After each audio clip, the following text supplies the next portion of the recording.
All right, good morning, everybody. The time is 8:53. The day is Thursday, October 30th. And we are here today to take up the Alaska Peninsula, Aleutian Islands, Bering Sea, and Chignik Pacific cod. New day, new topic, new meeting. My name is Marit Carlson Van Dort. I am the chair of the Alaska Board of Fisheries. And at this time, I'm going to go ahead and have my fellow members introduce themselves just for funsies. Let's start at this end of the table today. Good morning. My name is Olivia Hanahi Irwin, and I'm from Nenana. Good morning. My name is Curtis Chamberlain. I live in Wasilla. I'm originally from Antioch and Bethel on the Kuskokwim River. It's good to see everyone still. Good morning, everyone. Tom Carper. I'm from Cordova. Good morning. It's Greg Swenson. I was born and raised in Anchorage. Welcome all you people, and we'll have a good talk. Good morning, everyone. Jared Godfrey. I live in Eagle River. Good morning. I'm Mike Wood. I live in Chase, Alaska, and I'm excited to talk about something other than salmon. And like I said, I'm Marit Carlson Van Dort. I live in Anchorage by way of Chignik and Juneau. All right, Commissioner, would you please introduce yourself and your Good morning. staff? I'm Commissioner Doug Vincent-Lang, Alaska Department of Fish and Game, and with me today I have Israel Payton, Forrest Bowers, and George Pappas, and they'll introduce our staff. Good morning, Israel Payton, and I'm a staff of one today for Sportfish. Good morning, Forrest Bowers with the Division of Commercial Fisheries, and we have Shalene Hutter, our Regulations Program Coordinator here, Carla Bush, Extended Jurisdiction Program Manager, Mark Stickert, Westward Region Shellfish and Groundfish Management Coordinator, Cassandra Whiteside is Assistant Area Management Biologist for Kodiak, Chignik, Alaska Peninsula Groundfish and Shellfish. And then also joining us, we have Alyssa Cole, who works in our Homer office, and she is in the Masters of Marine Policy program at UAF, and she's here as part of her internship working on groundfish fisheries. Thank you. Good morning, George Pappas, Division of Subsistence, and I'll be the only one from the division here. Thank you, Madam Chair. I'll probably be taking off this afternoon. Thank you. Department of Law. Good morning, Madam Chair. Edward Lee for the Department of Law, and with me, as always, Mr. Aaron Peterson. Public Safety. Good morning, Captain Derek DeGraff, Alaska Wildlife Troopers. Thank you. And I'd also like to note that we have CFEC Commissioner Rick Green in the back there with his staff member, and Board Support Director Nelson. Good morning. My name is Art Nelson. I'm Executive Director for the Board of Fisheries, and with our board support staff, we have Annie Bartholomew, our Publications Specialist, Layla Williams, our Advisory Committee Coordinator for the South Central Region, and Natalie Romo, our Southwest Region Coordinator. We also have Carlin Hoblet with the False Pass AC here, and Patrick Brown with the Sandpoint AC here. Madam Chair. Thank you. Did we miss anybody? Hopefully not. Okay, moving on. Couple of things. We have heard over the last couple of days that the public has had a little bit of trouble hearing us, so I just remind folks around the table to try and speak close into your mic, not screaming into your mic, but close. But if you still have trouble hearing, please let one of the board support staff know. We also have headsets available that tie right directly into our sound system. So if you have continued trouble hearing the microphone and the sound, please let us know and we'll get you some equipment to help you out. Please turn off your cell phones at this time. And I guess what we'll roll into is ethics disclosures. So at this time, we'll go ahead and go through member ethics disclosures, put those on the record, and we'll begin in the same order in which we introduced ourselves. Ms. Irwin. Thank you, Madam Chair. My name is Olivia Hanahi Irwin. I live in Nenana, Alaska. I work as a community liaison for the Yukon River Drainage Fisheries Association. I am a Doyon Corporation shareholder and receive a dividend each year. I am also an Evansville Native Corporation shareholder and receive a dividend each year, both formed by the Alaska Native Claims Settlement Act. I will receive a stipend for my service on the Alaska Board of Fisheries. I have a resident sport fish and trapping license. My immediate family consists of my 4 siblings, only one of whom resides in Alaska, along with 2 aunts and 4 uncles who also reside in Alaska, none of whom are currently involved in fisheries work or business. My Aunt Maria Monroe retains 2 commercial fishing permits for the Tanana River, net and fish wheel. However, she has not fished the permit or financially benefited since 1993. As I work for a fisheries organization, I do have a personal and financial interest with the Yukon River Drainage Fisheries Association. However, no action I take on this board will directly benefit myself or my employer personally or financially. Neither I nor any member of my immediate family or my employer have any affiliation with any business or fish and wildlife organizations that may be affected by the proposals before us. No member of my immediate family, myself, or my employer are involved in any lawsuits against the State Department or Board of Fisheries. I certify that this disclosure statement is true, correct, and complete to the best of my knowledge. Madam Chair. Thank you, Ms. Irwin. Any questions from the board? Hearing none, I rule that you can fully participate on the agenda items before us at this meeting. Mr. Chamberlain. Thank you, Madam Chair. My name is Curtis Chamberlain. I reside in Wasilla, originally from Antioch and Bethel. My current job is Deputy General Counsel with Chalista Corporation. I also own a controlling interest in Neon Law Group Incorporated, which is no longer doing business and winding down. I'm a shareholder of the Kuskokwim Corporation, which is a village corporation created under the Alaska Native Claims Settlement Act, and Chalista Corporation, the regional corporation created under the same. I hold fishing, hunting, and trapping licenses for the state of Alaska. Neither I nor anyone in my family have any interest in any business or any organization related to fish and wildlife or may be affected by any of the proposals before the board. My father owns a commercial drift net permit for the Middle Kuskokwim that hasn't been utilized since approximately 1995. Neither I, anyone in my family, or any organization I belong to are involved in any lawsuit against the state, the board, or the Department of Fish and Game, or where the department is a party to the lawsuit. This statement is true, correct, and complete to the best of my knowledge. Any board questions? Seeing none. Mr. Wood. Thank you. Hopefully now's the right time. Anyhow, I just want you to educate me on something though, and I'm sure that maybe there's no relevance, but as your position is working for Chalista, and Chalista has ownership or connection to 2 out of the 6 CDQ groups in the Bering Sea. We have before us 11 proposals that could potentially switch allocation from the CDQ groups to the state fisheries. Is there any financial or personal connection between your position at Chalista and the CDQ groups and decisions that could be made at this board with reallocation that could affect the CDQ groups that are affiliated with Chalista? Thank you for the question. That's actually a wonderful question. This is going to be a slightly long answer, so bear with me. Chalista Corporation is a regional Alaska Native corporation created under the Alaska Native Claims Settlement Act. My membership in Chalista, like my membership, is devised as is because of my relationship to one of the original, being a descendant of one of the original shareholders, or you can be a devisee by a will or inherit original shares.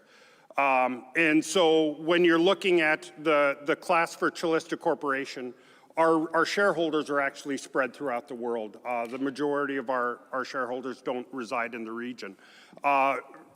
CDQ groups, and I may be inaccurate on a few things, so the department can correct me if they're in a position, but they were created under the Magnuson-Stevens Act to benefit those communities.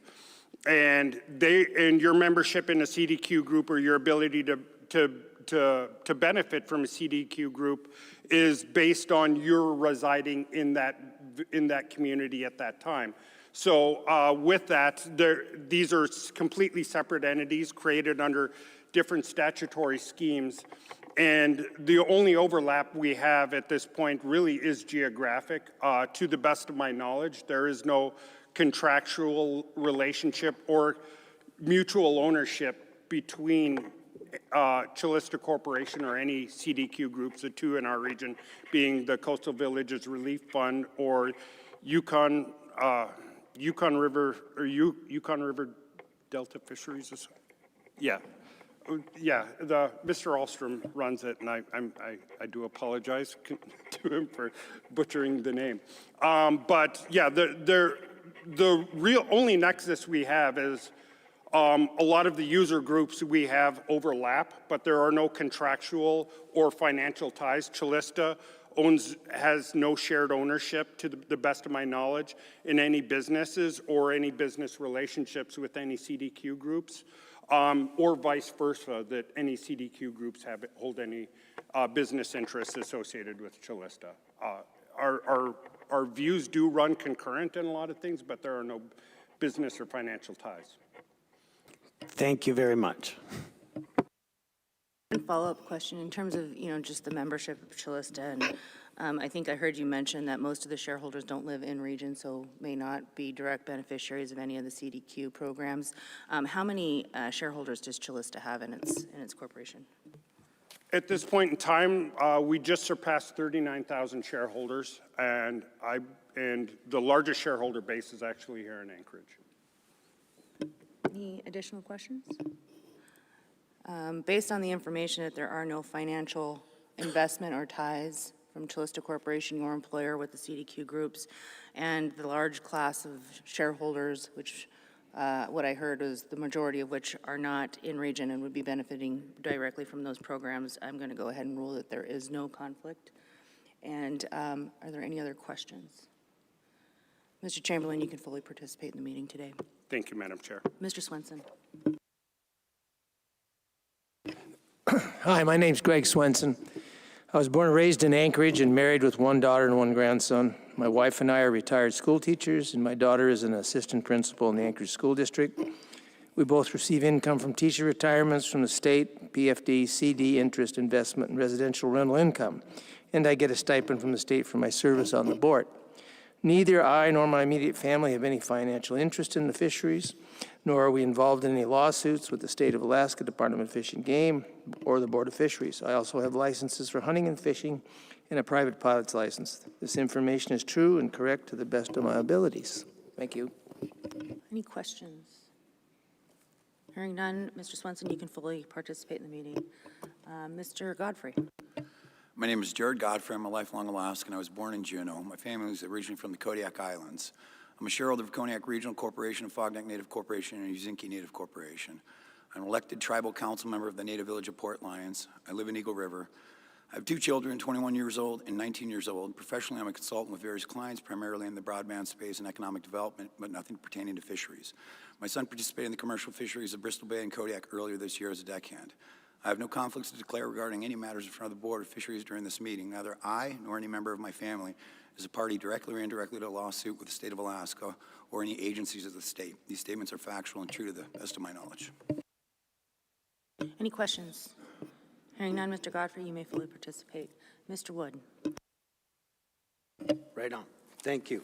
My name is Mike Wood. I live in Chase, Alaska, 5 miles north of Talkeetna on the Susitna River. I am a self-employed carpenter and do contract work for the Alaska Mountaineering School, Antarctic Logistics and Expeditions, and other clients. I have an SO4H SetNet permit in Cook Inlet, and I own Sioux Salmon Co., a small-scale commercial salmon fishing business that supplies fresh salmon to locals. I am the volunteer chair of the Susitna River Coalition and chair of the Chase Community Council.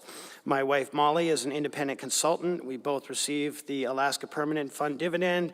I have a current hunting, fishing, and trapping license. Neither my wife or I are involved in any lawsuits against the state, the board, or the department. And I certify that this disclosure statement is true, correct, and complete. Thank you, Mr. Wood. Any questions? Seeing none, you can fully participate in the meeting agenda. Thanks. Mr. Carpenter. Thank you, Madam Chair. My name is Tom Carpenter. I reside in Cordova, currently retired. I've divested myself completely of all businesses, including limited entry permits and IFQs. My spouse is employed by the Cordova School District.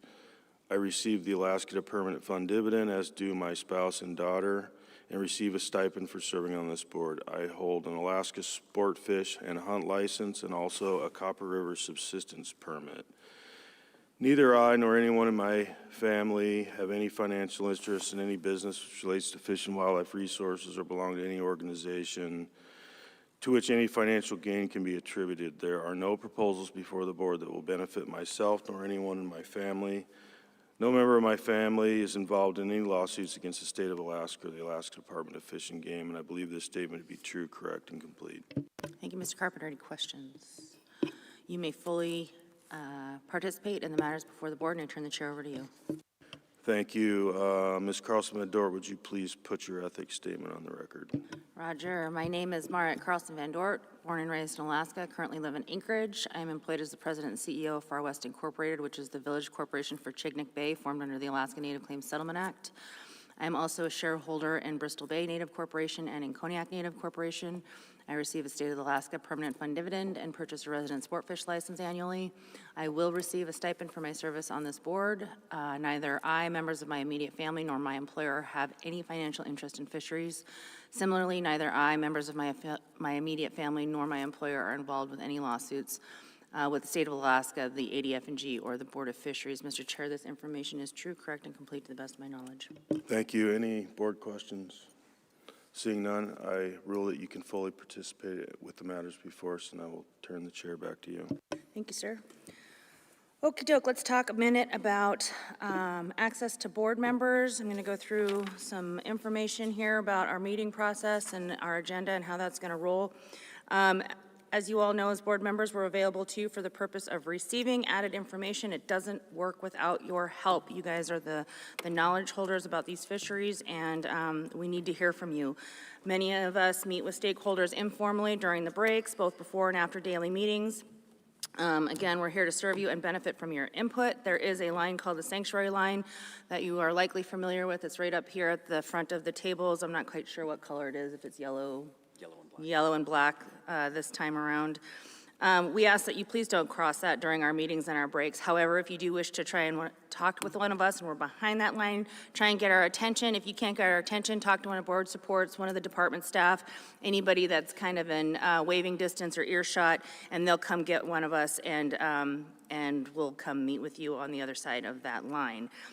Please keep in mind that it's during these breaks, both before and after the daily meetings, that we're catching up on all the reading material that's been submitted during the meetings, so be patient with us, and we'll do our best to make time to make sure we have a chance to talk with you and get information. In order to ensure that this process works and the public is fully informed, on the board, the chair, the vice chair, and the executive director, Director Nelson, are happy to answer any process questions that you might have during the course of this meeting. It's hoped that the practices of the board that I'm outlining right now will help to maximize public participation in this process, and certainly the board is in agreement that an informed and engaged public can only result in better conservation and development of our fisheries. The ADF&G and the Alaska Board of Fisheries are united in supporting a respectful workplace. We're committed to ensuring that our workplace is free from negative, aggressive, and inappropriate behaviors.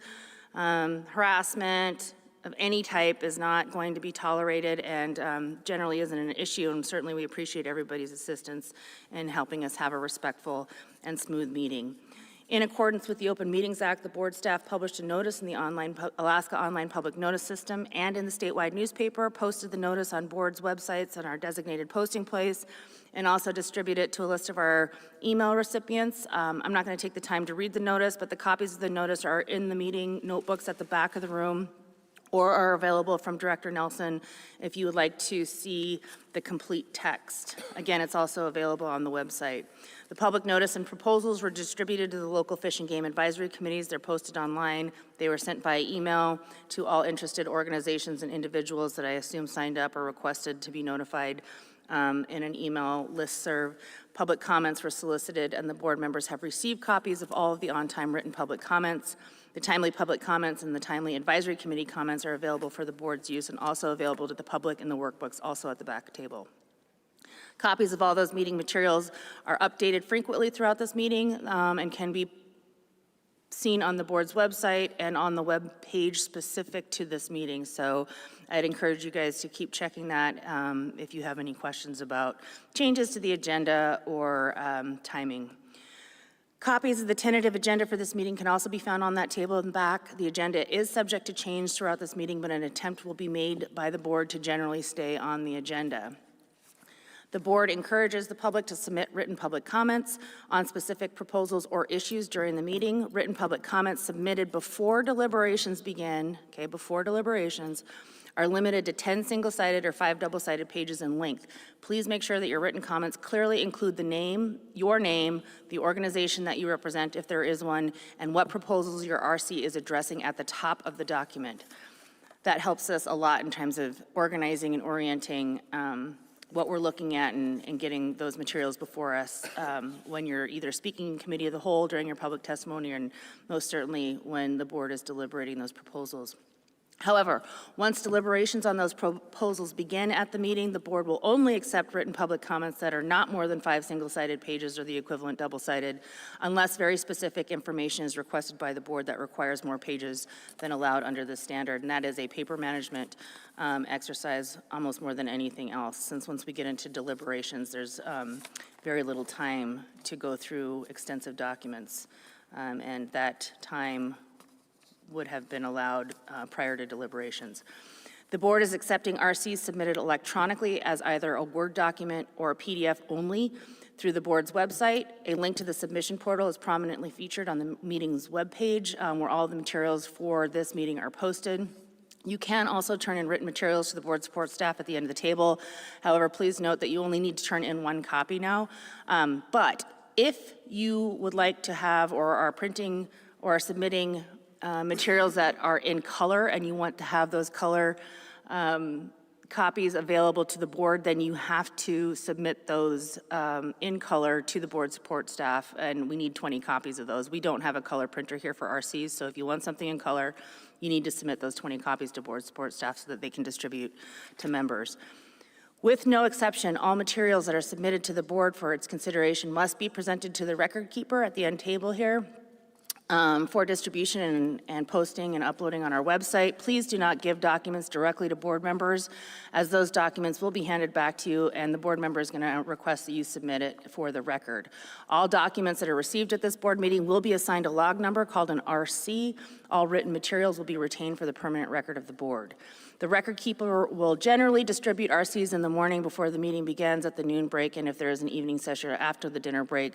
This ensures that there is regular distribution of all those written materials to all board members, as well as proper retention for the public record. If we get I'm not anticipating a really high volume of RCs submitted during this meeting, so I will work with board support staff if RCs are coming in to try and take breaks to allow members to have access to those.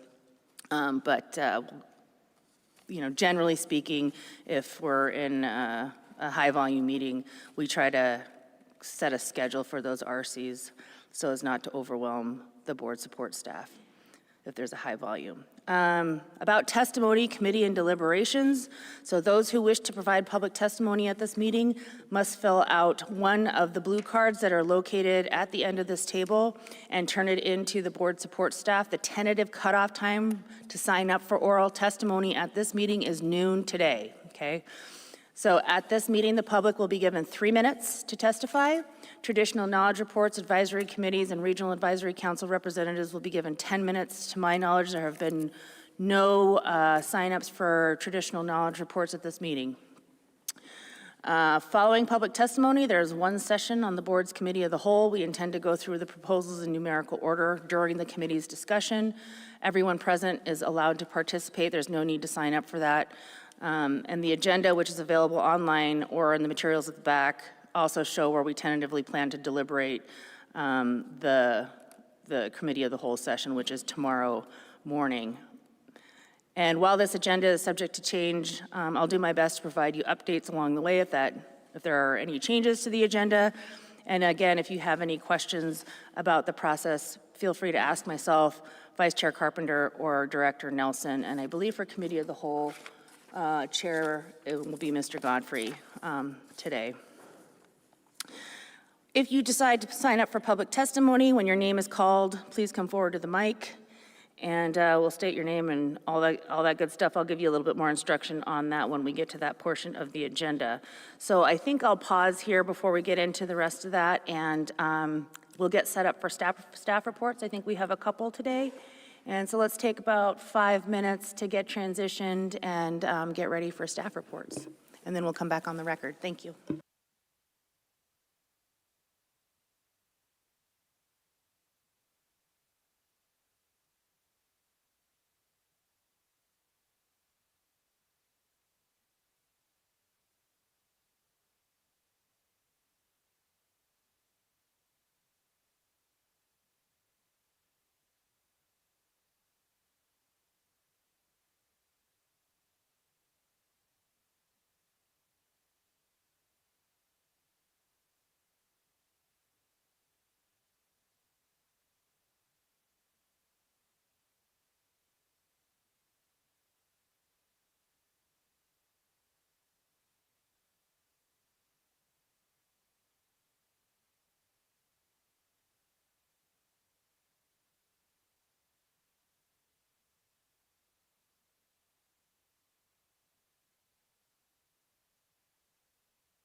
Okay, the time is 9:24 and 33 seconds. We are back on the record and ready to hear all about Pacific cod fisheries.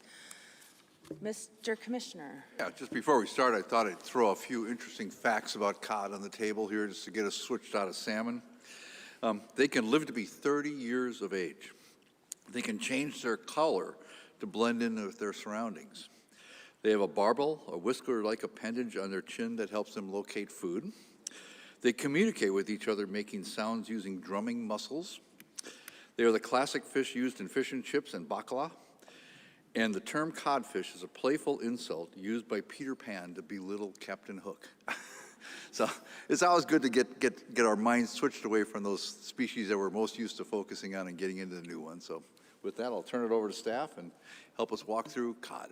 I mean, Halloween is tomorrow, Commissioner. Yes. We have some expectations now. Ooh, a little barbell on. Welcome. Thank you and good morning. For the record, my name is Cassandra Whiteside. I work for the Alaska Department of Fish and Game.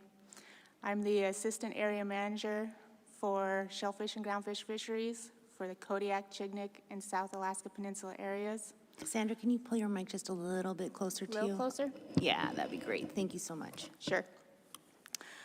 With me here today is Mark Stickert. He's the Regional Management Coordinator for shellfish and groundfish fisheries. And today I'm going to provide a Pacific cod fisheries overview. This oral report can be found in RC3, and staff comments can be found in RC2.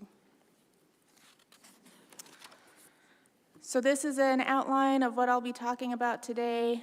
I'll go over a list of fishery terms, jurisdiction terms, the differences between federal, parallel, and state Pacific cod fisheries, and Pacific cod harvest allocations. I'll then pause if there's any questions up to that point before I move on to state waters fisheries and overview of proposals. So a list of fishery terms that you're going to be hearing a lot today. The North Pacific Fishery Management Council is the decision-making body that develops fishery management plans and regulations, and the National Marine Fisheries Service is the implementing agency that administers those decisions.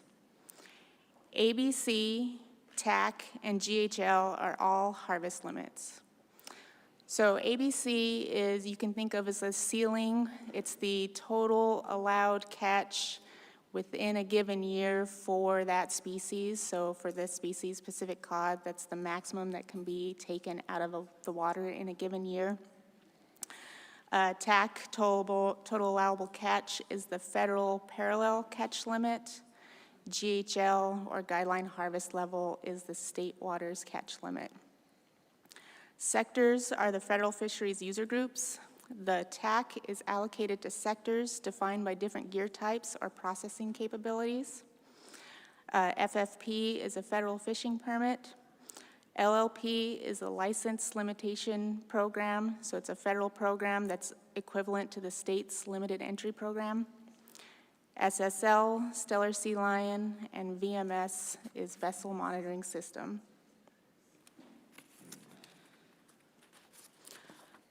Continuing on with terms, we're going to talk about jurisdiction. Federal waters are all waters from 3 to 200 nautical miles offshore under federal management jurisdiction.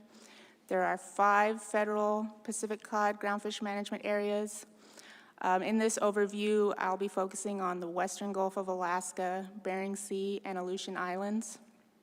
State waters are waters from 0 to 3 nautical miles offshore under state management jurisdiction.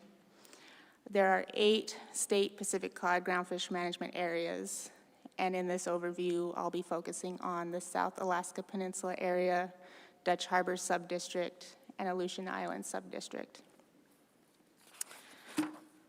Shown here are Alaska waters and those federal and state boundaries. Again, we're going to be focusing on this area here.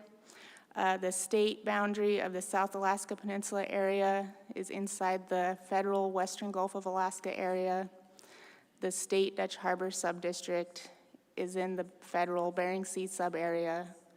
The state Aleutian Island subdistrict is in the Aleutian Island sub-area for the federal boundary. There are three Pacific cod fisheries in Alaska. There's a federal fishery that occurs in federal waters and is guided by the council process. Harvest is deducted from the federal TAC. There is a parallel fishery that occurs in state waters, concurrent with the adjacent federal fishery, and generally adopts federal regulations and management measures. In practice, the parallel fishery authorizes prosecution of the federal fishery in state waters under state jurisdiction. The state has emergency order authority to open and close a parallel fishery and impose area closures, gear and vessel size restrictions, and bycatch control measures as guided by the board process. And parallel fishery harvest is deducted from the federal TAC. There is a state waters fishery, or sometimes called GHL fisheries, that occurs solely in state waters, guided by the board process. Harvest is deducted from the state GHL. And before I move on, I'm going to talk quite in detail about the similarities and differences between these three fisheries. But why do we have three fisheries for cod is kind of a question that you might ask. As Mr. Commissioner noted, these cod are bottom-dwelling predators. They sexually mature at 5 to 6 years of age and can live up to 30 years. They're highly migratory and sensitive to temperature changes, moving seasonally to and from spawning and feeding grounds, and in and out of state and federal waters. And so we have one group of fish that's moving across these jurisdictional boundaries, and they don't recognize these lines that we have made for them. So both federal and state agencies manage the species within their respective jurisdictions, and therefore management is coordinated into these three Pacific cod fisheries. This slide is a visual representation of how the fishery harvest limits are established. ABC is the total amount of removals allowed for each federal management area in a given year. Exceeding the ABC risks overfishing of the stock. Therefore, federal and state fishery managers coordinate to ensure the ABC is not exceeded. In this example, we review how the Western Gulf of Alaska ABC is divided between user groups. 70% of the ABC is set aside as total allowable catch for federal and parallel fisheries. It is then further divided 60% into an A season, 40% into a B season, and each one of those seasons is then further divided into between 6 federal sectors. 30% of the ABC is set aside as guideline harvest level for South Alaska Peninsula state waters fisheries. There's no A or B season, it's just one season, and that is allocated 85% to pot gear and 15% to jig gear. So this slide is an overview of the regulations for the Western Gulf of Alaska federal Pacific cod fishery. The fishery occurs in federal waters. The harvest limit is based on 70% of the federal Pacific cod ABC. And gear sectors are trawl catcher vessel, trawl catcher processor, long line catcher vessel, long line catcher processor, pot and jig gear. These are split between A and B seasons that typically start January 1st and September 1st. There are no gear limits in this fishery. This fishery is limited access, so only a limited number of participants can participate in this fishery, and an FFP and an LLP is required. There are generally no vessel length limits for this fishery, but your vessel length is limited by your LLP. There are no fishing zones and VMS vessel monitoring system required. for the protection measures of stellar sea lions, and there are observer requirements in this fishery. The South Alaska Peninsula area parallel Pacific cod fishery occurs in state waters. It's open concurrent to the federal fishery by state emergency order. Harvest is deducted from federal TAC. The same gear that it's allowed in the federal fishery is allowed in the parallel fishery. However, most state waters are closed to non-pelagic trawl gear. The fishery has A and B seasons and no gear limits, but vessel length is limited to 58 feet. This fishery is open access, which means anyone can participate, and an FFP and LLP are not required. No fishing zones and VMS for protection measures for stellar sea lions are still adopted in this fishery, and observers are required for federally permitted vessels, and they are not required if you do not have a federal permit. The South Alaska Peninsula State Waters Pacific cod fishery occurs in state waters. Harvest limits, the GHL, is based on 30% of the federal Pacific cod ABC, and seasons open after the federal and parallel fisheries close, after the A season closes. Gear is limited to pot and jig gear only, and gear limits of 60 pots or 5 jig machines. Vessel lengths are limited to 58 feet. This fishery is an open access fishery, so anyone can participate. However, there is an exclusive registration requirement by the state, and what that means is once you sign up to participate in an exclusive registration area, you cannot participate in another exclusive registration area fishery.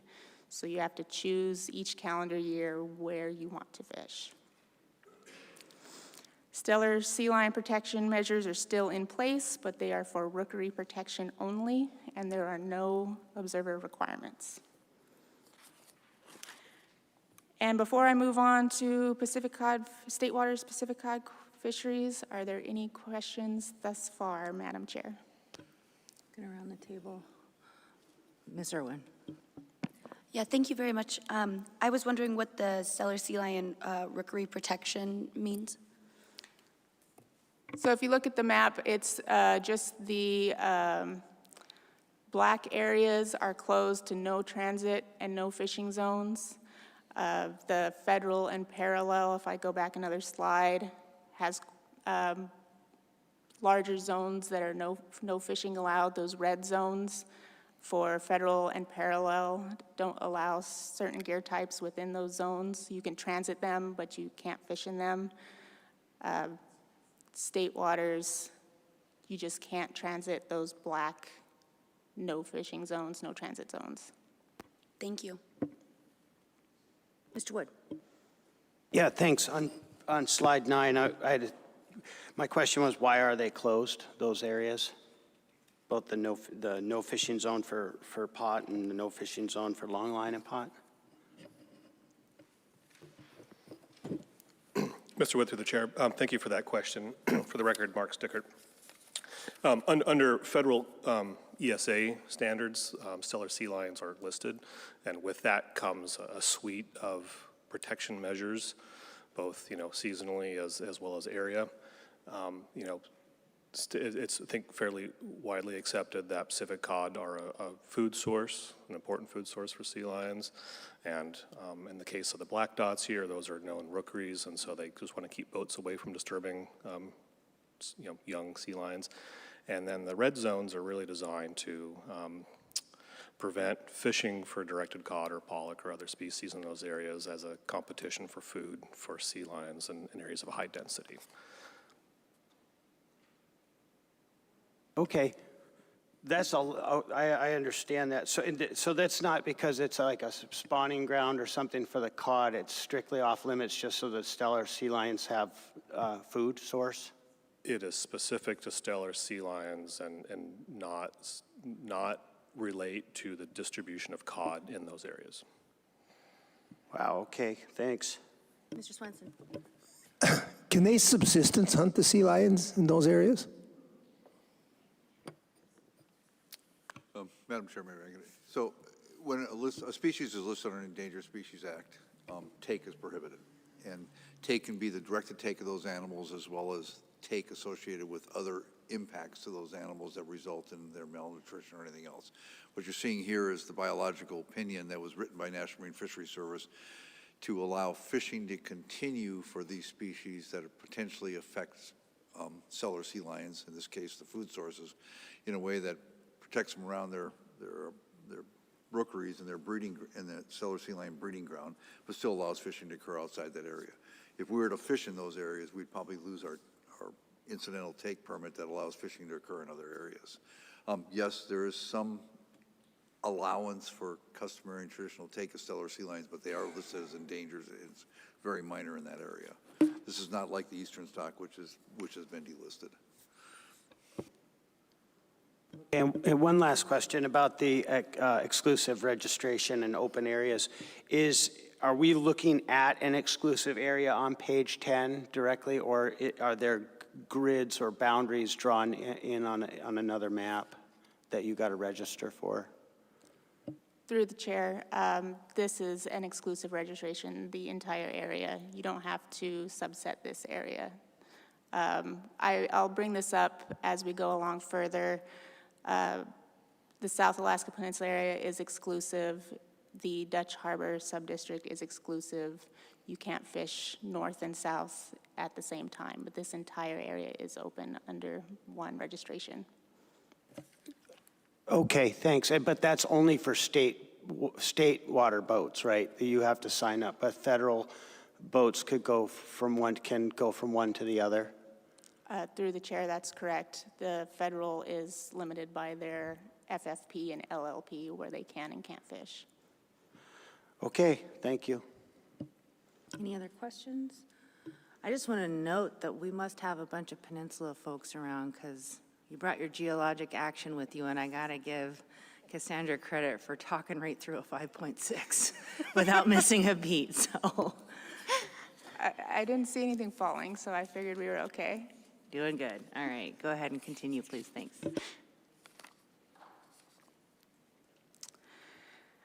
Moving on to an overview of current state waters fisheries. This is a side-by-side comparison of the South Alaska Peninsula area and Dutch Harbor Subdistrict state waters fisheries.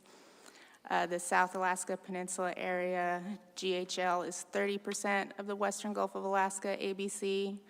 There is no step-up, step-down provision. It is a fixed 30% that does not change.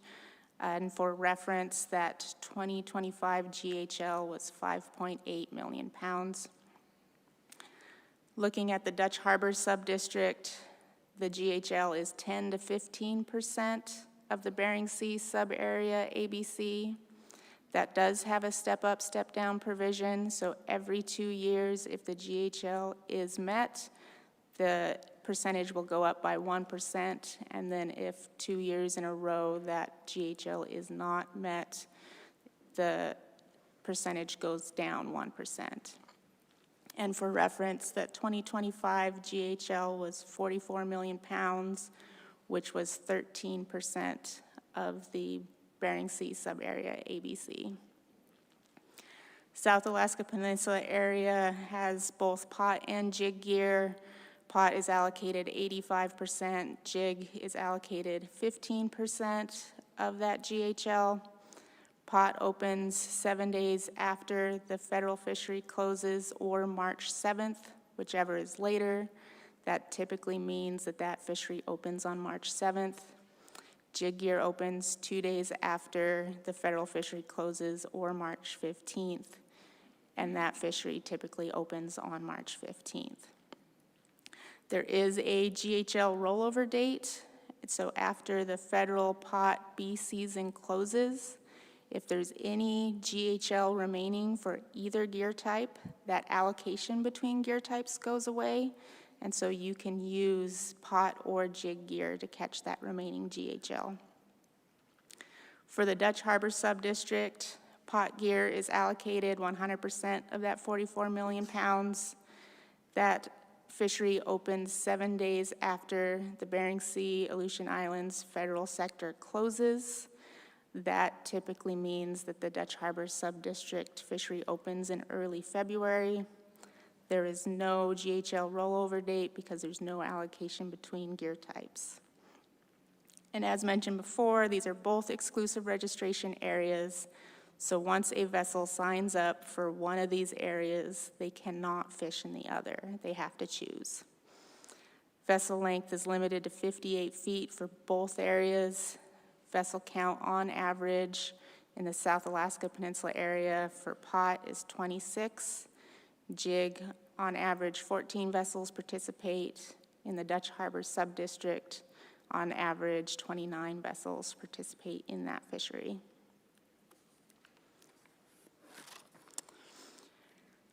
The State Waters South Alaska Peninsula Management Area boundary extends to 170 degrees west longitude. However, the majority of State Waters harvest occurs east of Unimak Island, near the communities of False Pass, King Cove, and Sandpoint. Vessels from these communities participate in other local fisheries, including state-managed salmon, shellfish, and groundfish fisheries. On average, 54% of South Alaska Peninsula State Waters Pacific Cod participants also participated in the Western Gulf of Alaska federal parallel Pacific Cod fisheries. This slide shows the South Alaska Peninsula area Pacific Cod pot gear effort, guideline harvest level, and harvest by year. Harvest in millions of pounds are on the left, number of vessels are on the right, and year along the bottom. This fishery began in 1997. The South Alaska Peninsula GHL has been 30% of the federal Western Gulf of Alaska ABC since 2000. However, the Western Gulf of Alaska Pacific cod stock sharply declined due to warm waters in the Gulf of Alaska and resulted in greatly reduced ABC and state-managed GHL since 2018. The South Alaska Peninsula pot gear GHL has been achieved in all but the 2003 season, and the pot gear GHL is typically achieved in 1 to 2 weeks of fishing effort.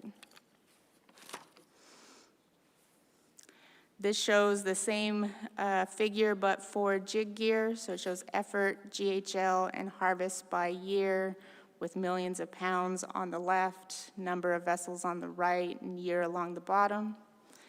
The jig gear GHL has been achieved 9 out of 29 seasons, and on an annual basis, it harvests an average of 32% of their GHL allocation. So this is transitioning north to the Dutch Harbor Subdistrict fishery. This fishery occurs in state waters and shares a boundary with the South Alaska Peninsula area in the Gulf of Alaska.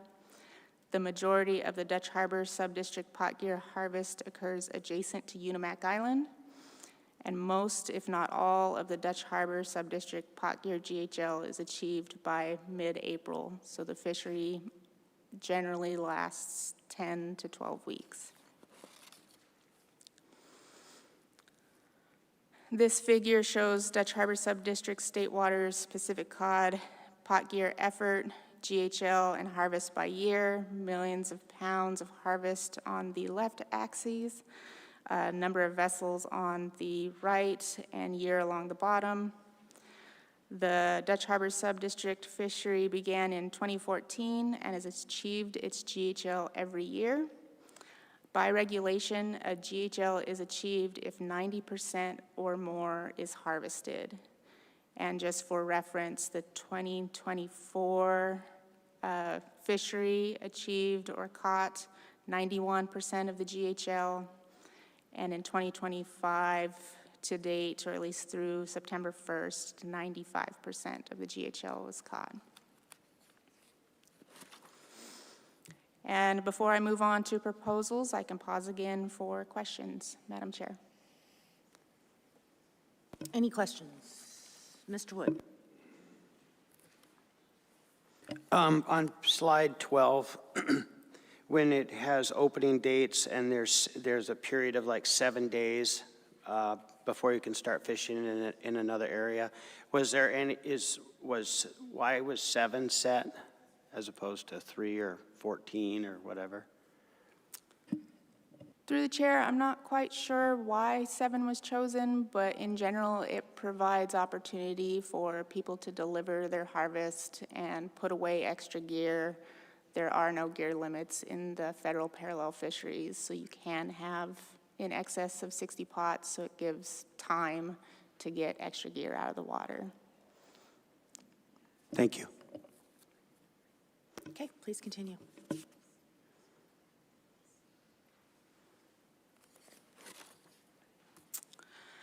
During this meeting, the board will consider 11 proposals. 8 proposals seek to increase the GHL allocation for the South Alaska Peninsula area. 2 proposals seek to change the Dutch Harbor sub-district management.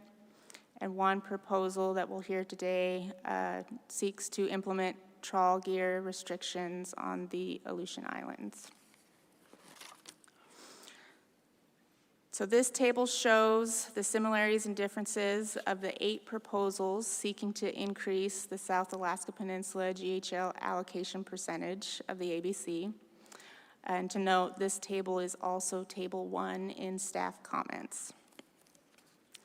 Proposals 1 and 2 seek to increase the South Alaska Peninsula Pacific Cod GHL from 30 to 50% of the Western Gulf of Alaska Pacific Cod ABC.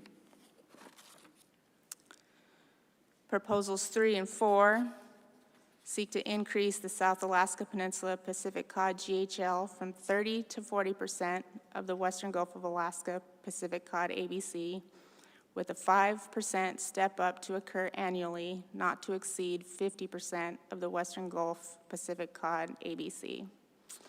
And to note here, this step up is based on the total GHL allocation, so pot and jig gear combined. Proposals 5 and 6 seek to increase the South Alaska Peninsula area Pacific Cod GHL from 30 to 40% of the Western Gulf of Alaska Pacific Cod ABC, with a 5% step up to occur annually if the pot gear GHL is achieved by May 31st, not to exceed 50% of the Western Gulf Pacific Cod ABC. And to note here, this step up is based on the harvest of pot gear GHL allocation only. The jig gear GHL would also increase regardless of if the jig gear GHL allocation was achieved. Proposals 7 and 8 seek to increase the South Alaska Peninsula State Waters Pacific Cod GHL from 30 to 50% of the Western Gulf of Alaska Pacific Cod ABC, with a 5% step up to occur annually if the GHL is achieved, not to exceed 60% of the Western Gulf of Alaska Pacific Cod ABC. And this proposal, to note, is step up is based on the total GHL allocation, pot and jig combined. So just kind of as a recap, decisions facing the board is whether or not to increase the South Alaska Peninsula GHL allocation. If so, by how much? Should there be a step-up provision? And if so, should the step-up be based on the total GHL harvest or pot gear only? Further considerations for proposals 1 through 8. Any increase to the state GHL means the federal TAC will decrease to maintain removals below the ABC.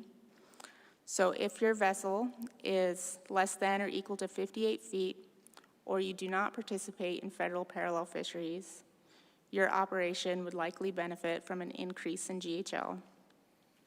If your vessel is over 58 feet, or you do not operate a gear type allowed in GHL fisheries, such as longline or trawl gear, your operation would lose opportunity.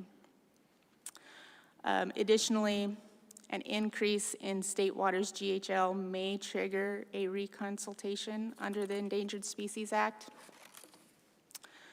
So shown here is a map of the South Alaska Peninsula area where the state waters Pacific cod harvest occurs. During the parallel fishery, the black no transit zones and the red crosshatch pattern no fishing zones are in effect. When the parallel fishery closes and the state managed fishery opens, the no fishing zones for pot gear, so the red crosshatch pattern, are no longer in effect. So those go away and fishing is allowed in those areas in the state managed fishery. So if the state waters GHL increases, it's possible for additional harvest to occur in these areas that would otherwise be closed. The department can't give an estimate on the potential increase. We collect harvest on a statistical area level, which includes surrounding waters to these areas. But we can say that approximately 48% of pot gear harvest occurs in the state managed fishery in these statistical areas where these closure areas are found. Co-management considerations for proposals 1 through 8. These proposals, there are no step-down provision if annual state waters GHLs are not achieved during a calendar year. So there's no mechanism in place to then reallocate back to the federal system if GHLs are not being caught in a given year. Federal sector allocations may become too small to support directed fisheries. This table shows 2025 GHL and TAC allocations for reference. As you can see, some of those TACs, once they get split between A and B season, those numbers get quite small. So how small is too small to support directed fisheries? I'm not sure, but they could, that is a potential. And then lastly, there is ongoing research that may be used to evaluate current stock boundaries and area apportionments between the Gulf of Alaska and the Bering Sea Aleutian Islands. Currently, the stocks are evaluated as separate stocks and are apportioned separately. Proposal 9 seeks to create a state waters Pacific cod no fishing zones that separates the South Alaska Peninsula area and Dutch Harbor Subdistrict state waters Pacific cod fisheries adjacent to Unimak Island. This figure shows Unimak Island and the proposed no fishing zones and average harvest by statistical area for the last 5 years.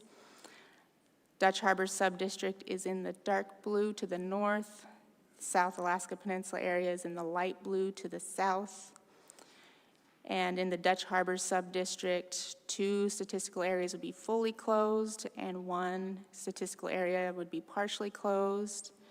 These 3 areas combined, an average of 71% of Dutch Harbor Subdistrict harvest is taken from these 3 statistical areas. And no harvest in the proposed South Alaska Peninsula area has occurred in the last 5 years, and very little harvest has occurred historically. Proposal 10 seeks to amend the pot gear season open date for the Dutch Harbor Subdistrict State Waters Pacific cod pot gear fishery to open 7 days after the federal Bering Sea fishery closure or March 7th, whichever is later. So this seeks to align the South Alaska Peninsula area and Dutch Harbor Subdistrict opening triggers.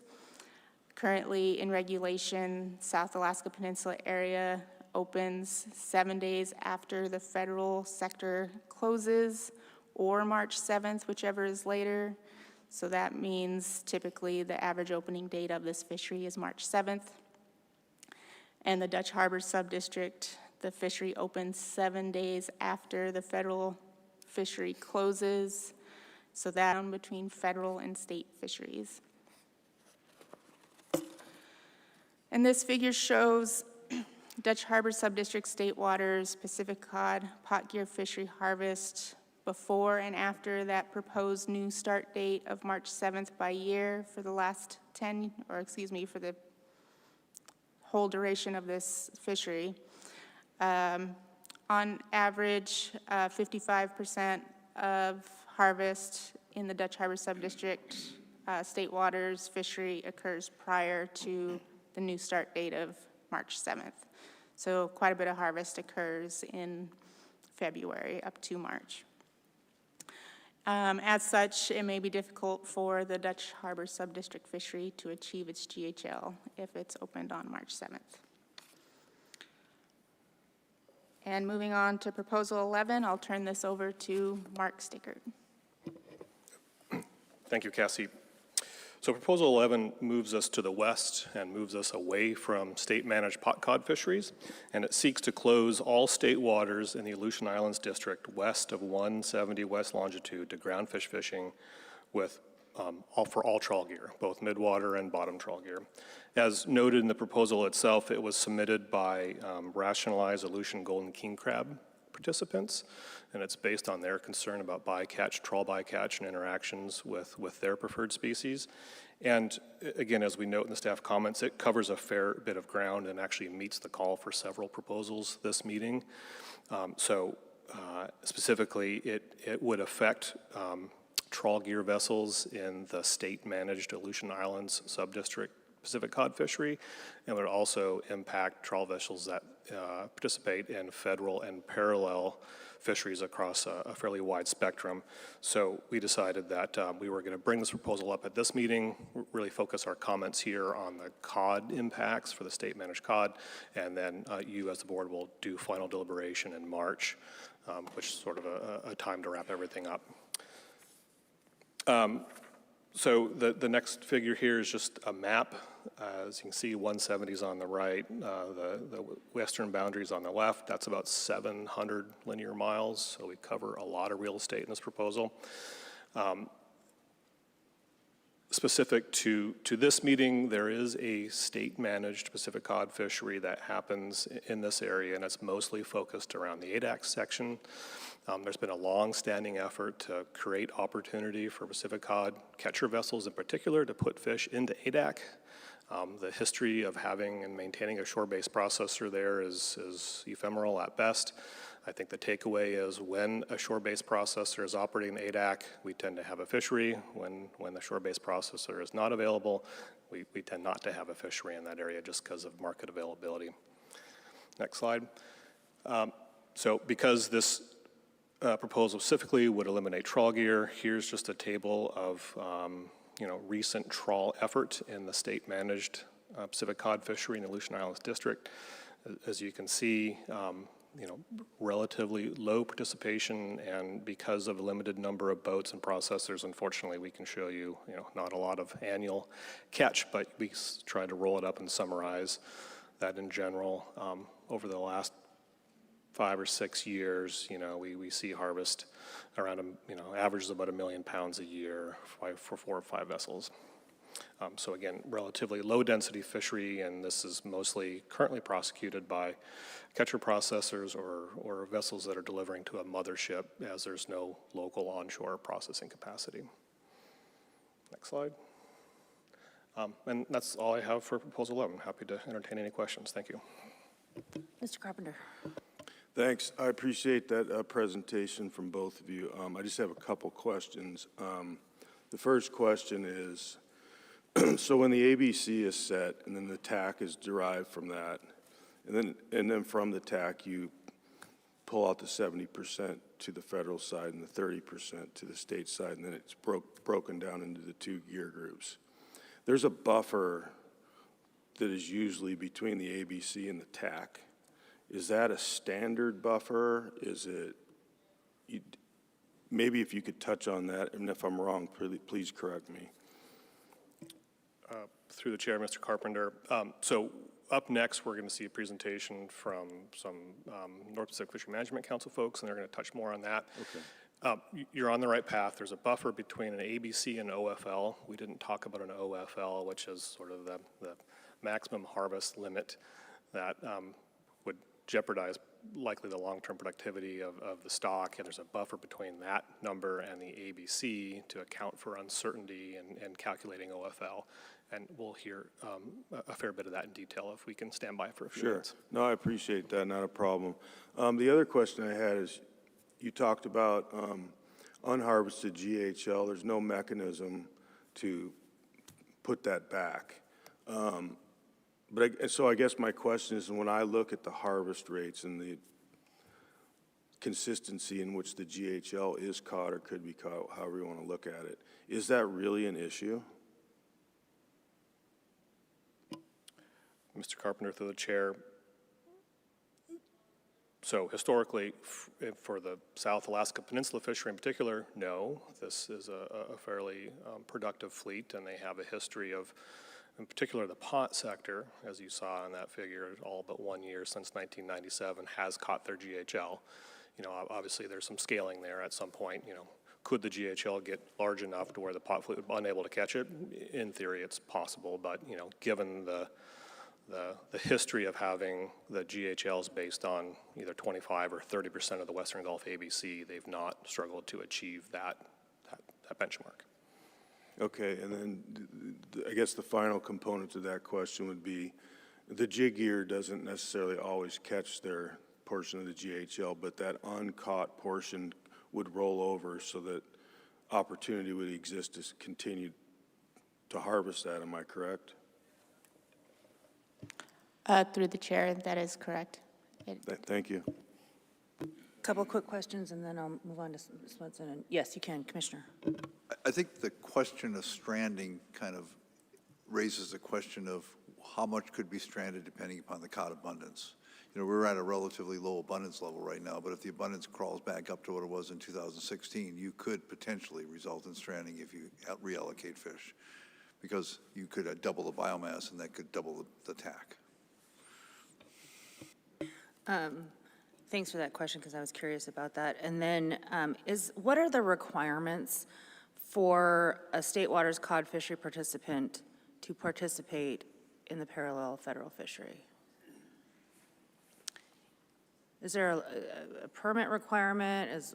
What is the requirement? Is there anything that, I guess what I'm getting at, is there anything precludes a State Waters fisherman, cod fisherman, from participating in the federal fishery?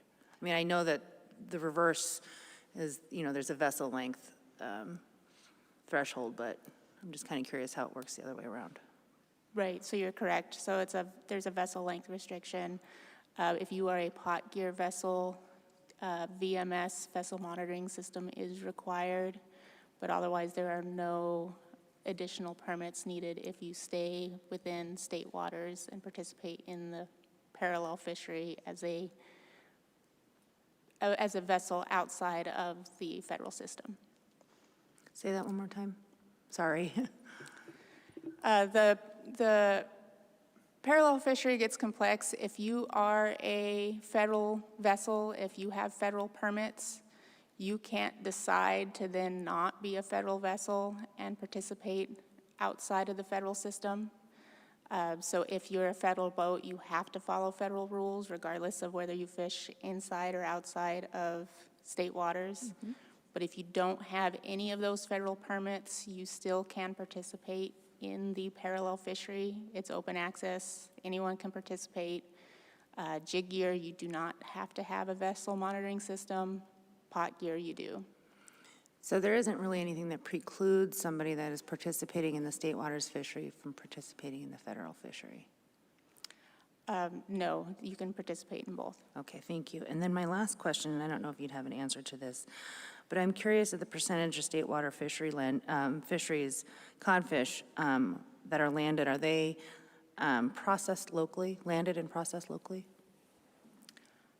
I don't have specific numbers, Madam Chair, but most of them, I believe so, are either in one of those three communities, False Pass, King Cove before the processor shut down, and Sandpoint.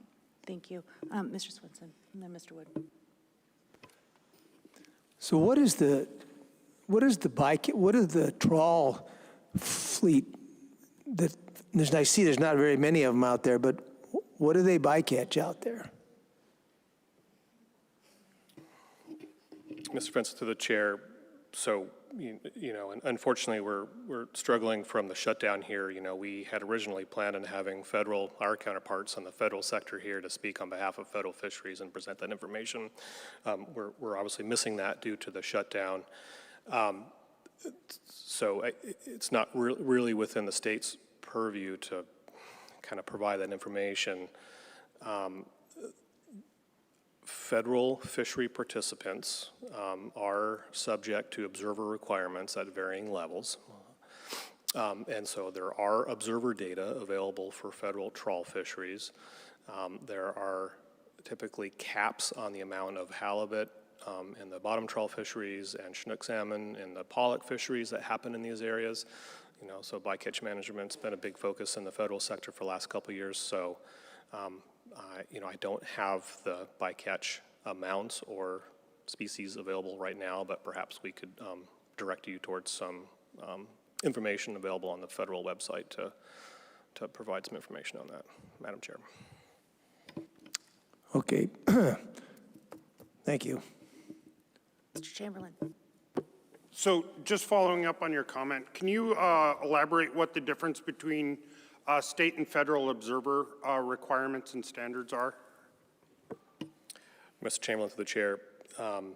So the short answer for state, you know, there's only pot and jig fisheries, and the state of Alaska does not have or require observers on pot or jig gear vessels during state-managed Pacific cod fisheries. For vessels that fish in a federal, you know, federally permitted vessels that fish in a federal or parallel fishery, there are regulatory observer requirements for those fisheries, and perhaps we can hear more from that in the following presentation. Observer deployment is sort of geared and scaled to each individual fishery and gear type. So, you know, for instance, trawl catcher processors or catcher processors in general will have 100% observer coverage, meaning as observer on board, you know, 100% of the time. The catcher vessel fleet has partial coverage categories depending on your target species. So for bottom trawl fisheries that might target Pacific cod, you know, those range from less than 100%. And then if you're in a midwater or pollock fishery, they have shifted towards electronic monitoring of varying different degrees. So it really depends on your target and your operational sector, whether you're a catcher vessel or a catcher processor, and those standards sort of vary. And we might be able to get some more detail from the next presentation. Thank you. Thank you. I'll hold up my following questions for the next presentation then. Mr. Irwin, then Mr. Wood. Thank you. I had a question on proposal number 9. I wanted to make sure I wrote this down correctly. Was it stated that 71% of the Dutch Harbor Subdistrict harvest occurs in those areas that are proposed to be closed? Through the chair, that's correct. So 71% comes out of those 3 statistical areas. 2 of those statistical areas would be closed completely, and 1 would be a partial closure.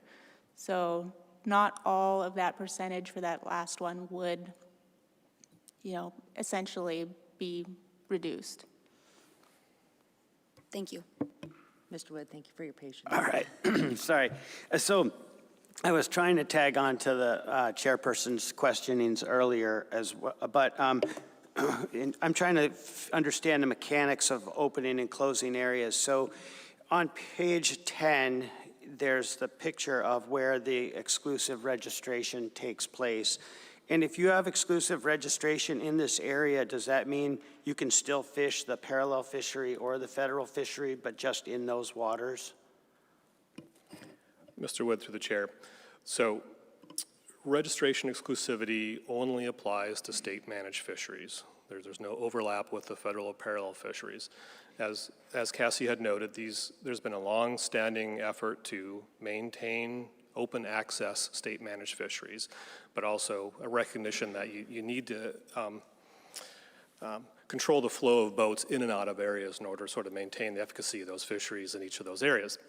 So each, you know, in this case, the South Alaska Peninsula and the Area O fishery both have exclusive registration that applies specifically and only to those areas. So if I were a vessel that registered for Area M, I would not be able to use my boat in any other state waters fishery in the state during that calendar year and vice versa. It does not preclude me from fishing in the equivalent parallel fishery in either area. There are no exclusivity requirements for that. And to the chairwoman's point, there are no specific barriers to entry for the parallel fishery that are or are not in place for the state waters fishery.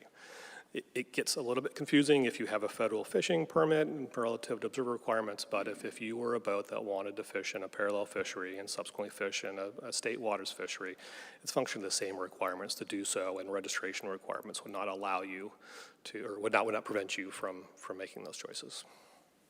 Okay, so on page 10, and we look at the South Alaska Peninsula area waters, that's area M, and then we go to slide 16, the Dutch Harbor subdistrict is O.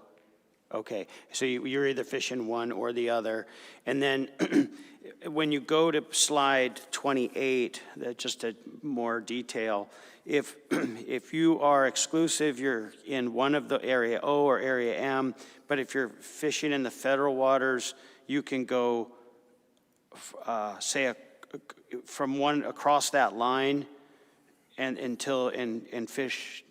It doesn't really matter. And then, so I guess I'm wondering, I should look at the closure dates, like when things are open and closed. That 7-day period. But I'm wondering, can you just hover out there, go from one to the other, and then bump back in?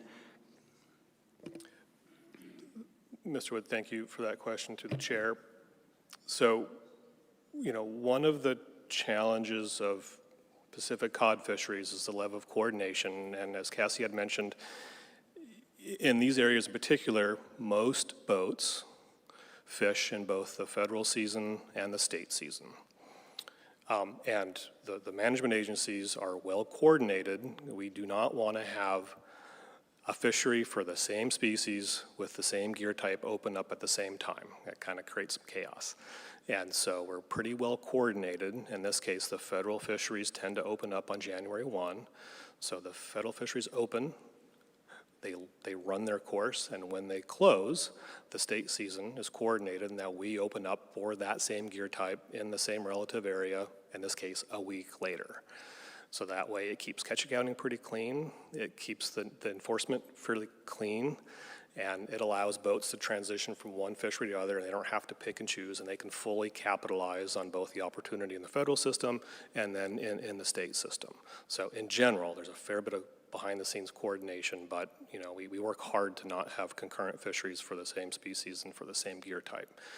Each area has slightly different flavor, but to your question, and then that gets compounded by, we've got sort of 4 fisheries that can happen on either side of this line, and they all sort of open and operate at different times. But the way the state system works is we require you to come in and register with us. And the regulations state that if you are registered for a state season, you cannot participate in any other Pacific cod fishery at the same time, even if a federal season was open. So you generally kind of have to pick one.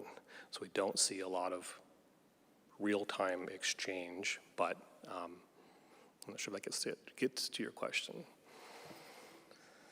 You did, and I'm just trying to figure this out. But that has, if you're a state fisherman, or if you're a fisherman fishing in state waters, so probably based locally, you need to find you register in your exclusive area. But if you're a federal, it's like if you're out there in the fishing primarily federal waters and not really returning to, say, a home port, can you go into either state water since because you're from a distant place? You're not registering, say, out of Sandpoint. Mr. Wood, through the chair, if I understand your question correctly, so sorry. Just to make this, that fishery best represents my interests at that time. Again, there's no real barriers to entry. I could enter either one of those fisheries, but when I choose one, I am locked into that fishery. Thank you. So just to follow up on that, and what I was going to get at was that aside from personal choice, aside from whatever makes the most sense for your vessel, your business, whatever, I mean, you have those options available if you are a vessel that is eligible to fish in state waters, i.e. under 58 feet. Yeah, and it has been the tradition of this board to keep those fisheries, state waters fisheries, open access, flexible and accessible to state waters users. And most, as you know, Cassie had put up those side by side, you know, they are generally follow the same format in terms of who can do what and where.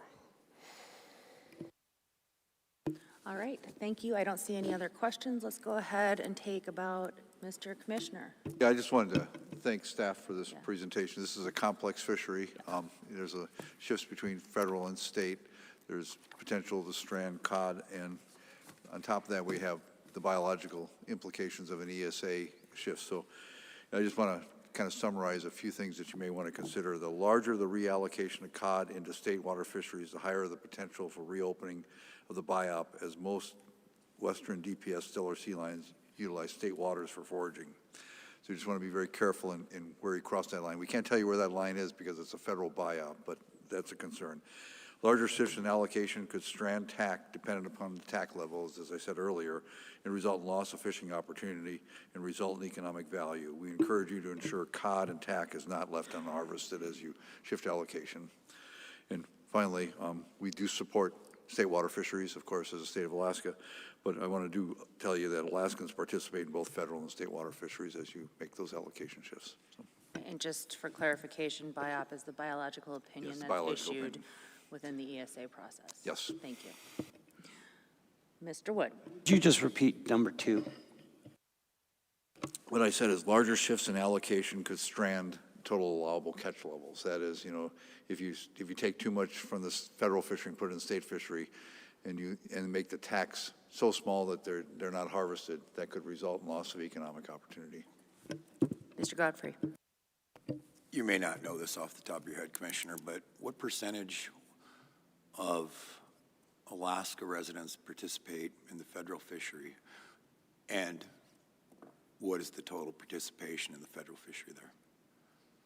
I don't know that. I'll look to staff. Maybe they may know. Yeah. Thank you for the question to the chair. I don't have that off the top of my head. We might get some insight on the next presentation about sort of fleet profiles and their residency in general. Thank you. Okay. Any other questions? Let's take a break, come back on the record around 10:40, 10:45. Thank you.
All right, welcome back. The time is 10:50. We're back on the record, and we're going to roll into the federal stock assessment and management presentation. Mr. Bowers, would you like to introduce our guests, please? Yes, thank you, Madam Chair. So here to present on federal Pacific Cod stock assessment and management, we have Dr. Diana Stram and Sarah Cleaver from the North Pacific Fishery Management Council. Thank you. Welcome, ladies. Thank you for being with us today, and the floor is yours. Thank you. Good morning, Madam Chair, members of the board. As Mr. Bowers said, Sarah Cleaver and I work for the North Pacific Fishery Management Council. We are the plan coordinators for the fishery management plans for the Bering Sea Aleutian Islands groundfish, which I am the plan coordinator for, and Ms. Cleaver is the plan coordinator for the Gulf of Alaska groundfish. And so we're going to walk through some information on how stocks are managed federally, the process for setting OFLs and ABCs. You heard a little bit of this in your presentation earlier this morning from state staff. We'll walk through sort of what that means in terms of the federal process, as well as how TAC's total allowable catch is set, and from that, obviously the GHL is derived. We'll also walk through the stock status for the Bering Sea, Aleutian Islands, and Gulf of Alaska cod management, some information on focusing more on Western Gulf Pacific cod federal management and fishery participation, and then a little touch on some information that we have on Pacific cod movement and research updates that is very preliminary and not anything that's actionable at this time. So just to remind you, there are 3 federally managed stocks: the Bering Sea cod stock, the Aleutian Islands cod stock, and the Gulf of Alaska cod stock. As we'll talk about at the end, there is some interaction, particularly between Bering Sea, Aleutian Islands, and Western Alaska Gulf cod, but currently those are managed as 3 separate stocks. So just to walk you a little bit through our annual groundfish stock assessment cycle. For all 3 of those stocks, we have annual stock assessments. So every year, the council is presented with an updated stock assessment for all 3 of those federally managed stocks. We are right in the stock assessment cycle currently, and that begins in the summer with the different surveys and reading of the data. We then have stock assessment plan teams for both the Gulf of Alaska and the Bering Sea. We meet jointly in September, and at that time we received presentations on new data and methodologies for stock assessments. In general, each stock assessment, if there are modeling changes, those are recommended in September, and then they go to our Science and Statistical Committee, which meets at the October Council meeting, which is the meeting that we just had earlier this month, and we received the SSC and the council receive presentations of these stock assessments and make recommendations as to which models should go forward and be brought forward in the final assessment.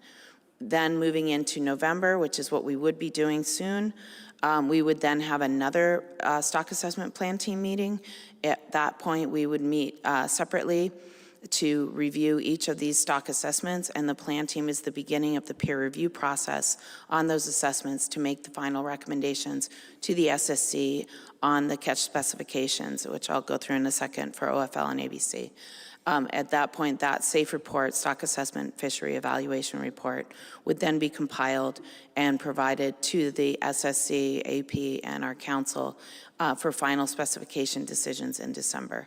Because of the federal shutdown, we will not have updated assessments this year, so we will be relying on the information that we had in the previous year in order to make those determinations at the December meeting. We will not be having a November plan team meeting of our groundfish, but we will still have our stock assessment review that will occur at the SSC and to the council. So going into that then, this is what our scientific review process looks like for setting catch specifications. Again, it begins with the stock assessment and author recommendations, moves through our plan team, peer review, to our SSC, and then final recommendations from the SSC to the council to set OFL and ABC that I'll walk through in the next slide. And then the council recommends they receive the recommendations from the SSC on OFLs and ABCs, and then sets their TACs, their total allowable catch specifications. That process will still unfold in this year. We will just not have the updated assessment to the plan teams and the plan team review, but the SSC will still receive the best available scientific information at our December meeting. You heard some of these terms in your previous presentation. I'm just going to walk through them a little bit in terms of what they mean. We have an overfishing limit, which is the OFL. That is the maximum harvest limit that can be set. So fisheries will close as they approach an OFL limit. The acceptable biological catch, which is the ABC, takes into account the scientific uncertainty in the OFL. So the intention of the buffer between an OFL and an ABC is accounting for the scientific uncertainty in the ABC, or in the OFL, so that the ABC is the amount that the fishery is managed towards, and that is intended to be set so that it will account for potential uncertainty in the point estimate of an OFL. The total allowable catch then is the target catch that the council sets. And so I'll move to this slide to just show the difference between them. The role of science is in setting that uncertainty between an OFL and an ABC.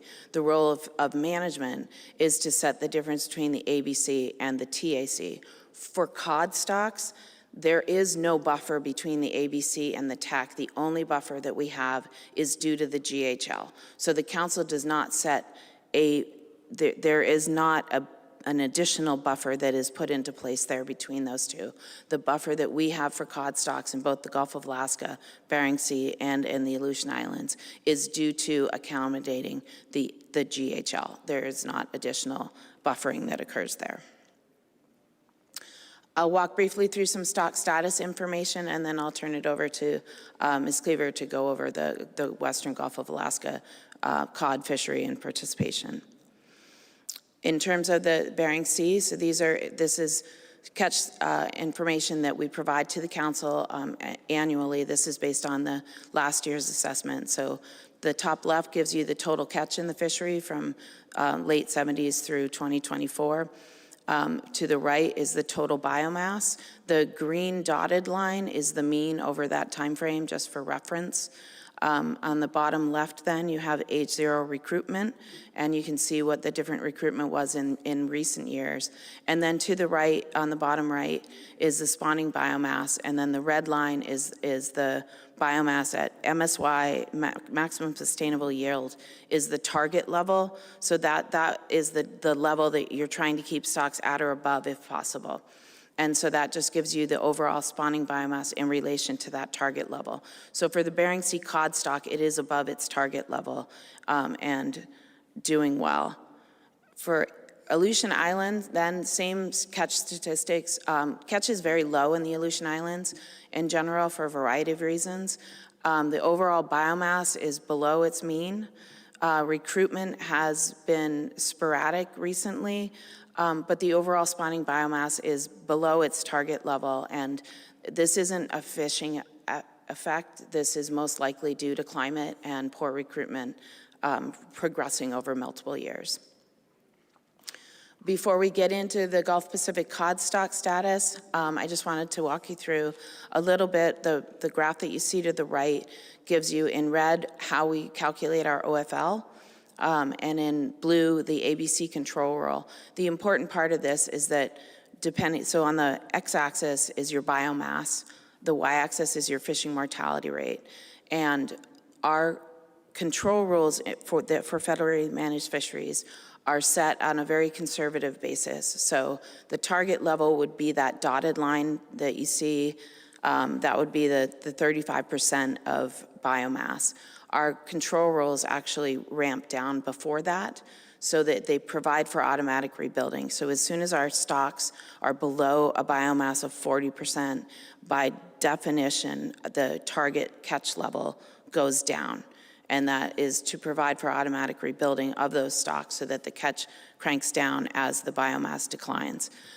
We have an OFL level, and then we have an ABC level. For cod stocks, as well as Atka mackerel and pollock, we also have a 20% cutoff to the directed fishery. So and this happened in the Gulf of Alaska in recent years, if the biomass goes below 20% of the target level, the directed fishery is closed. And that's for Steller sea lion measures. So that's how our control rules are formulated, and they're very conservative, and the council has the ability to set the catch levels below that, and the SSC can recommend catch levels below that, but that is the maximum amount that they can set the catch levels at, are based on those harvest control rules. Do you want me to? Madam Chair, for the record, this is Sarah Cleaver. I'm also council staff, as Dr. Stram mentioned. I'm the Gulf of Alaska Fishery Management Plan Team Coordinator. So just stepping back, one other thing I wanted to highlight on this slide is the title should link to the most recent Pacific cod assessment. As Dr. Stram mentioned, we will be looking at whatever information we do have this year at our upcoming SSC meeting. However, because of the government shutdown, we won't have full assessments as planned. We will use whatever information we're able to use by the time of our SSC meeting, which actually is 1 day delayed in case anybody's tracking that. That starts a day later than planned. The thing on this slide is it just shows each of the, get this laser pointer, each of these points marks a specific year, and so for the 2024 assessment projects forward for where the stock would be at in 2025, and it's kind of hard to see, but recent years the stock has been right around here, which as we say is on the ramp. So the fishing mortality rate has been ratcheted down because the spawning stock biomass levels are lower than the maximum catch that would be allowed under the ABC control rule. So we are right around here this is at 28.7% of what the unfished spawning stock biomass would be. So for Pacific cod, we specifically, due to those Steller sea lion regulations, make sure that Pacific cod it has to be above B20, or Gulf Pacific cod has to be above B20 in order to not close the directed fishery, and we are at 28.7. This is another summary figure. It has the same metrics that Dr. Stram provided for the Bering Sea and Aleutian Islands. You can see in 2020 where the spawning biomass did go briefly below the BMSY before the fishery was reopened in 2021.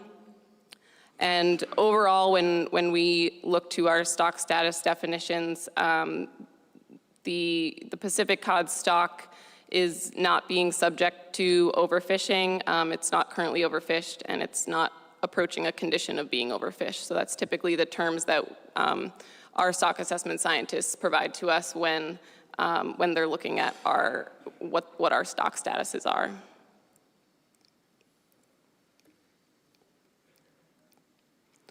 And I also should say, I don't know if he's presented here before, but Dr. Pete Hulson is in charge of the Gulf Pacific cod assessment, and so those are, all this information is taken from his assessment or associated presentations from last year.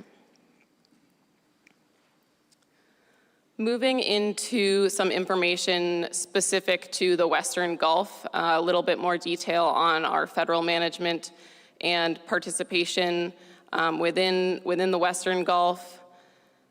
These first two slides here just show the catch in our federal fisheries. So this first one is catch specifically by trawl gear in the federal fisheries. And I should note, for those not familiar with our federal management areas, 610 is the Western Gulf, 620 and 630 are both part of the Central Gulf.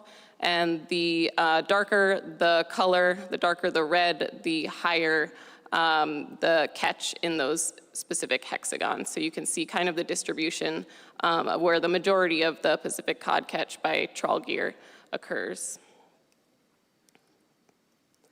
This is a similar figure, just noting that it is for the fixed gear fisheries, the non-trawl gear.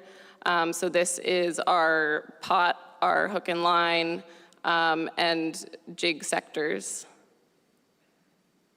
And you can see some of the differences in the distribution and the higher densities of effort over in some areas in the Western Gulf.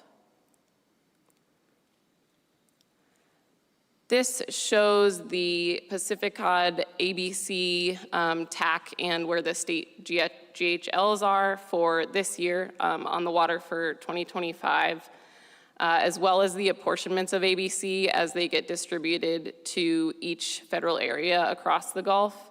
So the Gulf-wide ABC over here for 2025, around 32,000, is first apportioned by each area, and both the ABC and these apportionments come out of the stock assessment information, which is then reviewed by our SSC. The SSC has the ability to, depending on which model that they choose, the SSC may adjust, these numbers may get adjusted depending on which model is chosen by the SSC. For the spatial apportionment, the methods that are used can change. Recently, they have not changed for a couple of years. These apportionments are essentially based on modeled survey biomass estimates coming out of the Gulf of Alaska bottom trawl survey. And so these numbers include the bottom trawl survey estimates up until 2023. We would have had some 2024 numbers this year, but we won't be getting our full assessment. So the current percentages, and I don't have these on the slide here, but for the Western Gulf, 27% of the total ABC is allocated to the Western Gulf.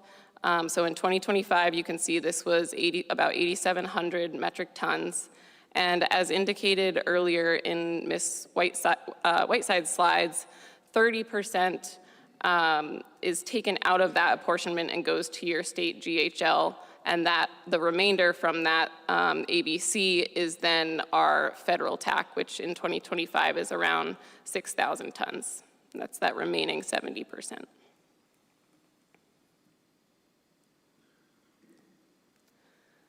Hopefully in your printouts or looking closely on your slide, you can see this. It's hard to fit in on the slide. But this essentially shows how after the area apportionments of the TAC then gets allocated by season and sector. And this is specific to the Western Gulf. I pulled out the specific Western Gulf allocations. So currently, 3.5% of the Western Gulf TAC gets allocated to the jig sector, and that comes off first. It comes off the top.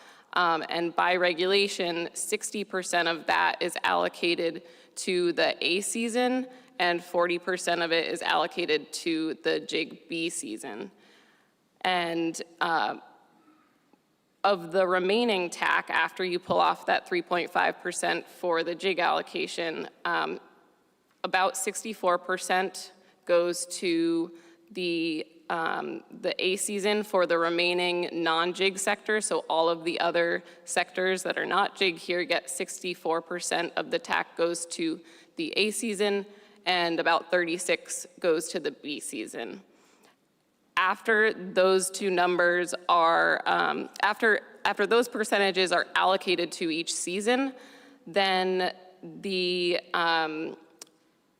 allocation is then based on gear type and operation. So you can see on the left here the different sectors that we have and where their allocations for 2025 ended up based on these allocation percentages.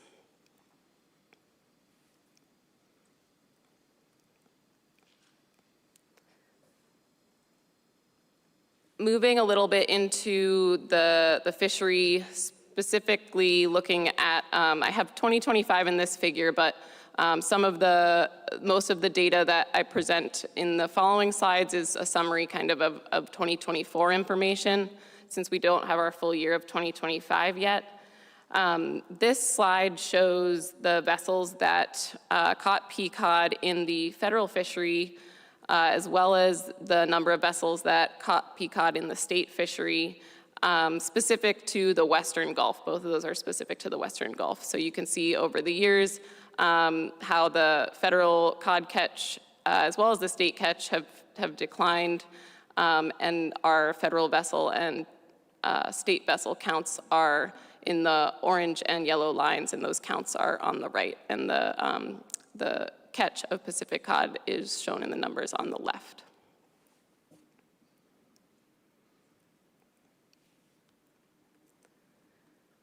This slide provides the percent of the catch caught by each sector in the Western Gulf. This document, or this image, is from a report that we get every December from our NMFS in-season management team. You can see that the pot, hook and line, and catcher processors, as well as the trawl CVs, harvest kind of the majority of the Western Gulf catch. So by year, the percentage of the catch that's caught by each sector is shown up here and then reflected by the line graph below.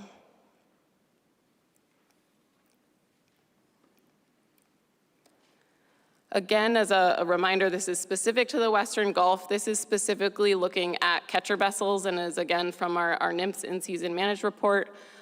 This is the number of vessels targeting Western Gulf Pacific cod by gear type. So you can see that in 2024, there were 15 trawl catcher vessels, 7 pot vessels, and pot catcher vessels, and 4 jig catcher vessels that were active in the Western Gulf Federal Pacific cod fishery.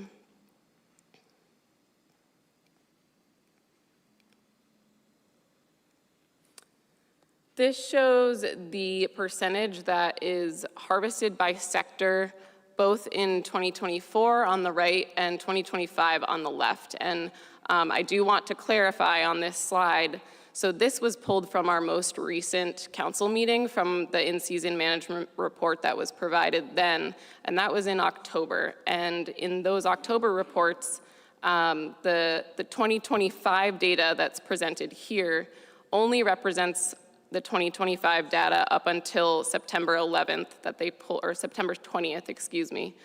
They pulled the data from catch up until September 20th, and that is then compared to the catch during the same time frame from 2024. So these numbers are reflective of how much of the TAC was taken by September 20th of each year. And I should have on the slide, unfortunately, I didn't get it on there, but by the end of 2024, rather than 60% of the TAC being taken in total across all gear types, it was 73% of the Western Gulf federal TAC was taken. So there was a bit more of the TAC that was taken after September 20th in the year.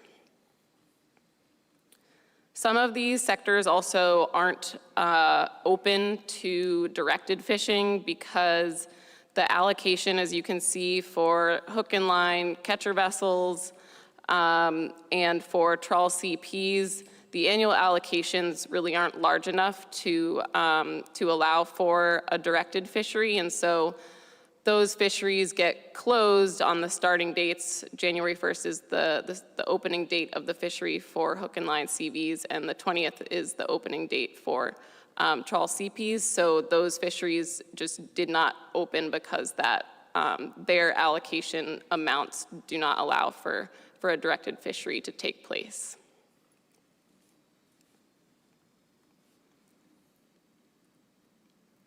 Moving into some participation information specifically for 2024, and hopefully this and the next slide will answer some of the questions that came up during the prior presentation.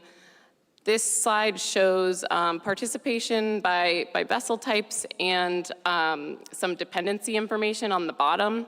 Again, specific to 2024, there were 46 vessels that participated in the Western Gulf Pacific cod fishery, and 32 of those 46 vessels were 58 feet or less. So there were 17 vessels that were 17 vessels that were over 58 feet. In 2024, 10 of the 19 vessels, and again, I wish that I had included this on the slide, but we got some of our data kind of late in the game, so I apologize for not including this on the slide, but 10 of the 19 vessels that were active in the state Pacific cod fishery in the Gulf were also active in the federal fishery. That's 10 of them. That was 7 pot vessels and 3 jig vessels participated in both fisheries in 2024 in the Western Gulf. Walking through a little bit of the information here on the slide, the Western Gulf peacock fishery in 2024 had an ex-vessel value of $2.5 million and a wholesale value of $9.6 million. And the $2.5 million figure, that is 10% of the total federally managed groundfish value for the Western Gulf. And the wholesale value of $9.6 million is about 18% of the total federally managed groundfish value in the Western Gulf, just to give you some perspective of where those numbers fall. The pot and CP hook and line sectors have the highest wholesale value of all the sectors, each around $3.2 million, followed by the trawl CV sector at $3 million. Moving down the slide, 5.6% of participating catcher vessels and 1.9% of the participating catcher processors' total annual revenue came from Western Gulf Pacific cod. So that gives you a sense of kind of how much revenue those boats receive from this specific fishery in relation to the other fisheries that they participate in.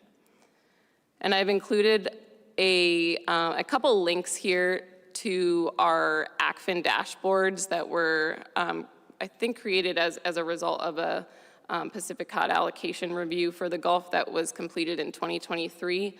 Those links are updated through 2024, and they really just provide some of this information by year, so you can take a look at some specific figures and dig in a little bit more to the trends over the years of that data if you are interested in looking at that.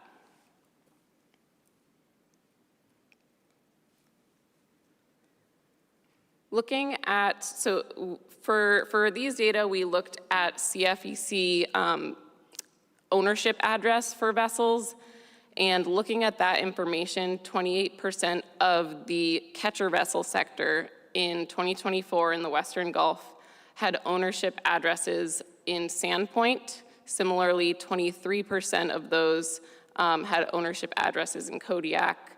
And you can see the other numbers for Seattle and King Cove. But if we look at a more, at kind of a higher level, a broader spatial level at state residency, by state, 77%, and these are just the catcher vessel numbers for now, 77% of the catcher vessels that participated in this fishery in 2024 were owned by Alaska residents, 18% were owned by Washington residents, and 5% were owned by residents of other states. There were shoreside deliveries in Acatan, Dutch Harbor, False Pass, and Sandpoint. They all received deliveries in 2024 of Western Gulf Pacific cod, and the last bullet down here indicates that 100% of the catcher processor ownership has vessel ownership addresses from Washington State, but there is a caveat here that partial ownership, so any organizations that have partial ownership in a vessel, that type of ownership information is not included in the CFEC data that we pull. So CDQ groups may have partial ownership in any of these vessels, but we don't have access to, so we don't have access to that partial ownership information. You may be able to hear that from public comment. We do know, just in terms of common knowledge, that I know one CDQ group has partial ownership, has 25% ownership in hook and line CP, and that has been since 2022. So that's the only one that I'm so far aware of, but hopefully in public comment you can get more information on that, since that's not information that we could see in the data that we looked at.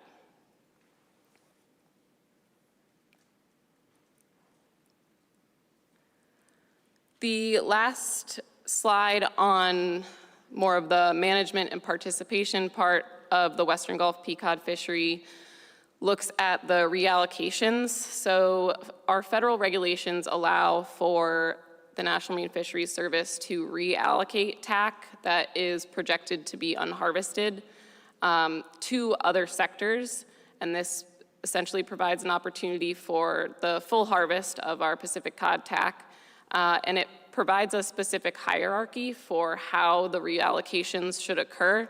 So in regulation, the reallocations should first be considered to the catcher vessel sectors. After that, they should be considered to the combined CV and CP pot sector, and then after that to all other CP sectors. And you can see over the last 10 years, reallocations in the Western Gulf typically come from the trawl CV sector and are reallocated to other sectors. Additionally, underages or overages by sector can then be applied to the next season. So if a sector does not harvest all of their A season allocation, it can be rolled over to their B season allocation. I'll pause, since that's the last piece on kind of management that I have, to see if there are any questions. Questions? Thank you. Quick question. And I was just talking offside with Member Carpenter about this. So this is, all of this data in your presentation is wholly focused on the Western Gulf of Alaska. Most of the presentations that we're the proposals that we're considering are Western Gulf related, but the one that I think is going to be kicked out for deliberation in March has to deal with some Bering Sea. Are we going to get a similar presentation on Bering Sea numbers, or is this it?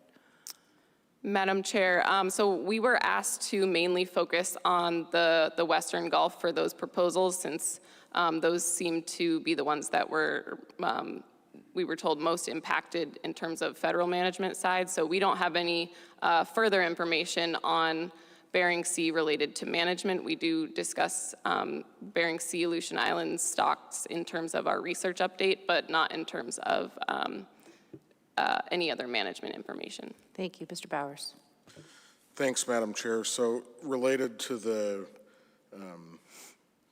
proposal that will be taken up in March dealing with the Aleutian Islands, that proposal only affects the fishery in state waters, so there isn't the same nexus with the federal fishery that we have in the Western Gulf proposals that are seeking reallocation. Okay, thank you. I would just put it out there that if board members were seeking some of that contextual information, while it may not be a direct nexus, just let us know. Mr. Carpenter. Thank you. Yeah, I asked a question earlier, and I think you clarified it. Is the buffer between the OFL and the ABC, is that a rigid number, or does that fluctuate based on different characteristics that you might find, survey information, et cetera, et cetera? Thank you, through the chair, for the question. That depends on the tier level. So we have different tiers of information that we classify stocks according to. I believe that all of our cod stocks are in our tier 3.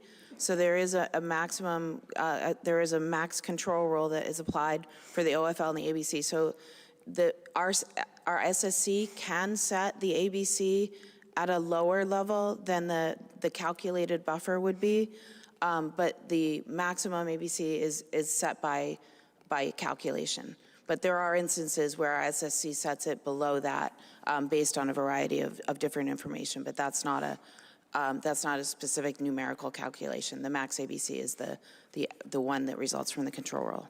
Okay, I appreciate that. One other question. The ABC, we'll just talk about the Western Gulf because that's what we're focusing on, obviously. Is the TAC set at the level that the ABC is for Western Gulf Alaska peacock? Through the chair, so currently, yes.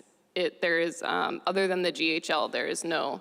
The council has the opportunity to set the TAC. They could, kind of referencing what Dr. Stram mentioned earlier, there is no explicit buffer between the TAC and the ABC, but the council always has the opportunity, specifically based on any information that they get regarding socioeconomics, to set a TAC that's lower than the ABC. But currently, I believe for 2025, Pacific Cod is set without any additional buffer other than accounting for the state's GHL. Thank you. Mr. Irwin. Thank you for your presentation. I'm looking at slide number 12 and just trying to understand a little bit more about this assessment and the population there. My first question is, looking at this, around 2007, 2008, there was the downward trend ended and we started seeing an increase in that biomass and the spawning biomass. And you've mentioned that none of this decline has been to overfishing and referred to the water temperature. What event happened in 2007, 2008 around that time that allowed for that increase in the total biomass and spawning biomass? And then since then, what around 2013 or 14 caused that other decline? You mentioned a 2018 increased water temperatures, but I'm wondering about those points, reference points before that time. Thank you. Through the chair, I'll see if Dr. Stram has any more information on this. I would have to look back at the assessments to see what exactly caused that trend. However, I was having a conversation the other day and someone reminded me of, I don't want to butcher it, but I at one point had heard there was that Pacific cod in some of the indigenous cultures is referred to as, I wish I didn't have to butcher it, but something about the fish that either was or wasn't there. And so that over time we have heard that there have been these observed changes in the population, seemingly to be to natural circumstances. But for the specifics of those years, I would have to look to the stock assessment, and I can point you to where that would be. Thank you for that answer. So given that this is a kind of relatively normal historic trend, it seems, the total biomass is lower than anything that is shown on this graph prior to or since 1977. Is there a concern for the population at this time in Gulf of Alaska for Pacific cod? Through the chair, so yeah, I think that's a great question since we are looking at some of these trends where over time the stock really does, the spawning biomass is lower than what you see back in the 90s, as well as the total biomass. When we have our plan team meetings and we get presentations from the stock assessment authors, we get this information from them, but we also kind of get a feel for, even if we don't have the resulting stock assessment that we usually receive in November, a feel for, based on the previous year, what their take on kind of the overall health of the stock is. And in 2018, we saw that large decrease in spawning stock biomass. I think it was somewhere above 60%.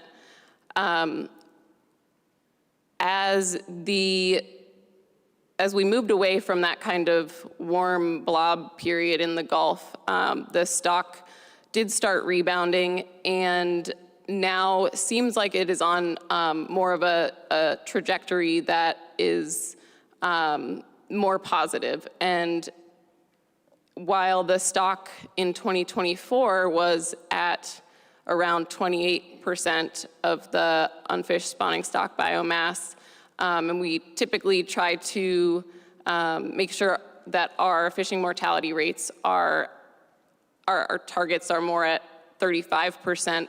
It is lower than that, but it does seem like there are, the stock is on a kind of rebounding trend, so there isn't a specific concern for it at this time. Okay, thank you very much. Commissioner. Yeah, so how far out can you forecast Pacific cod abundance? We know these things live to be 25, 30 years old. As I'm presuming this is some kind of catch-at-age model you're using to set your ABCs and your overfishing limits. How far out can you reliably forecast ABCs and overfishing limits? Through the chair, so Gulf Pacific cod it's an age-structured model, a single-sex age-structured model, and the information that we get from our stock assessment authors is we get projections for 2 years. Not being a stock assessment author by any means, I can't answer any further into their confidence looking at their projections ahead of time. They are able to kind of project and look at those trends, but I can't speak to the confidence of that information. Quick follow-up. I understand that because I understand that cod are very sensitive to temperature changes, and you could forecast out potentially 5 years of the catch-at-age model, but you probably have buffers built into that to deal with the uncertainty associated with warming events. Through the chair, yes, and that's actually a good segue. I'll pause to see if there are any other questions, but there was a piece of information in the research update we were given at the plan team that was specific to warming temperatures as well in the research. Right, my question is, what are the dates for the A and B season specifically? Madam Chair, so for trawl, the A season begins on January 20th. The B season, I have to double check on this, I believe it begins September 1st or November 1st. Does anybody else know? I might be able to offer some insight. So yes, January 20th for trawl. I believe the split between A season and B season is June 10th, but the directed fisheries, in particular for trawl, other fisheries, usually begins September 1 to try and avoid processing conflicts with salmon in the Gulf. And Madam Chair, for the non-trawl fisheries, they begin on January 1st, or the A season begins on January 1st, and similar September 1st for the B season for our fixed gear fisheries. And is there a closing date? Is there a date by which they close? When either the tax are achieved or the end of the calendar year. Got it. Thank you. Mr. Carpenter. Yeah, thanks. I just have one question. You might not be able to answer it. The information might not be available, but when I looked at the graph, the Pacific cod assessment graph for 2024, above B20, it was 28.7%. Is there any information right now that you could project or that you might know from the most recent survey information where that number might potentially lie outside of what we're looking at right here? Through the chair, so the 2025 number, you're right, is right around here. We are not using the most recent survey information yet because that information came just this summer, and we had a preview of that information at our September plan team meeting, but none of that data has been able to be analyzed yet. However, from our 2024 assessment, because the scientists do 2-year harvest projections, the 2026 number that came out of those projections, which in a typical year would certainly be updated by the end of this year with that new survey information. We don't know yet where that which information will be used overall to determine any new 2026 numbers, but the 2026 number that we have from last year's assessment is also right around here. I believe you can see the 26. I can quickly look up at the SAFE to find the percentage, though, for you to be more specific, but it's right around this same area.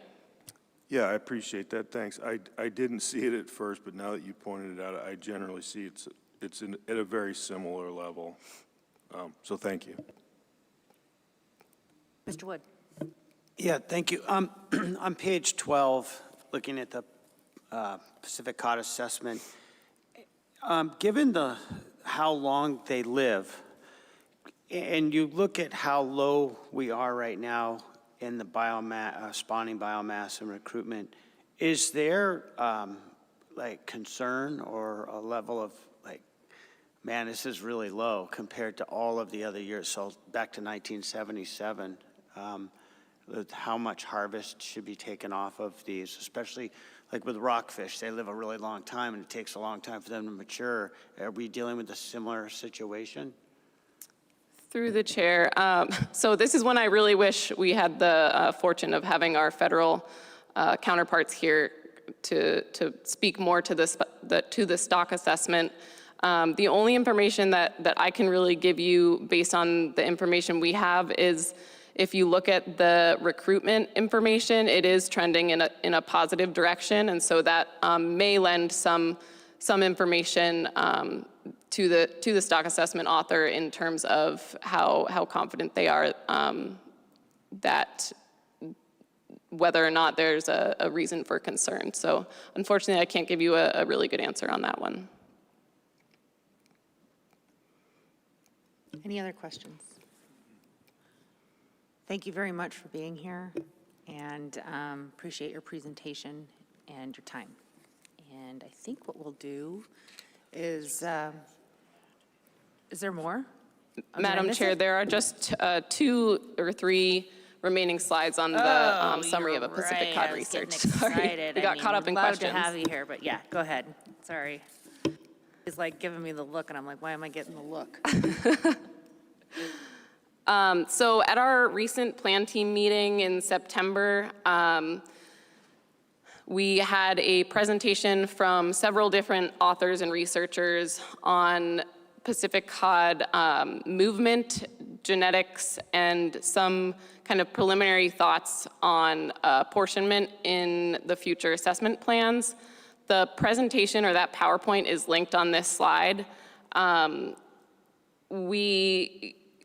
Stram and I were a little bit hesitant to try to dig in too much and present to you their information. One, because we are not them, and also because it is very preliminary information. And even at the plan team meeting, there was a lot of caution from plan team members about how to interpret some of the preliminary data because the data are still being analyzed. So we are just going to speak to a very high level of some of that information, noting that there will be future research that can better inform either the board or within our own council process in the future.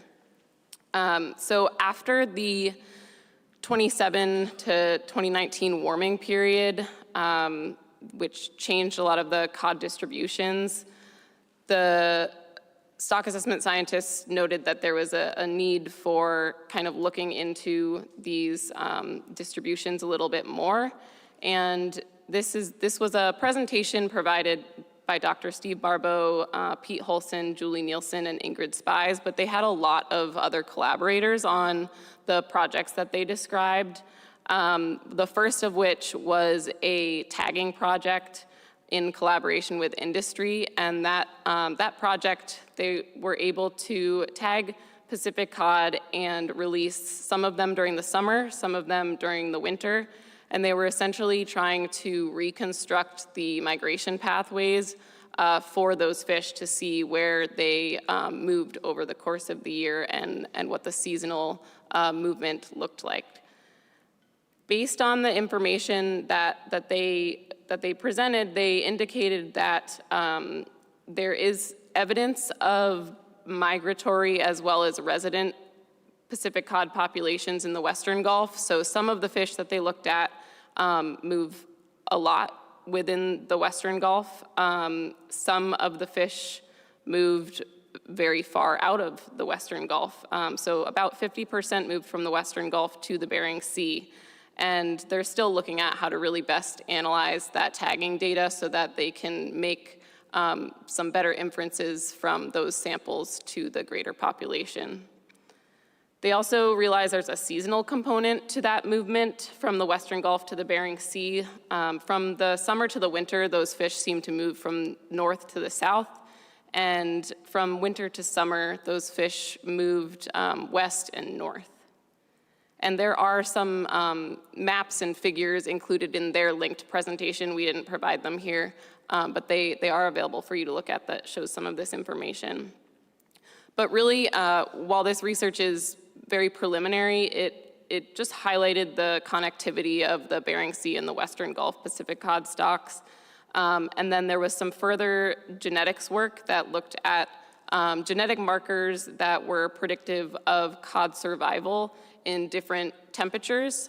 So that information was presented by Ingrid Spies, and I think there might be, if not a paper in publishing about that one, there are papers about some of the other genetic projects that we heard about that are in publication. So you can keep an eye out for some of the genetics work that was related to this Pacific cod survival in different temperatures, as well as some projects that were more regarding the different genetic composition of certain stocks of Pacific cod across the Bering Sea and the Gulf.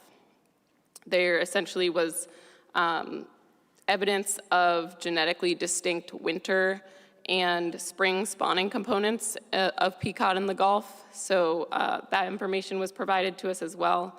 And I think the only other thing we wanted to note about this part of the presentation was just that they're really looking more into movement and what the impacts of that research could be in terms of apportionment across the Gulf and the Bering Sea.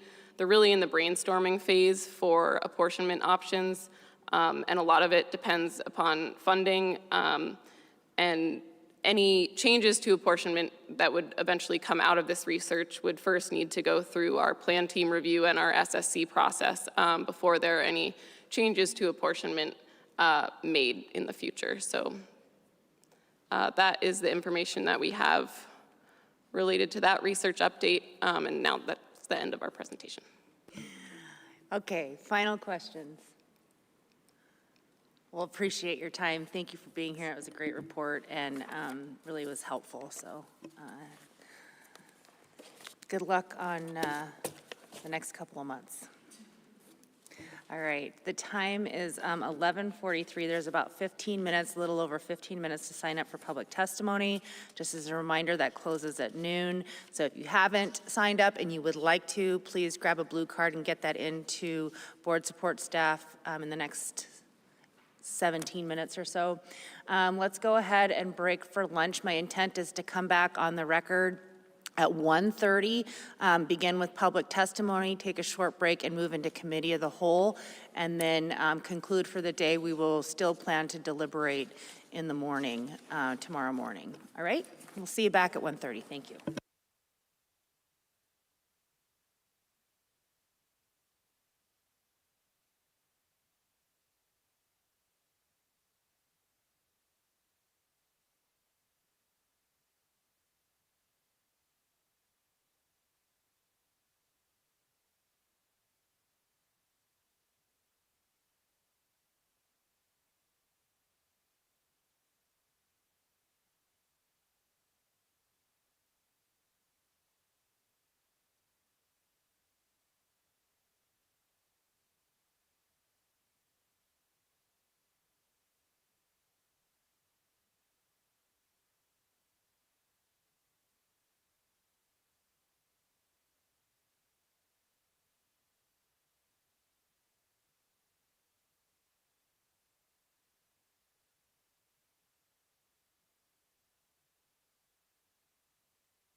Okay, welcome back. The time is 1:41 p.m. We're going to begin with the public testimony portion of our agenda.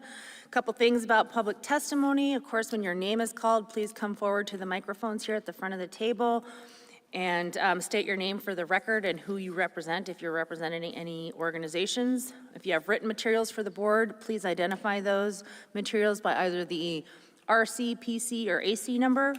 I'll give board members an opportunity to get the paperwork in front of them, and that time isn't going to be charged to you, or against you, I should say. At the meeting, the public will be given 3 minutes. ACs and Regional Advisory Council representatives will each be given 10 minutes. When you begin your testimony, the executive director will give you just a brief time to introduce yourself before he starts the timer. When your time is up, you will hear a beep. Please stop speaking when the timer goes off. If you don't stop speaking, I will ask you to stop speaking. When you're finished, please remain seated in case we have any questions for you.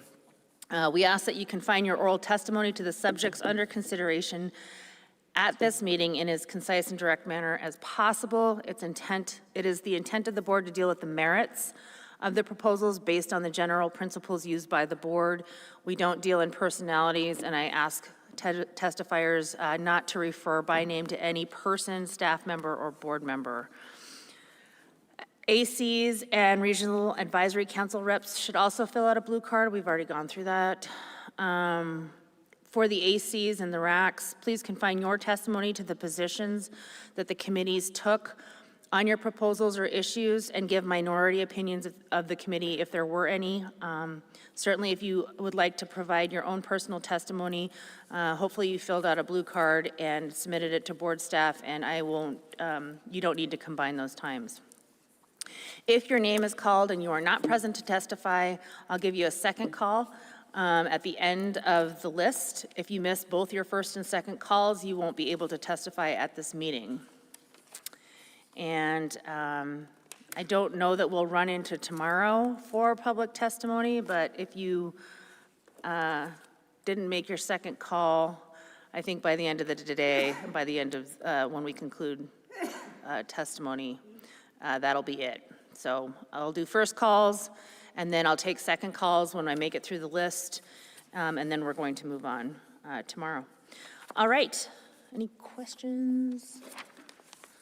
All right, let's go ahead and begin public testimony. The first name on my list today is Max Heggie with Ocean Bay Fisheries, and I apologize in advance if I mispronounced your name. All right, good. Well, welcome.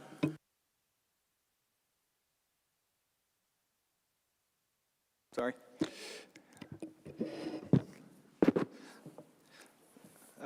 My name is Max Heggie. I'm representing Ocean Bay Fisheries out of Kodiak. Thank you, Madam Chair, members of the board. Thank you for the opportunity to speak. I want to start by saying that I support state water fisheries. It matters a great deal to coastal communities in Alaska. It creates access, it keeps working fishermen on the water, and it supports local economies. I don't think anyone here wants to undermine that. What I'm asking you to consider is balance. Right now, the South Alaska Peninsula state water cod fishery gets 30% of the Western Gulf allowable harvest. Proposals 1 through 8 would raise that to 40, 50, even 60 in some cases %. In some cases through an automatic stair step. When that share goes up, the federal share goes down.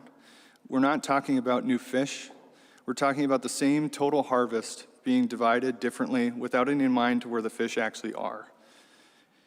And that has real consequences for vessels, skippers, and crews who participate in the federal Gulf fishery and don't have access to the state fishery. We can't just move into state waters if the federal share is reduced, but many boats in the state water fleet can fish in both state and federal waters. So if we shift too far, too fast, one group absorbs almost all of the impact, and it's a group that only has one place to fish. Those operations have years of history and investment in that fishery. The current 30% structure was built to do two things at once: give meaningful opportunity in state waters, especially for smaller boats, and still maintain a viable fishery for fisheries offshore. It was meant to reflect biology, access, and geography. It was meant to be stable. The proposals in front of you move from stability and toward acceleration. They make a large, and in some cases, automatic reallocation at a time when the overall TAC has been relatively low. That is exactly when pressures are highest and tensions are sharpest, and I would suggest that moments like this, when the resource is just starting to come back, are not the right moments to rewrite the formula. And the stakes are not theoretical. Given where cod tax have been, moving to 50% and certainly 60% could be tantamount to not having a meaningful federal fishery at all for the vessels that depend on it. I'd also point out that we're seeing in the stock itself, recent survey work is showing encouraging signs. That's a promising signal that the stock is rebuilding. As the biomass rebounds, the total catch will increase and the state water quota will increase with it. So some relief is already on the way without making dramatic changes to the allocation. That's why I'm urging caution. Let's not get ahead of the resource or ahead of the people depending on these fisheries. Let's protect opportunity in state waters without hollowing the federal fishery that many families rely on. For that reason, I respectfully urge you not to adopt proposals 1 through 8. Thank you. Thanks, Max. Good timing. Are there any questions? Thanks for being here to testify. Appreciate it. Thank you. Next up is Ernie Weiss with the Aleutians East Borough.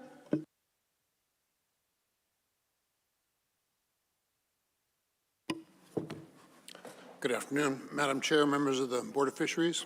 My name is Ernie Weiss, and I've been employed with the Aleutians East Borough for 15 years now as Director of the Natural Resources Department. I've lived and fished for many years in the borough community of King Cove. I currently reside in Anchorage, and I'm a member of the Anchorage Advisory Committee, testifying today on behalf of the Aleutians East Borough. The borough submitted PC2 supporting proposals 1 through 10, submitted by local fishermen and advisory committees. The borough is situated on the Alaska Peninsula and eastern Aleutian Islands between the Gulf of Alaska and the Bering Sea. It includes the fishing communities of Akitan, False Pass, King Cove, Nelson Lagoon, Sandpoint, the processing plant at Port Moller, and the sport fishing destination of Cold Bay. Subsistence fishing is also important to all of our community residents. Fisheries are the lifeblood of the Aleutians East Borough.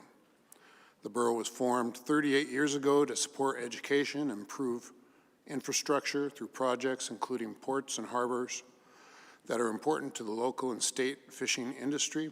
To do this, the borough levies a 2% tax on all raw fish delivered to our ports for processing. Proposals to increase the South Alaska Peninsula Pacific Cod GHL would potentially increase borough fish tax. Virtually all local vessels that participate in the South Penn State Waters fishery deliver fish to local shore plants or tenders that deliver to these plants. And each local vessel in the South Penn Pequod fishery supports several local families. Raising the GHL gives more opportunity to local pot and jig fishermen. Over 20%, as you've seen in the presentations and staff reports, 20% of the federal TAC is allocated to sectors that never deliver locally on shore. And even though the majority of the federal TAC that is allocated to trawl, catcher vessel, and pot vessels, some but not all of that product is delivered locally. These proposals to increase the GHL are supported by fishermen who fish both the federal and state fishery, because the South Penn Pequod fishery gives more opportunity to local fishermen, which helps local communities' economies. Aleutians East Borough urges the board to increase the South Penn Pequod guideline harvest level for the benefit of local communities in the state of Alaska. Thanks for the opportunity to testify, and I can answer any questions. Thanks, Ernie. Ms. Irwin. Thank you, Mr. Weiss, for your testimony and for being here today. I was wondering that 2% of the borough tax, or the 2% of the fish tax that the borough receives, what does that funding go into for the borough? Sure. Well, we obviously support schools, education. We take on a lot of projects that build infrastructure, and then we take on bond debt, and we're currently trying to pay off that bond debt as our revenues have been decreasing. But those are the main things that are paid for. Thank you. All right, thanks for your testimony today. Thank you. Robert Mack. After Robert, we'll hear from Dale Peterson and Tiffany Aguiar and Landry Price. Welcome, Robert. Thank you. Madam Chair, members of the board. My name is Robert Mack. I am from King Cove, Alaska. I'm here today to support the proposals 1 through 8.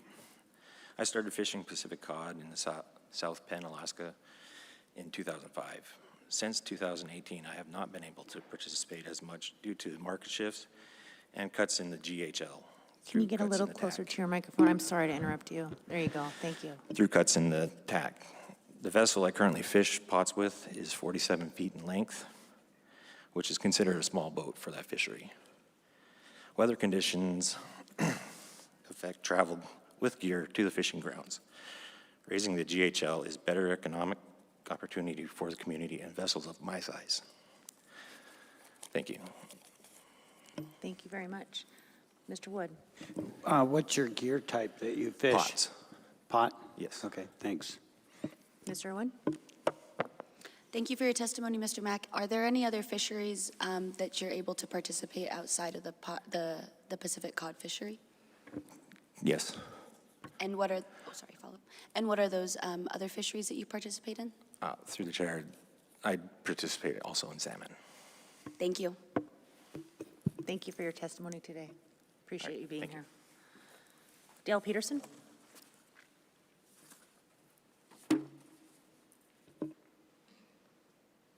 Is Dale with us today? Going once? Okay, first call. Next is Tiffany Aguiar and Landry Price.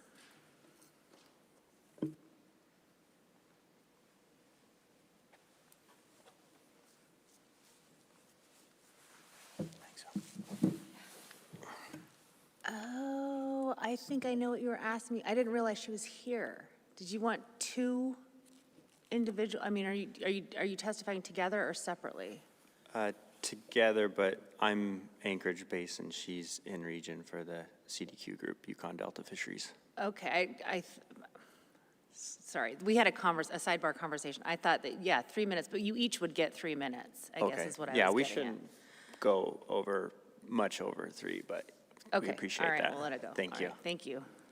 All right. Good afternoon, Madam Chair and board members. For the record, my name is Landry Price of Anchorage, Alaska, and with me is Tiffany Aguiar of Aleutian, Alaska, a community on the lower Yukon Delta. We are here speaking on behalf of Yukon Delta Fisheries Development Association, otherwise known as YDFDA, which is one of the 6 CDQ groups, or Community Development Quota groups, that serve 6 of the 65 Western Alaska CDQ communities. We are asking that the Board of Fish to delay consideration of proposals 1 through 8 due to current management uncertainties with the cod stock highlighted in the CDQ comment letter and the significant allocative consequences for Alaskan stakeholders participating in the Pacific cod federal fisheries, including YDFDA and the other CDQ groups. Briefly, the CDQ program is a non-governmental collection of Alaskan communities that receives an allocation of rationalized fisheries in the Bering Sea and Aleutian Islands and are federally mandated to invest in fisheries-related investments. These 65 communities utilize the fishing rights granted to them to provide direct economic benefits to roughly 30,000 Alaskans, connecting Alaskan residents to federal fisheries. Since inception in 1992, the CDQ groups have become significant owners in all of the Alaska federal fisheries, including the Gulf of Alaska hook and line catcher processor sector. Whereas proposals 1 through 8 request the Board of Fish to substantially increase the state waters GHL in the South Alaska Peninsula, Area M. YDFDA acknowledges that the Board of Fish is tasked with developing state water fisheries, and while we fully support this, we are concerned that taking action to increase the South Alaska Peninsula Area M GHL would have a negative impact, as it hurts more Alaskan participants than it helps, as 90% of the western Gulf of Alaska hook and line CP TAC goes to Alaskan-owned operators.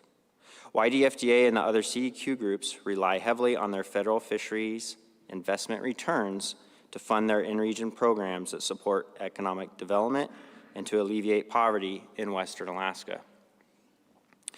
If the Western Gulf of Alaska GHL were to be increased, it would come at the direct expense to YDFDA and the other CDQ groups that are significantly invested in the federal GOA fishery, inhibiting our ability to return the much-needed funding to our coastal communities.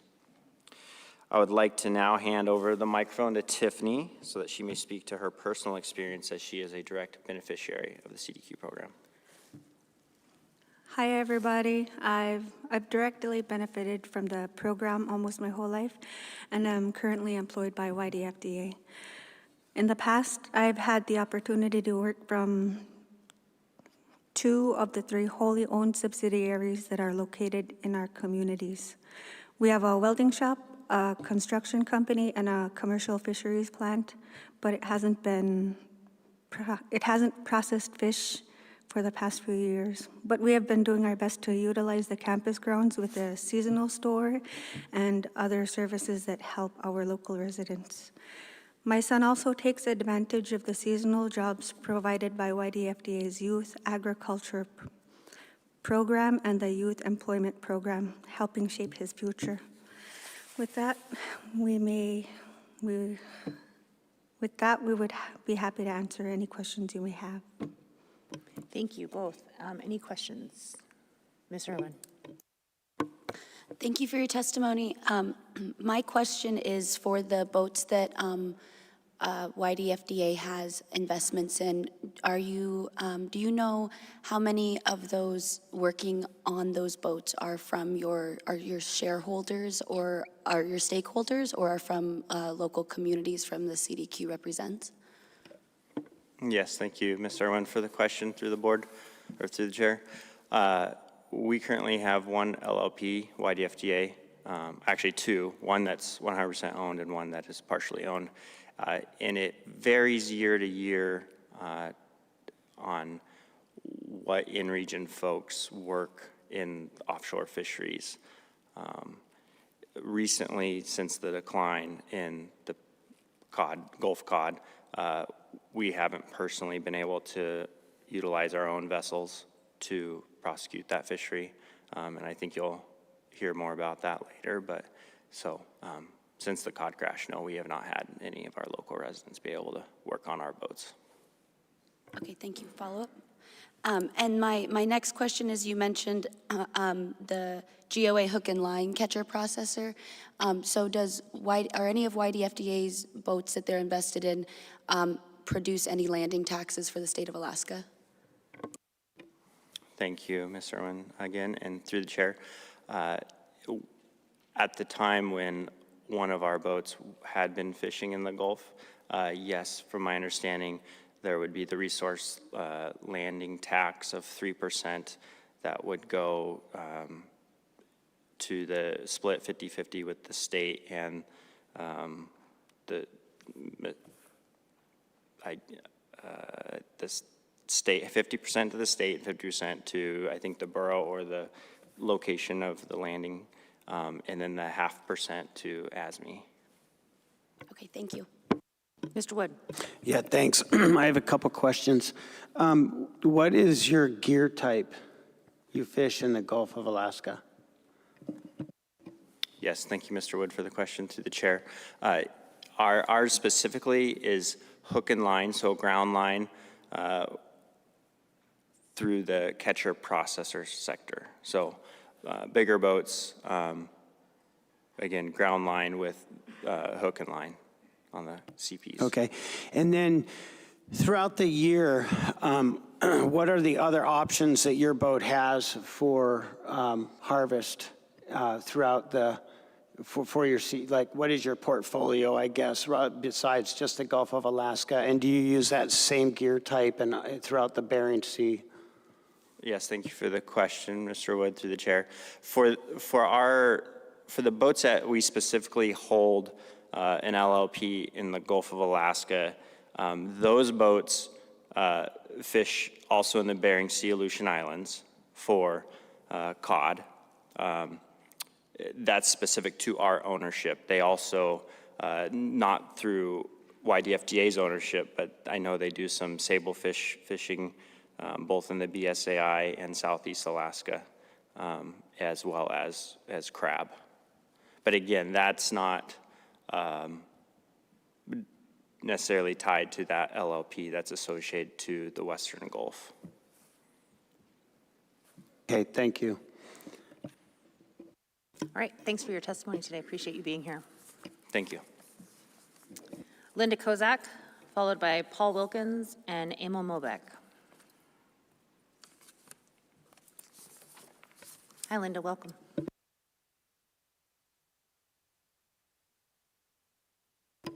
Thank you, Madam Chair, members of the board.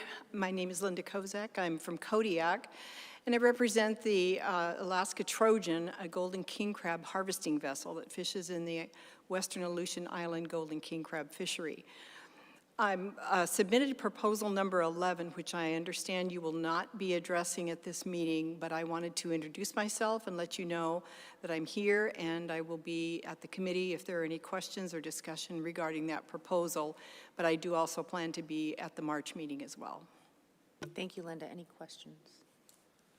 All right, appreciate you being here. Emil, or I'm sorry, Paul Wilkins next.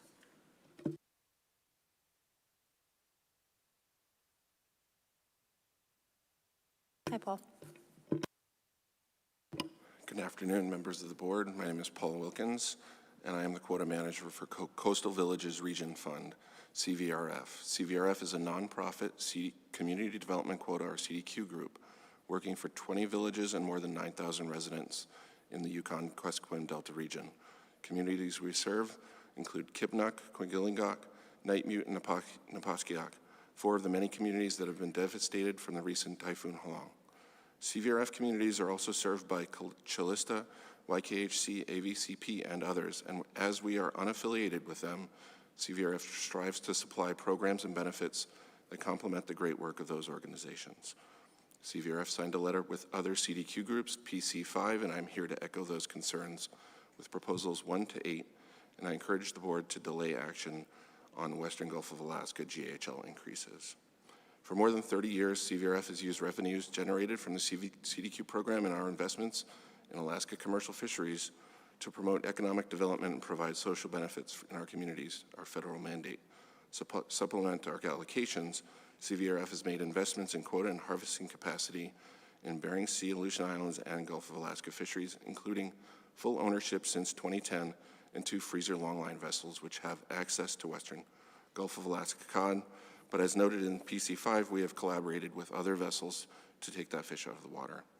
CVRF's fishing revenue funds creative and versatile programs catered to community need, including a youth summer job program, maritime job training, vocational and college scholarships, GIS mapping and addressing program, and support for local fisheries and subsistence access. Our People Propel program helps residents acquire the power equipment they need for subsistence, and our mechanic welder program operates 18 shops throughout our region and helps keep those critical equipment in service.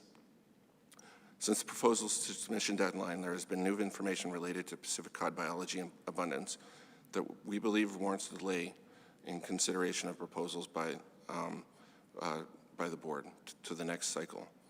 The Council's September Groundfish Plan team meeting, as noted by Ms. Cleaver, reviewed recent genetic and tagging studies, some of which was collected in partnership with our Freezer Longline Coalition vessels, and they have helped lead to a better understanding of how Western Gulf of Alaska and Bering Sea cod stocks interact. Federal scientists have indicated that they may initiate changes to the stock assessment of Pacific cod in the coming years due to this new information.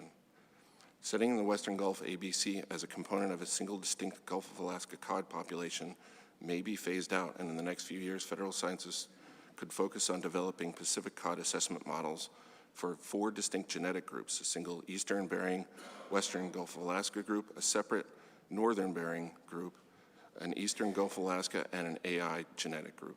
How these groups are distributed spatially, how much overlap occurs, and how much of that varies each year is yet to be determined, but there could be significant impacts on Western Gulf biomass estimates. While we do not yet know whether these will lead to increases or decreases in Western Gulf Pacific cod, Go ahead and finish your statement. ABC, or subsequently the GHL, if the board makes decisions now based on historical abundances and allocations, they may not be representative of future circumstances.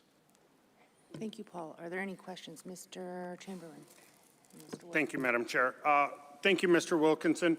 CVRF is, I'm sure you're aware, and the public may or may not be aware, services about 20 communities in the lower Kuskokwim along the Bering Sea coast.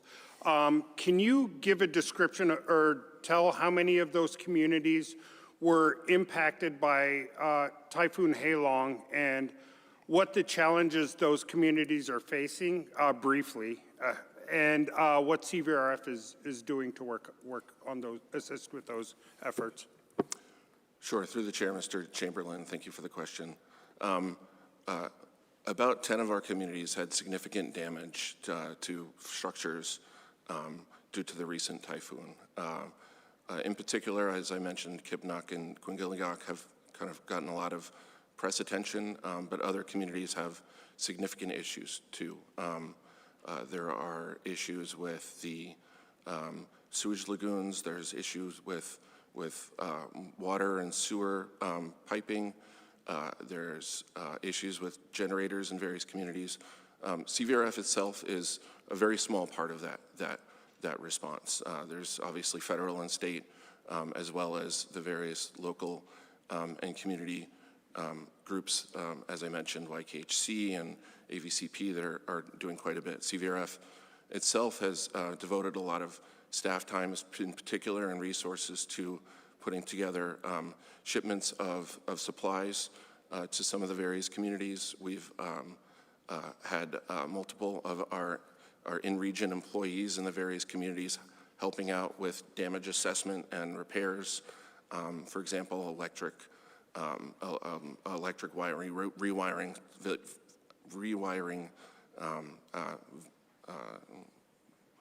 houses and that kind of thing. So quite a bit. Our general focus on programs is scholarships and our different sort of benefits programs, People Propel and welding shop repairs. All of that manpower is really associated with trying to help out with the very difficult situation that those communities have been dealing with. Thank you for the question. Thank you. Mr. Wood? Thank you. I'm going to be redundant in my questioning because I mostly am trying to understand like trying to provide opportunity for local fisheries throughout the state, and then trying to understand the portfolio, so to speak, of the CDQ groups and the opportunities you have. And I'm trying to put it together. But so first of all, the gear type that you fish when you're in the Gulf is what? Through the chair, Mr. Wood, thank you for the question. We have 2 vessels that participate in the bottom longline catcher processor or freezer longliner sector. Our vessels, as of late, have not been participating in that sector. So as a sort of a group, there's several vessels that have been participating, and we've had a sort of a quota leasing scenario to get some of that fish out of the water. But our vessels specifically haven't been participating in that fishery for quite a while. Okay, thanks. And then do you have opportunity elsewhere throughout the year with different gear types to help support your CDQ group? Yeah. Through the chair, Mr. Price with Yukon Delta Fisheries Development Association, he mentioned that he has his vessels participate in the Bering Sea Pacific cod longline freezer fishery. We have 2 vessels out there currently, sort of northwest of the Pribilofs, that are fishing Pacific cod for us. And we acquired those vessels in 2010 as part of a sort of a redemption from the sort of the American Seafoods company, and so we've got 100% ownership of those 2 vessels, but they're currently out fishing in the Bering Sea.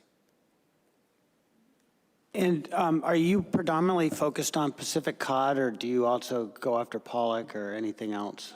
Your CDQ group. Thanks for the question. We are highly diversified in many different fisheries. We have 2 vessels fishing crab currently. We also have the longliners, as I mentioned, and we have some interests in some pollock catcher processor, as well as catcher vessels in the pollock fleet, and as well as in the Gulf of Alaska cod fleets, the former icicle boats that were that sort of long-running Alaskan company. We've got an interest in that company as well. Great, thank you for your answers. Ms. Irwin. Thank you, Mr. Wilkins, for your testimony, and my heart goes out to your region. They're in all of our thoughts. My question for you is going to be similar to mine to Tiffany's. My first question is going to be for those boats that you mentioned ownership of. Do you have an idea of how many stakeholders or local folks work on those boats versus non-residents or outside of the state? Through the chair, Ms. Irwin, thank you for the question. I don't know the number offhand. We have tried for many, many years to try and encourage folks to participate in our offshore fisheries and to go out to sea and do the act of catching fish. There hasn't been a lot of success. There's a lot of folks that prefer to spend the vast majority of their time at home and not necessarily sort of spend that time away.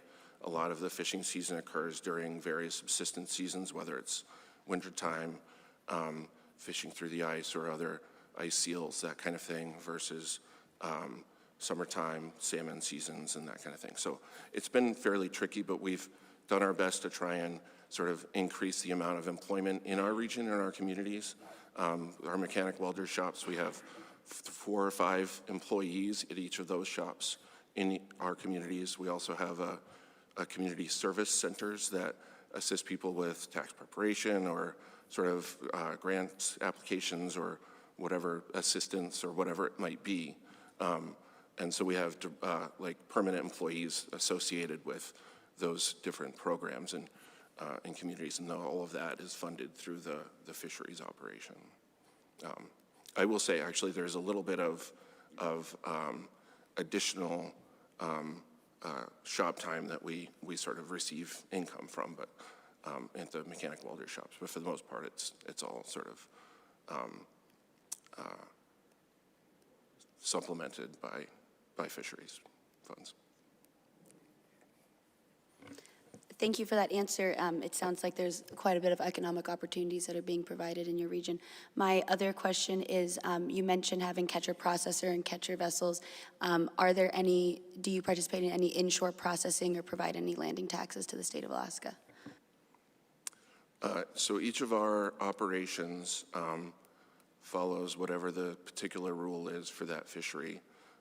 For example, our crab fishery, we have landing taxes that come in to the processing plants. We have some processing capacity there that we also pay fisheries business taxes through.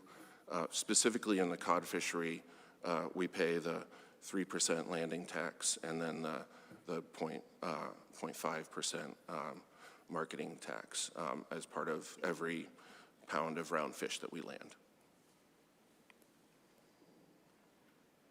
Thank you for your testimony today. Thank you for being here with us. Emil Mobeck, followed by Buck Lakaitis and Patrick Brown.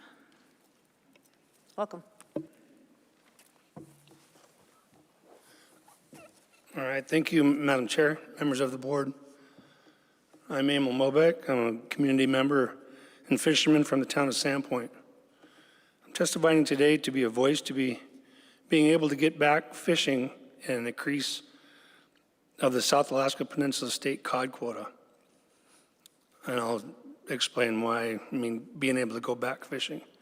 I own a 46-foot fishing vessel that is sitting on the beach, 60 pots sitting on the beach.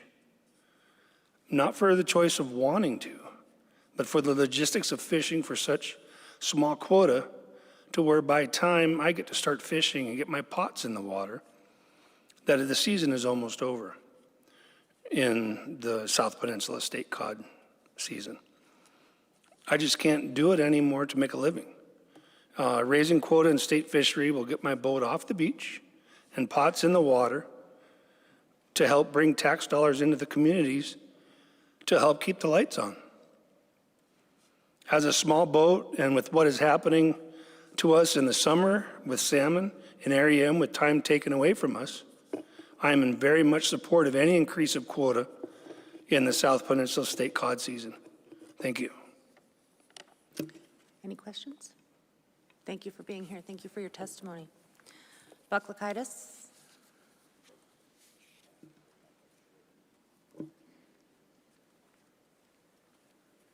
Welcome. Thank you. Thank you, Madam Chair, members of the board. My name is Buck Lakaitis. I want to thank the board, the department, and all the stakeholders behind me. I have a great deal of respect for this process and for all of you.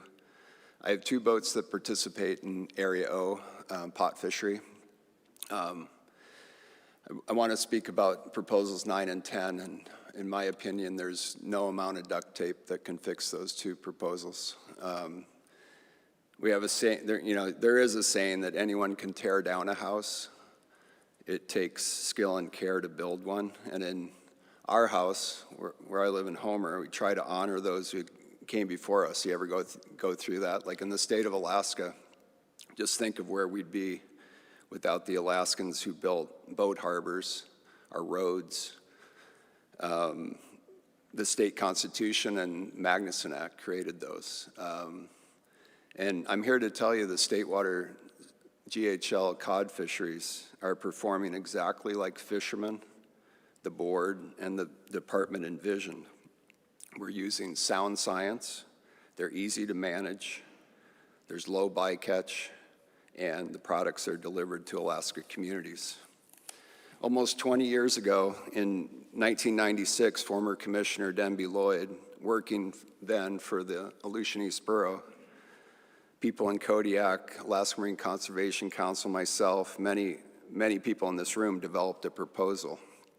It was very controversial. There were, people rolling around in parking lots in Kodiak about developing a state water GHL cod fishery. It started at like 10 or 15%.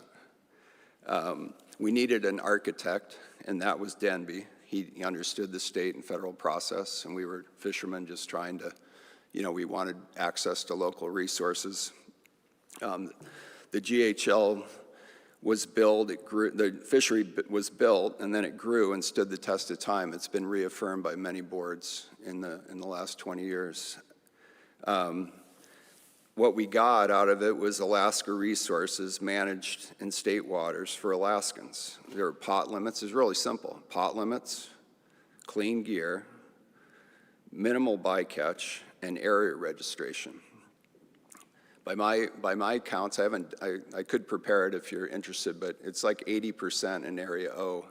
Now, I'm not talking about people who live in P.O. boxes. 80% Alaska residents, either by boat ownership or captains. Many crew participate in the Area O, and similarly in the Area M, GHL cod fishery. So about 10 years ago, a friend and I proposed the Area O state-managed fishery. Again, very controversial. I think it started at 2%. Originally, I thought the state water cod fishery should go from Point Lay to Dillingham, and Dillingham to Dutch Harbor, and Dutch Harbor all the way out to Adak. I ran out of time. It ended up being in the Dutch Harbor subdistrict. So I gave you a little history for some people who haven't been through this fight before. So that's all I have. Thank you, Madam Chair. Thanks, Buck. Any questions? Mr. Wood. Yeah, thanks, Buck. So what's your gear type that you fish? We're pot fishermen. Okay. Yeah. And out of the time that you've been doing this, seems like you got some history here over the years. Have you seen an increase in the state water fishery, like the participation more, or have you seen more of an increase of these, the CDQ group boats coming in from federal waters and Is there any comparison whatsoever or overlap? Madam Chair, thank you, Mr. Wood, for the question. So well, let me just say a little bit about where Area O fishery takes place. It's mostly Unimac Pass, and I lived around Unimac. I lived in Falls Pass for 25 years. I love the area, but it's considered, I think God would consider it his least favorite place. It's really, really a hard place to fish. I mean, it's 4, 5, 6, 7 knots of current running through Unimac Pass. In the winter, it takes kind of a special person to want to go out in that fishery. I mean, it's kind of, you fish where the fish are, and that's where the fish are. The Bering Sea biomass is 5 or 6 times bigger than the Gulf biomass. That's just the way it works. But so we see boats coming and going in Area O. I mean, it's maybe 27 or 30 boats. It's provided an outlet for King Cove and Sandpoint boats that don't really want to go there, but when the GHL was low enough, they tried it and they went out, and including us. Like, I'd rather fish somewhere else, but it's where the fish are. And so I don't see a big influx one way or another. It's kind of metastasis and I don't see a big number of what you considered CDQ boats are. I think you're referring to a few 58-footers, are legally licensed. It's about a $100,000 permit. One of my boats has one doesn't. It hasn't to participate in the federal Western Gulf. It's a license limitation program, LLP. They're expensive. Some boats have them, some boats don't. Some choose to go to the Western Gulf, some don't. But that's a federal fishery, what you're referring to. I don't see there's not a whole lot more boats coming, to answer your question. Sorry for the long-winded. And that's just, like I said, it's just Mother Nature. It's just a tough place to fish, whether it's Western Gulf or Area O. Thank you. Thank you for your testimony today. All right, up next, let's hear from Patrick Brown, followed by David Osterbeck and Carlin Hoblet.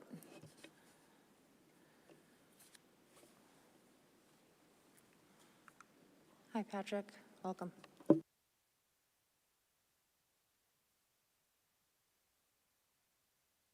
Got to press the button, please, so we can hear you. There you Sorry.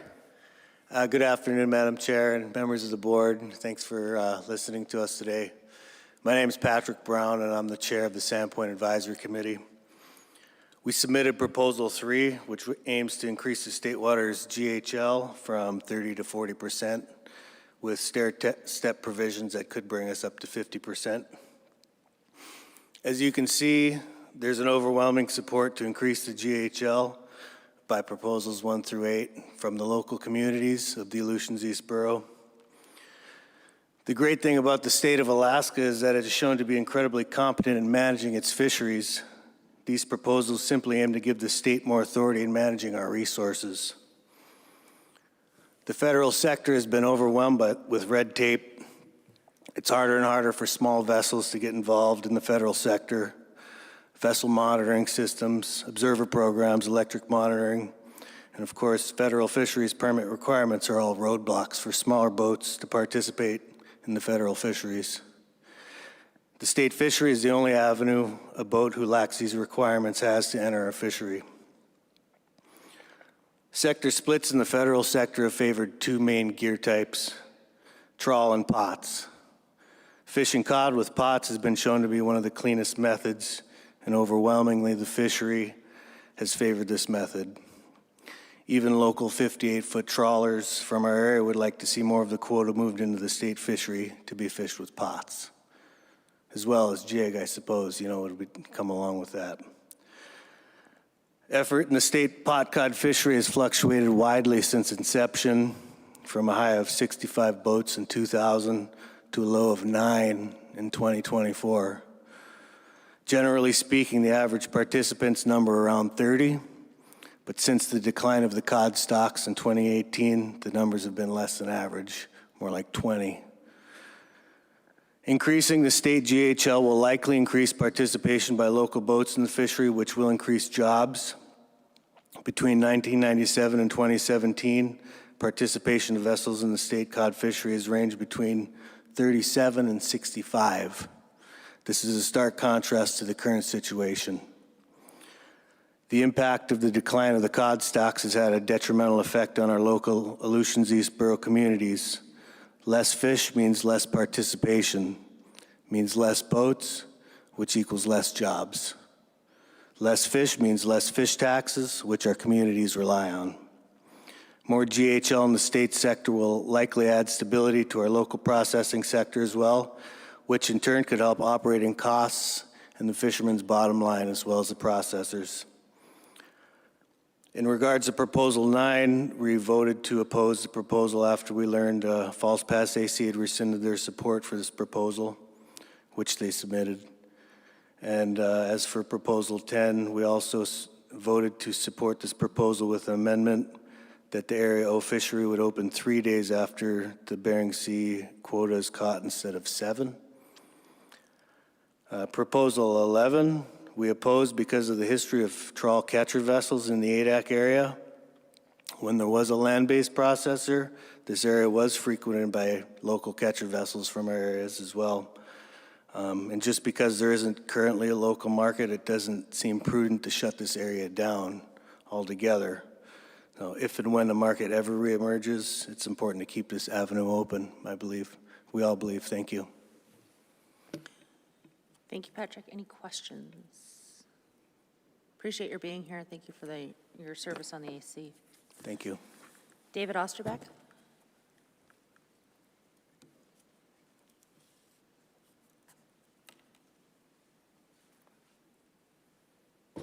Welcome. On now, I guess. Good afternoon, Madam Chairman and Board of Fish members. My name is David Osterback. I come from Sandpoint, a local fisherman out there, and I participated in every fishery that we ever had out there. And all of our fisheries have gone through very turbulent times. Sometimes we seem like we can fish. Other times it seems like we can't fish because they belong to somebody else. The cod fishery, when it was developed as a bottom fishery along with pollock, seemed to be a new entity that we could all get involved in and make some money to take care of our families and take care of our communities. But even this is getting run over. Just a few short years ago, I was fishing for cod that had like somewhere around 30 or 35,000 metric tons of fish to catch. And the very next year, it went down to 3,400 metric ton. And it took us 3 days to catch it. Prior to that, it would take us 2 to 3 months to catch it. And all of a sudden it drops down and we go out and we fish for 3 days. If bad weather came up, we couldn't fish. I have a 58-foot wood seiner. I pack 65,000 pounds of fish. There's boats out there that are, well, what did I do now? Oh, you're great. Oh, Just okay. move a little bit closer. Oh, I didn't want to spit on it. I don't think you'd be the first one. Anyway, so it's a very volatile situation that we're in today, and we wanted to be treated equitably, just like the fishery was intended to when it was started. Everybody got good quotas, and they weren't very different from each other. You have a community like Sandpoint, our population rate has probably dropped 20–30% because of all the politics we have to enter into and try and save what we have to keep our communities going. King Cove is the same way, Falls Pass. So we struggle.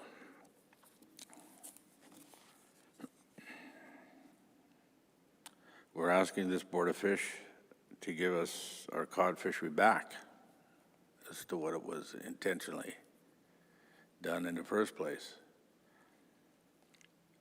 We need an equitable share, and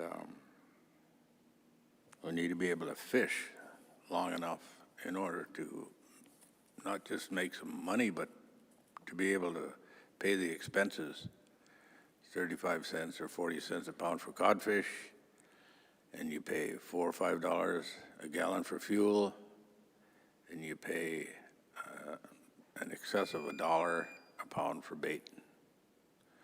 Thank you, Madam Chairperson. Thank you, David. Any questions? Mr. Wood? Yeah, thanks. So is your current 30% not enough to make it worthwhile to go out fishing? 30 cents for cod? The 30%, like what you're allocated already. Like, because we're talking about an increase. Yes. So is the 30%, you're not able to make it work? No, it doesn't work at all. If we get bad weather, you know, a lot of our smaller boats were done before we get started. So maybe I never heard your question right. Are you saying there's going to be an increase of 30%? No, but you're at 30%. Like you have an amount you can go catch right now, and I'm asking, is it not enough to make it worthwhile to go out? And are the days too short, or is there too limited of a time to catch the amount that you have currently? We don't have 30% of the cod. We go out and we have 3,500 metric ton to catch. It takes us 3 days to catch it. We used to have 35,000 metric ton, and it took us 3 months to catch it.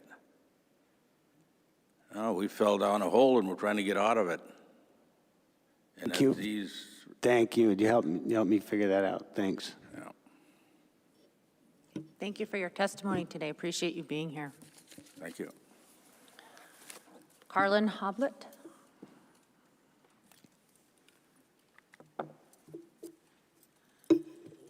Hi, Carlin, welcome. Are you going to give your AC testimony or your personal testimony first? I will be giving my AC testimony first. Excellent, and go ahead and feel free to pull that a little bit closer so we can hear you well. Thank you. Madam Chair, members of the board, for the record, my name is Carlin Hoblet, Chair of the Falls Pass AC. In my AC comments, I will be referencing staff comments, Table 3, RC9, and RC7. To expand on AC9, there's been a mischaracterization of conflict between Area M and Area O when the underlying issue is between Bering Sea, Aleutian Islands, and the Western Gulf of Alaska stock assessments. The challenge before us is not regional rivalry, but an urgent need to address stock structure and an imbalance due to federal management boundaries that separate interconnected ecosystems, a challenge that is best addressed on a different stage. The original proposals, 9 and 10, risk being brash and premature, particularly with new tagging and migration data still in their early stages of analysis. Acting without the full picture may cause greater harm than help, undermining both the scientific efforts being put forth and the stability of a small boat fishery that depends on responsible, reasonable, localized management. Here today, you have the ability and the authority to make an immediate and measurable impact in strengthening the state-managed South Peninsula fishery by increasing the GHL. If you direct your attention to Table 3, I'll toot the department's horn a little bit, if I may. The average percentage of GHL harvested in the South Peninsula State Waters pot sector is 99% since inception. Couple that efficiency and effectiveness with the fact that pot gear fisheries are the cleanest and as easily managed fisheries as you can get. But only if it can remain viable. Staying on Table 3, I expanded on some of this data.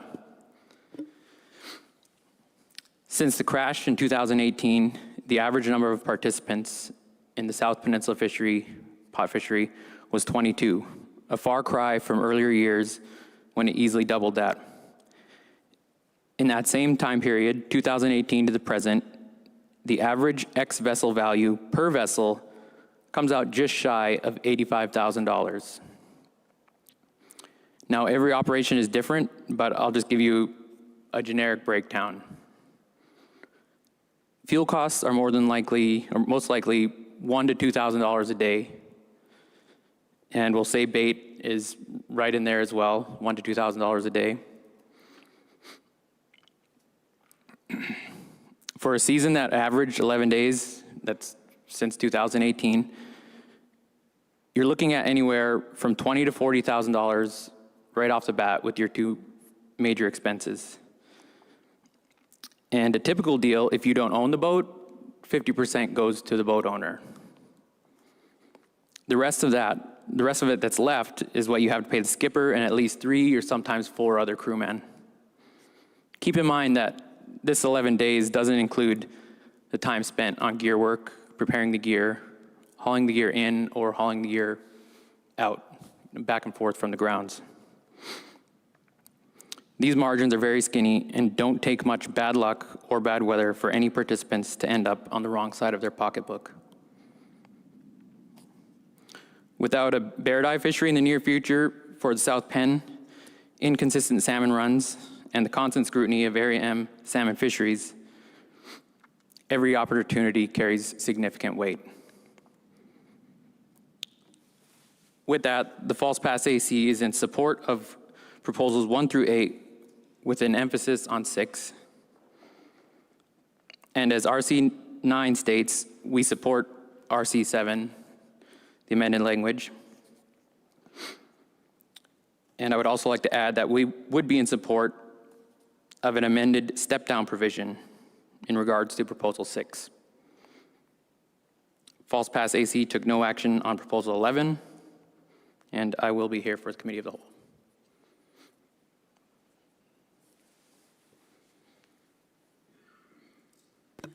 Thanks. I'm furiously scribbling notes on your comments.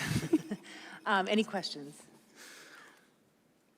Thank you, Carlin, for your AC report, and we'll go ahead and switch you over to your personal testimony when you're ready.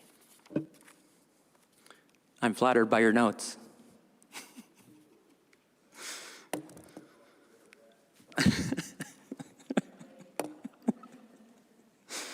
They're good ones. Again, Madam Chair, members of the board, for the record, my name is Carlin Hoblet. I grew up in False Pass. I'm a lifelong commercial fisherman. Thank you for the opportunity to speak here today. I've put myself in some ambivalent positions here today.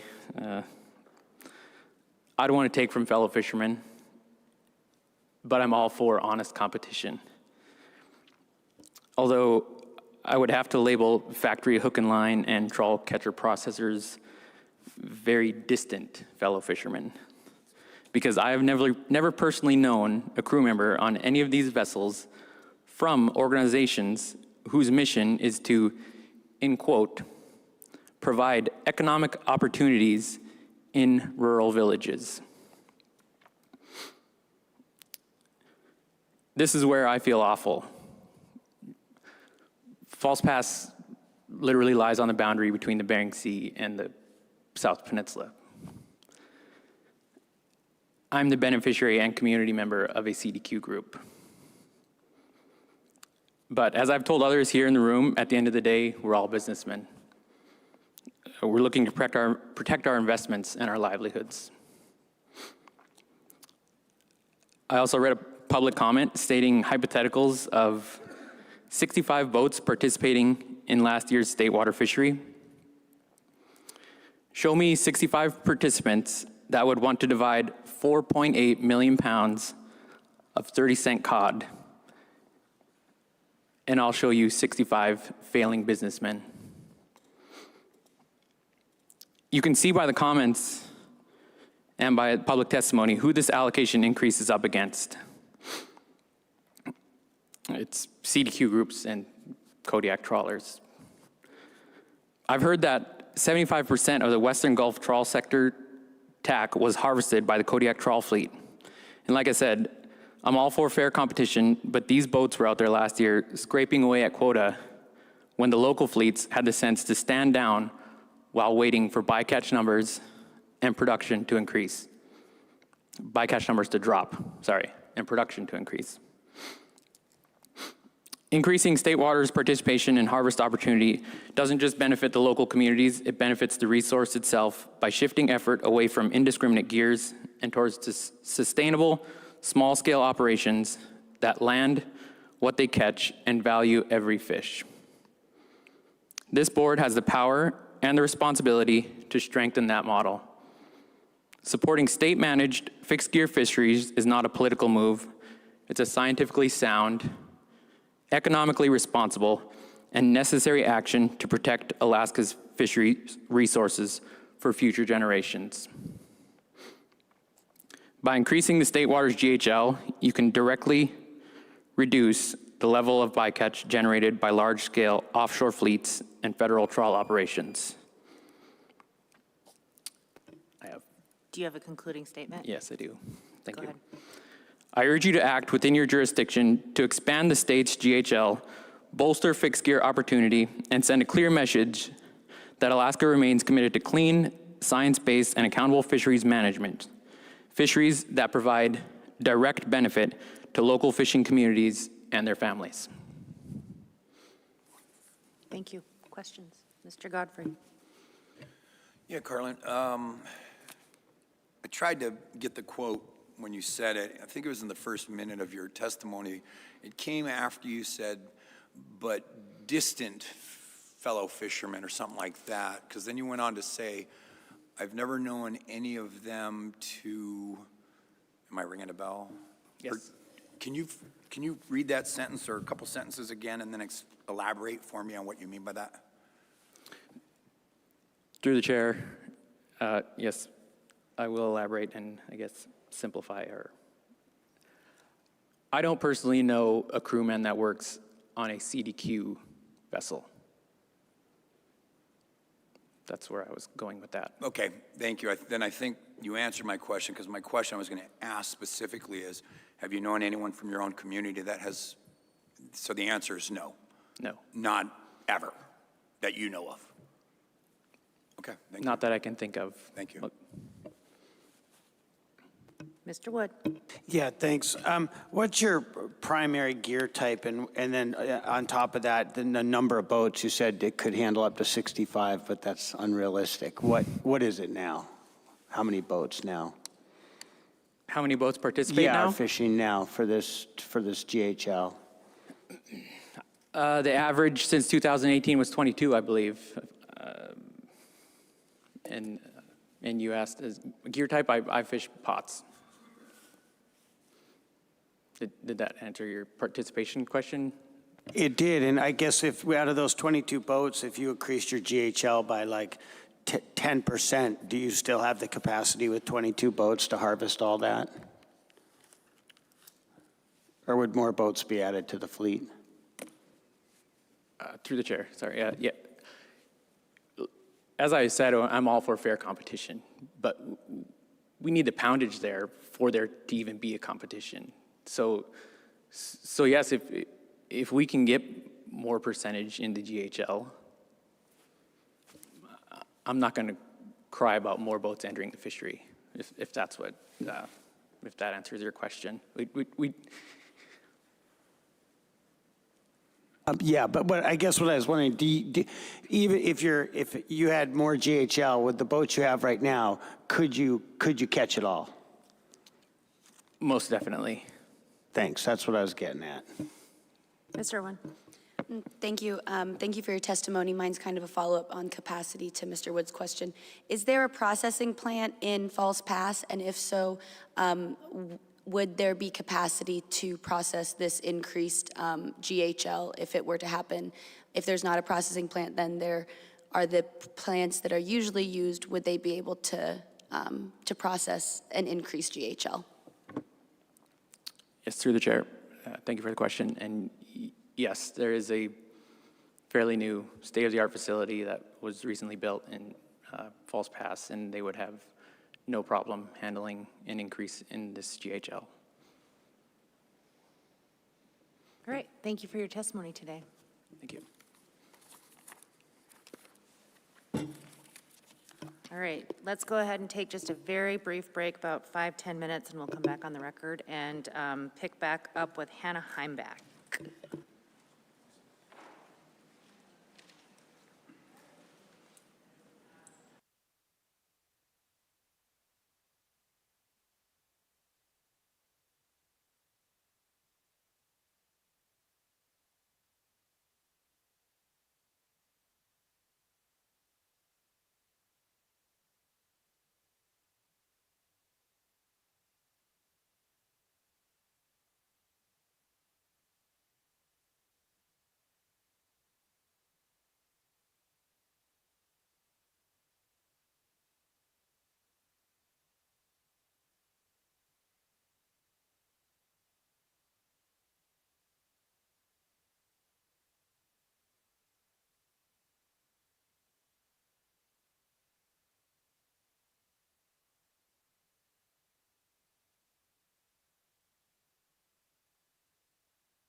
All right, welcome back. Time is 3 p.m. Back on the record, continuing with public testimony. The next up was Hannah Heimbuck. Hi, Hannah. Hello. Afternoon, board members. For the record, my name is Hannah Heimbuck. I'm a Kodiak set netter, a resident of Palmer, and here today representing the under 60 cod harvesters. Our members are vessels under 60 feet that participate in state and federal pot cod in the Bering Sea and the Gulf, and they're regular participants in the Dutch harbor fishery. I have several members that were unable to be here after Kodiak flight cancellations, but wanted to flag that they'll be submitting some RCs for their testimony. And to summarize our comment letter, we're neutral on proposals 1 through 8, opposed to proposals 9 and 10, and supportive of proposal 11. My understanding is that proposal 9 was pulled by the authors, so I'll hold my comments on that one. On 10, we're opposed to a start date delay because the most effective aggregations of cod are in the early season, largely February, so a delay to March would substantially decrease opportunity and efficiency for this fleet, which in peak cod fisheries can be really important. Margins are often tight, and when you start spending more on fuel and other operating expenses when the CPUE goes down, it can really change the viability of the fishery. The earlier part of the season is also when cod are the highest quality. That's important for Alaska's cod market overall. For our fleet in particular, we have several boats that are investing substantially in onboard quality innovations that allow them to be more competitive in the marketplace, so that access timing is super important to them as well. Beyond that, and maybe more importantly, there's not really a pathway for a reduction of time or area for the Dutch harbor fishery to increase quota in the Western Gulf. And that's for 2 reasons. First, because they are genetically distinct stocks that are managed totally separately. There's no management mechanism to make a change in the Bering Sea equal an increase in the Western Gulf. The second reason is that a time and/or area restriction to Area O doesn't mean that people won't be fishing on those stocks. When the Area O fishery is closed, parallel state waters in those same proposed closure areas are open to multiple federal sectors.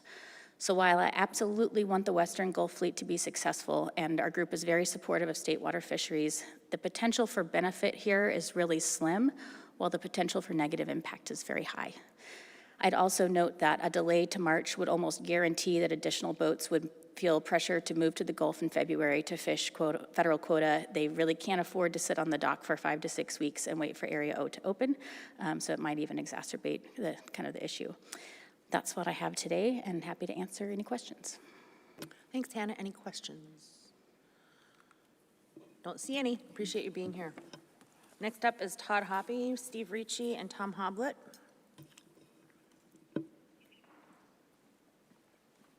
Hi, Todd. Hey. Good afternoon, Madam Chair, members of the council. My name is Todd Hoppy. I reside in Homer. I fish strictly with pots now on a 58-foot vessel. And the state cod fisheries have been a very big part of my income every year. Very grateful for those fisheries and the job that you do here. I'm here to oppose proposals 9 and 10. I'll speak more to 10 and the new amended language. I think they're trying to fix a problem that I don't see exists. If I'm going to go to Western Gulf, I make my fish plan. If I'm going to go to Western Gulf and fish federally, I'm going to go to Western Gulf and fish federally, regardless of what. Maybe I start in the Bering Sea, federal fish. When that closes, I jump over like a lot of guys do. Narrowing that window down to 3 days is not going to change that. I feel you're compromising small boat safety when you do that. All the state water fisheries have a 7-day window to get gear out of the water and move it to state waters. There is some small boats in the Bering Sea. I'm not a super big boat. I cannot move as many pots as a lot of guys. And last year I was actually late getting to state waters. I fished federal right to the end, which you could look at was maybe a mistake on my part, but by the time I got in line at the pot dock in Dutch, I had 3 loads of gear, and I needed to get a load and a half to state waters. Where I fished federally was 14 hours away from where I fished on the north side of Unimac Pass. So in 3 days, I'm going to forgive something. Either I'm going to forgive some GHL fishing, or I'm going to quit federally fishing early in order to get everything moved and shuffled. So I just thought maybe I'd clarify some of that and give you a little bit of understanding how the fisheries work. You know, it was said in earlier testimony, it is not a very nice place. I do not enjoy fishing Area O. It's a tough, tough place. I'm trying to figure out right now this year of maybe somewhere else to fish. I'm getting a little too old for there. But for that, that's all I have. And the last thing, since I won't be here in March because I'll be cod fishing, I support Proposal 11, Linda Kozak's proposal. Thank you very much for the opportunity. Thanks, Todd. Any questions? Mr. Godfrey? Yeah, and you may have said it in your opening, and I may have missed it, but what size is your vessel? 58. 58, so you're right at the limit. And how far off the coast do you go into federal waters with a 58-foot vessel into the Bering Sea? When I fished Kodiaks, 50, 60 miles, I think in the Bering Sea, I was up in front of Aleutian. I think, looking at our chart, maybe it was 16 miles. 16? From land, yeah. Yeah, that's... It might have been a little bit closer than that. And that's with how many pots? I only had 100 last year. I got more pots out there now for federal fishing. I moved some this summer. Thank you for sharing that. Appreciate it. Thank you for your testimony today. You bet. Thank you. Steve Ricci?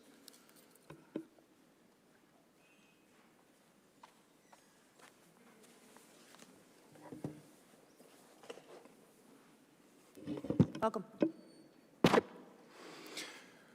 Good afternoon, Madam Chair, members of the Board of Fish. My name is Steve Ricci. I'm an Alaskan resident working for and representing the Bristol Bay Economic Development Corporation, better known as BBDC.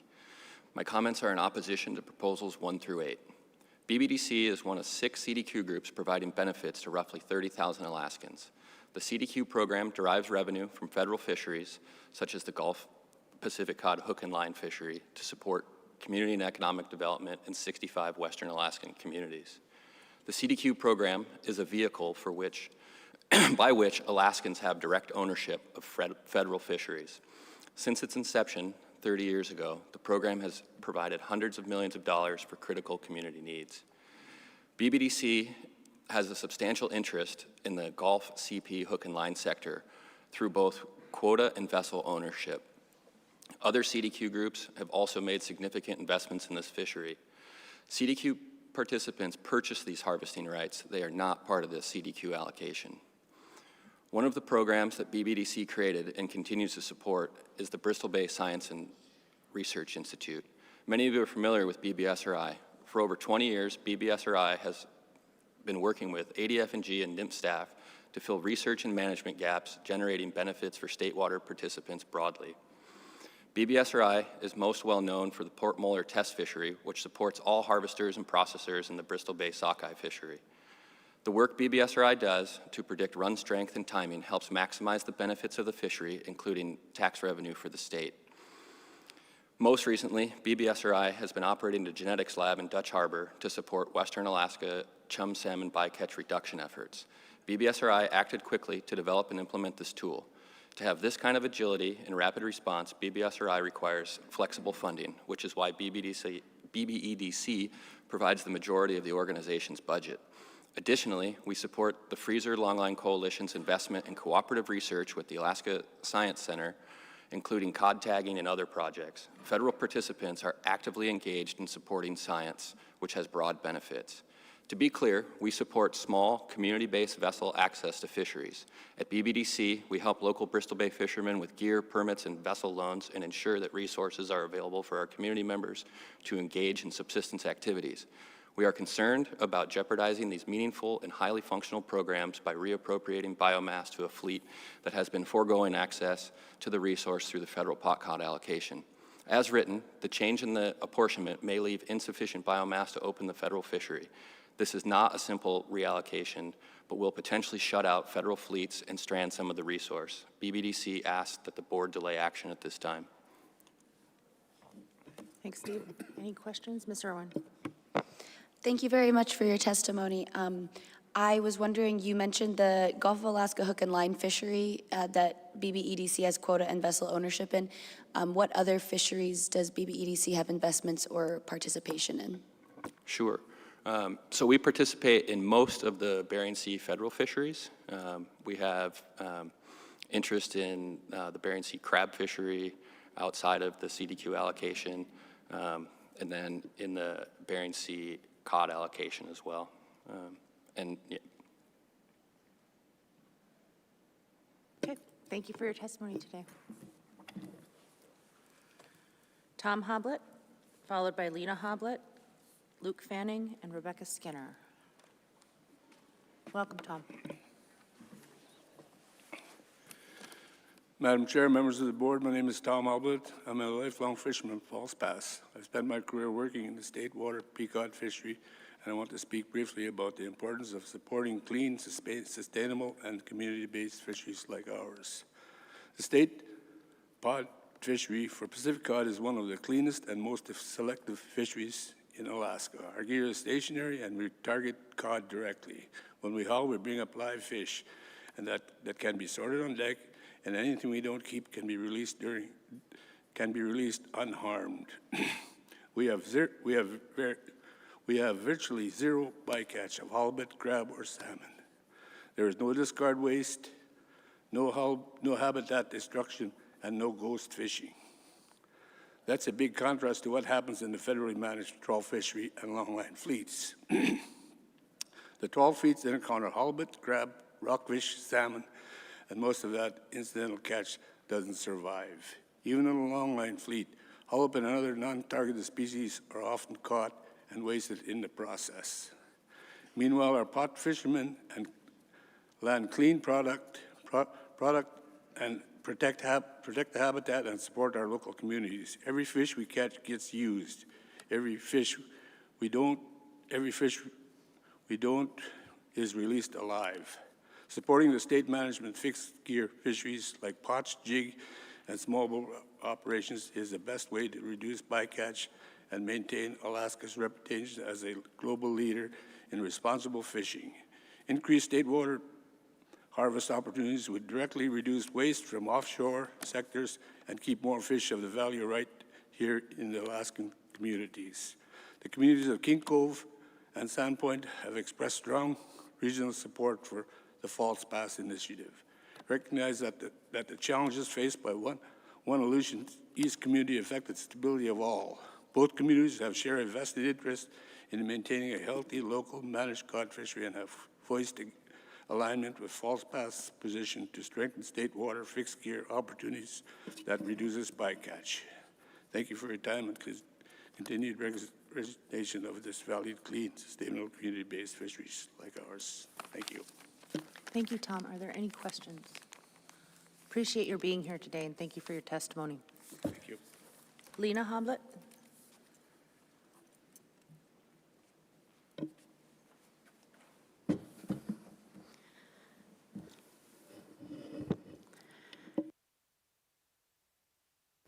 Good afternoon, Board of Fisheries.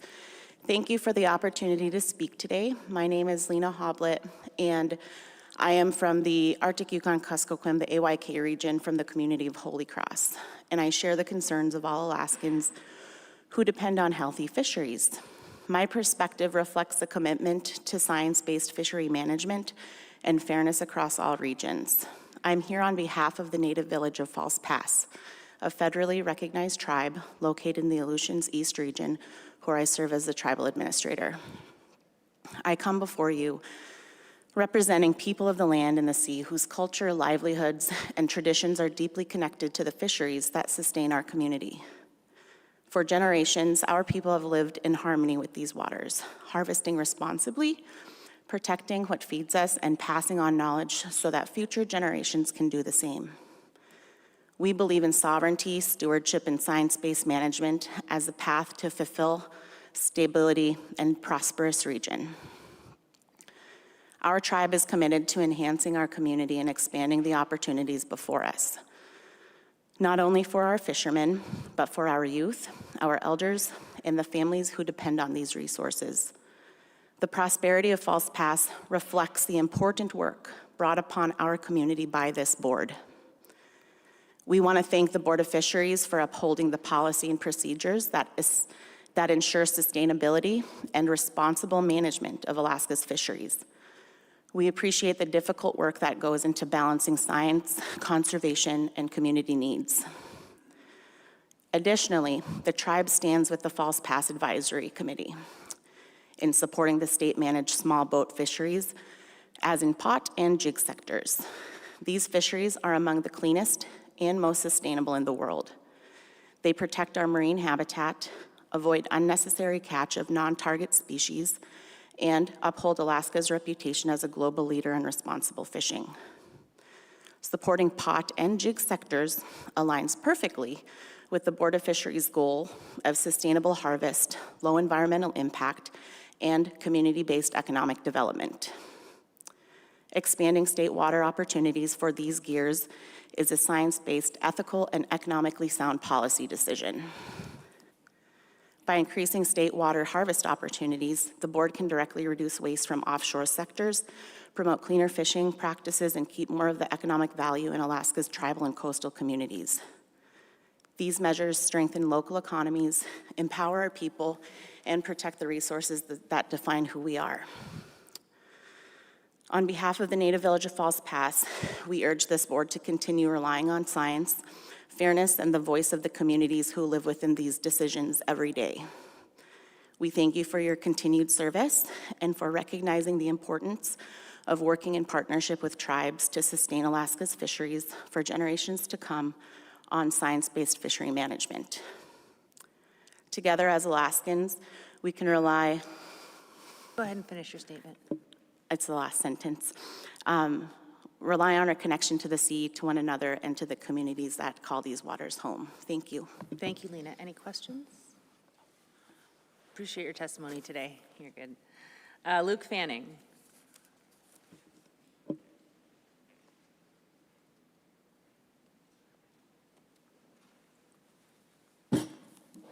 Hi, Luke.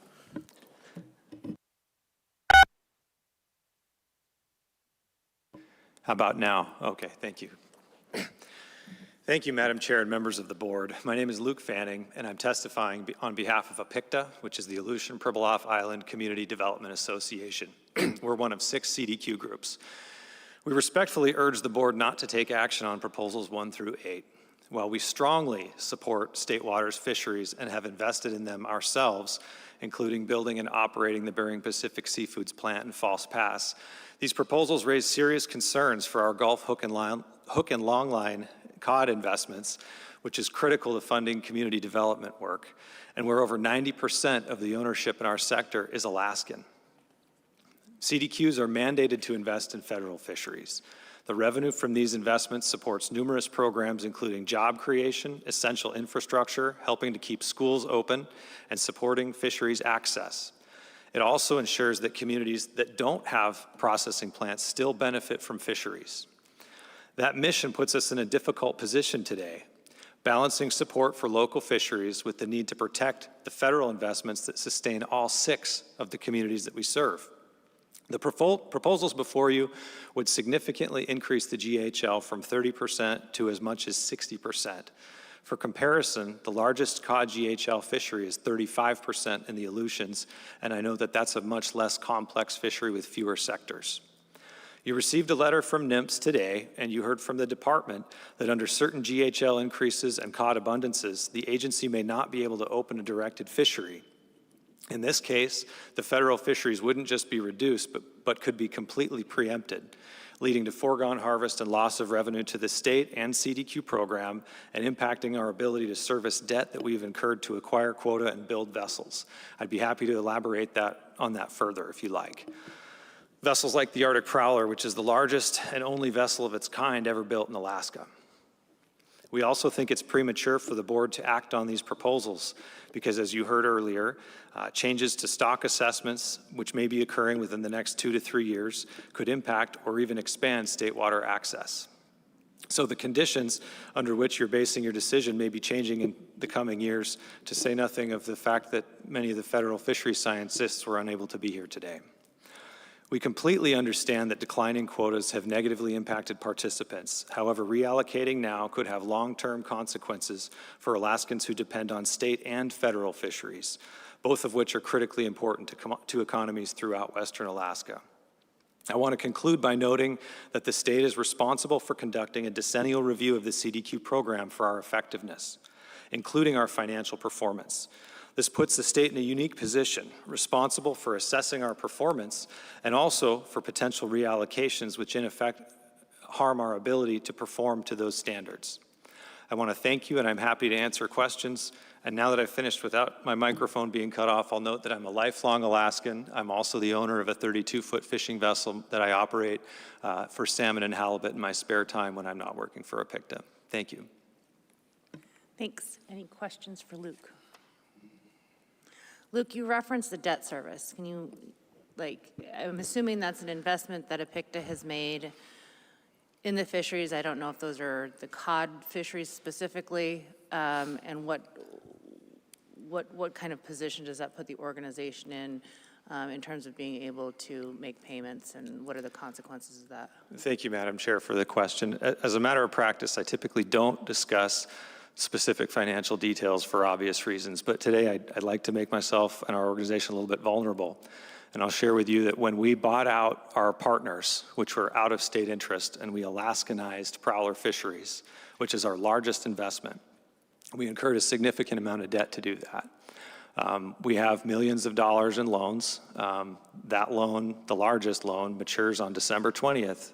We are actively discussing with our bankers how to handle that. So a reallocation of quota from one fishery to the other does inhibit our ability to service that debt, and it affects the cost at which we borrow debt for other projects.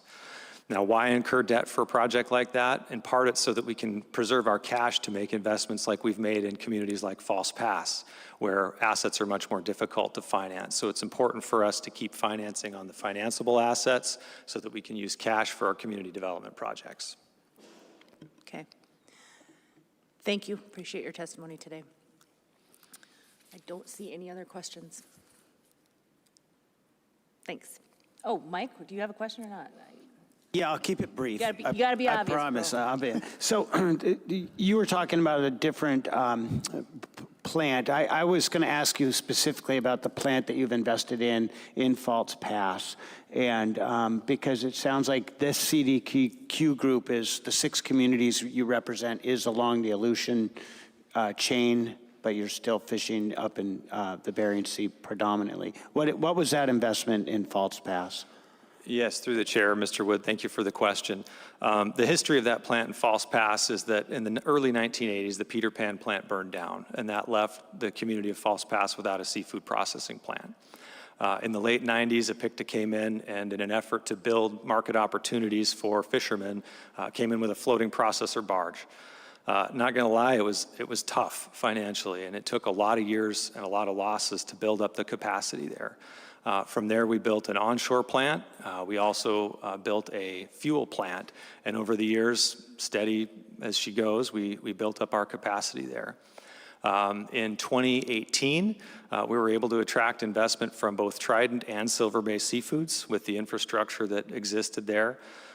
We then sold our interest in the plant, and then last year we bought it back. A big part of the reason that we brought it back was the collapse of Peter Pan left a lot of seafood companies strapped. It left no Port Molar, no King Cove. So we wanted to partner with Silver Bay to expand that capacity in an effort to buy fish from the local fishermen in the region. And we're very pleased that we've done that, and very happy that that plant was able to process fish from communities including Chignik, process fish from Bristol Bay, process fish from King Cove, and also Nelson Lagoon, which used to sell to Port Molar. Thank you. Okay, thanks, Luke. Is Rebecca Skinner online? And just so folks know, Rebecca Skinner is the representative from the Kodiak AC. She was weathered out this morning, so I've made the exception to allow an AC remote testimony. Hi, Rebecca, can you hear us? All right, am I coming through? You are. Go ahead and begin, Yes, am I please. coming through? Yes. Okay, thank you.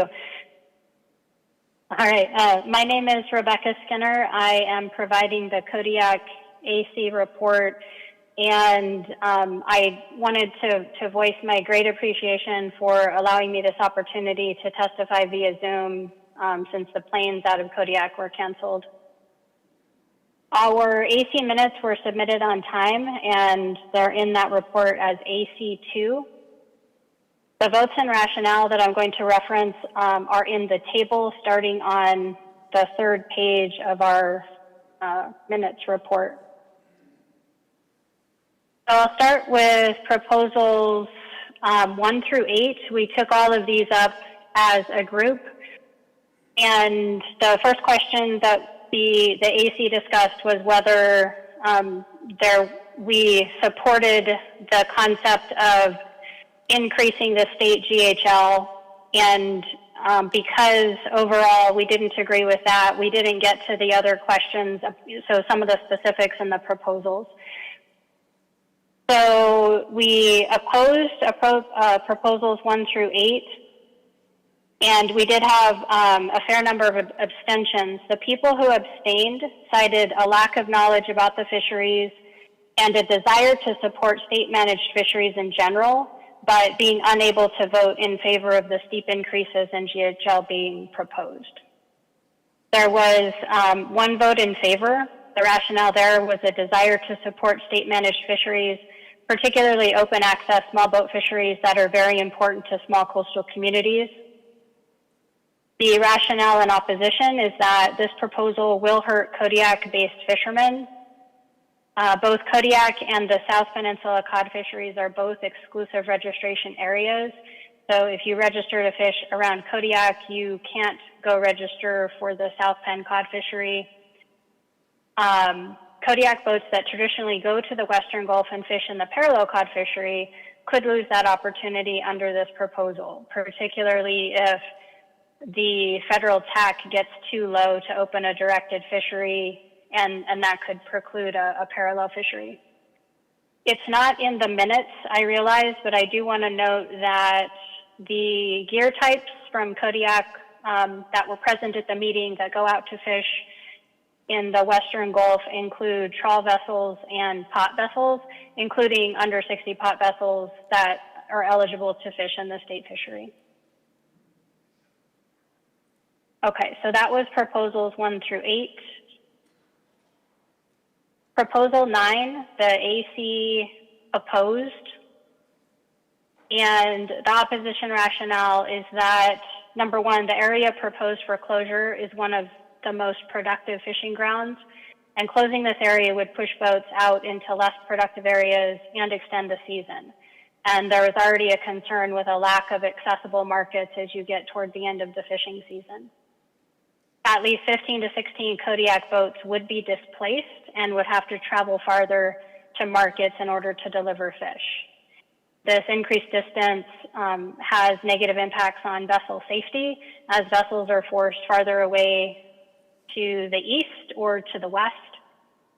And finally, noting that we understand tagging studies are currently underway and the data on cod movement is still incomplete, and that any action should wait until after that data is available.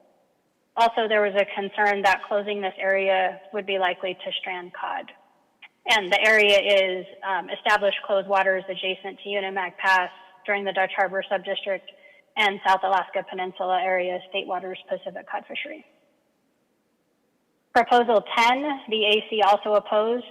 Proposal 10 is changing the Dutch Harbor Subdistrict State Waters Pacific Cod pot gear fishery season open date to 7 days following closure of the federal BSAI pot longline vessel under 60 feet season, or March 7th, whichever is later. The rationale in opposition is that this proposal would upend the fishery and create a hardship for boats that travel out west with crew and then have to stand down for 3 to 4 weeks waiting for the fishery to open.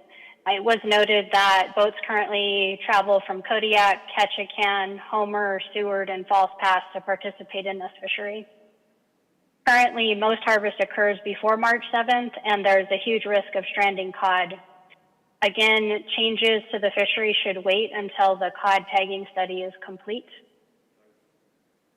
And proposal 11, we had some discussion. We ultimately tabled it, so the vote to table is what's listed in the minutes. The rationale in favor of tabling Proposal 11 is that this is a complex issue, and we wanted to have the benefit of the staff presentation that will come, I guess maybe that was at this meeting, and we also would benefit from hearing what the board discussion was at this meeting before we actually took action on it. The opposition to tabling notes that this proposal will have significant negative impacts on the viability of trawl fisheries west of 170. But again, the vote on that was just on the motion to table, not on the actual proposal. And that concludes my report. I'm happy to take any questions. Thank you, Rebecca. Any questions from around the table here? I don't see any. Thank you for trying to be here in person, and I'm glad we were able to hear your AC report. Thank you. Yeah, thank you so much. Bye. Okay, that concludes the list. We have one missed call. Is Dale Peterson here? Second call for Dale Peterson.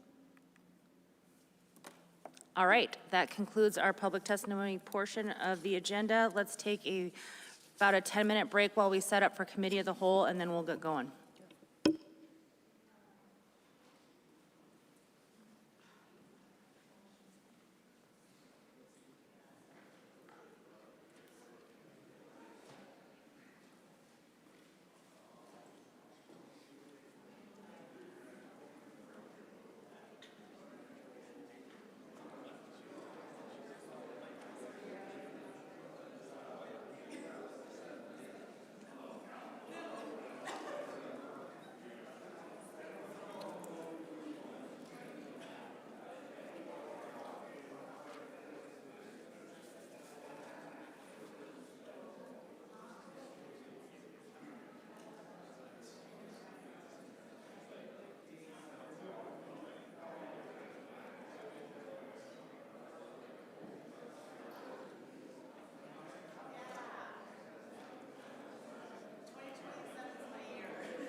Okay.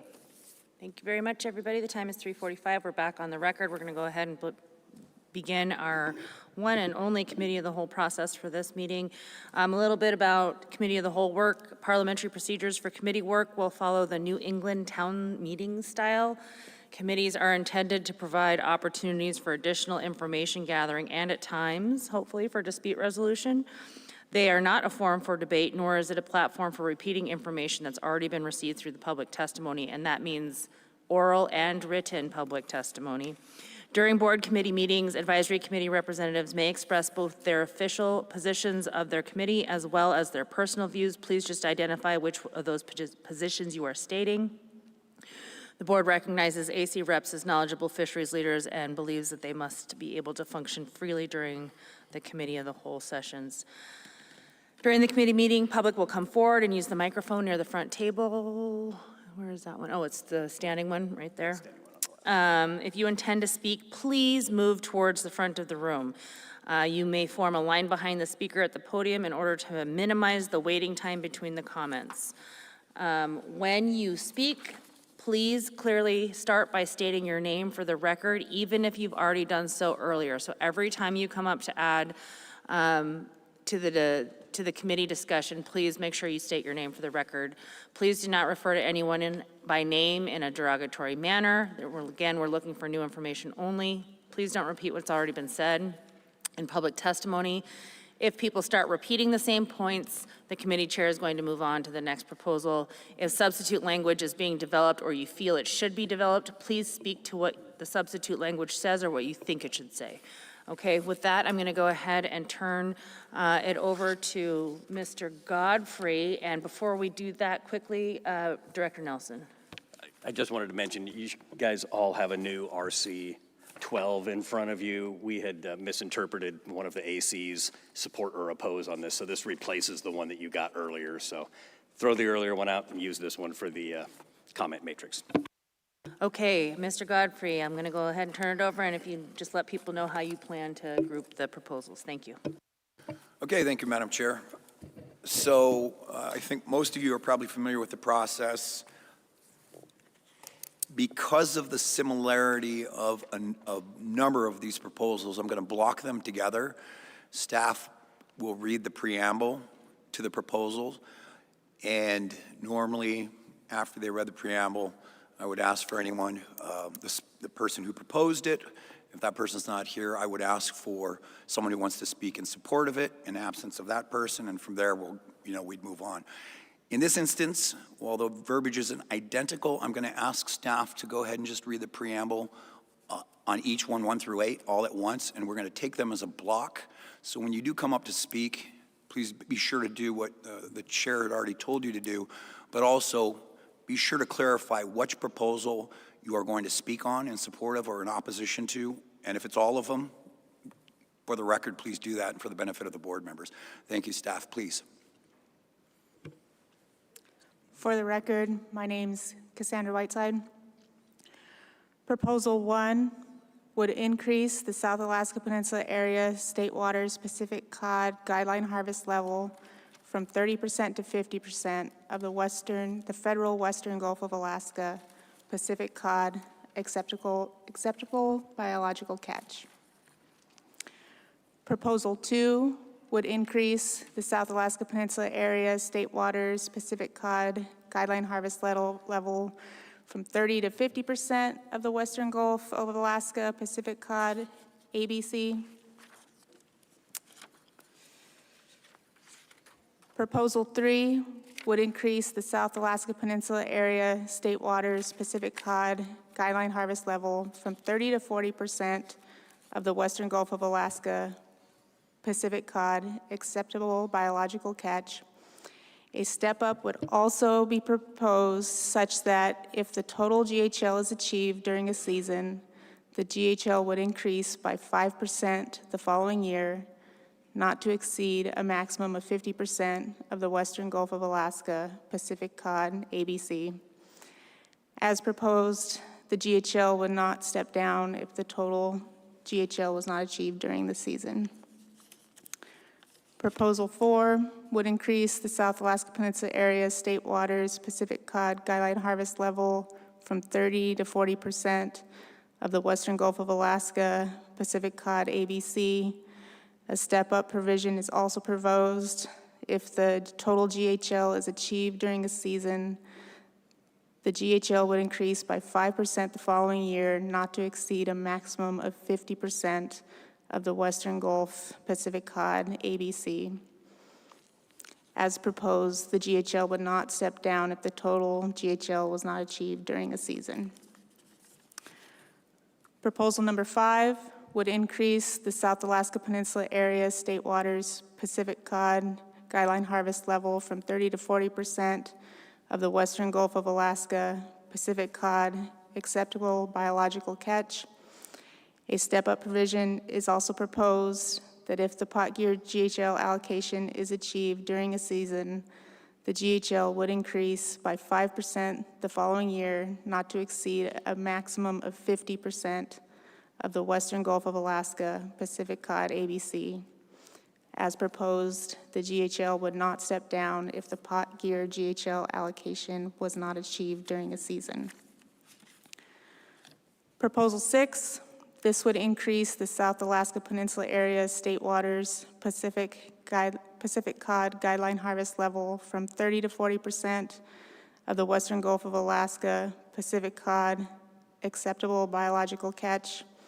A step-up provision is also proposed that if the pot gear GHL allocation is achieved during a season, the GHL would increase by 5% the following year, not to exceed a maximum of 50% of the Western Gulf of Alaska Pacific cod ABC. As proposed, the GHL would not step down if the pot gear GHL allocation was not achieved during a season. Proposal 7 would increase the South Alaska Peninsula area state waters Pacific cod guideline harvest level from 30 to 50% of the Western Gulf of Alaska Pacific cod acceptable biological catch. A step-up provision is also proposed that if the total GHL is achieved during a season, the GHL would increase by 5% the following year, not to exceed a maximum of 60% of the Western Gulf of Alaska Pacific cod ABC. As proposed, the GHL would not step down if the total GHL was not achieved during a season. Proposal 8 would increase the South Alaska Peninsula area state waters Pacific cod guideline harvest level from 30 to 50% of the Western Gulf of Alaska Pacific cod acceptable biological catch. A step-up provision is also proposed that if the total GHL is achieved during a season, the GHL would increase by 5% the following year, not to exceed a maximum of 60% of the Western Gulf of Alaska Pacific cod ABC. As proposed, the GHL would not step down if the total GHL was not achieved during a season. Mr. Chair. Thank you very much. Do I have the proposer of Proposal 1 in the room who would like to speak to this? Do I have anyone who would like to speak to this in support of it? Anyone in opposition? Proposal 2, do I have the proposer in the room? Does anyone want to speak in support of it? Does anyone want to speak in opposition?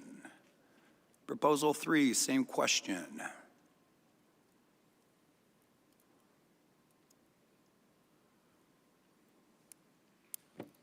Patrick Brown, Sandpoint AC. We authored this proposal. Is there anything you want to say that hasn't been said on the record already? No, sir, other than we still support it. Okay. I'm glad to see you're standing behind it. Thank you. Does anyone else want to speak in support or in opposition? Are you coming up to speak? Okay.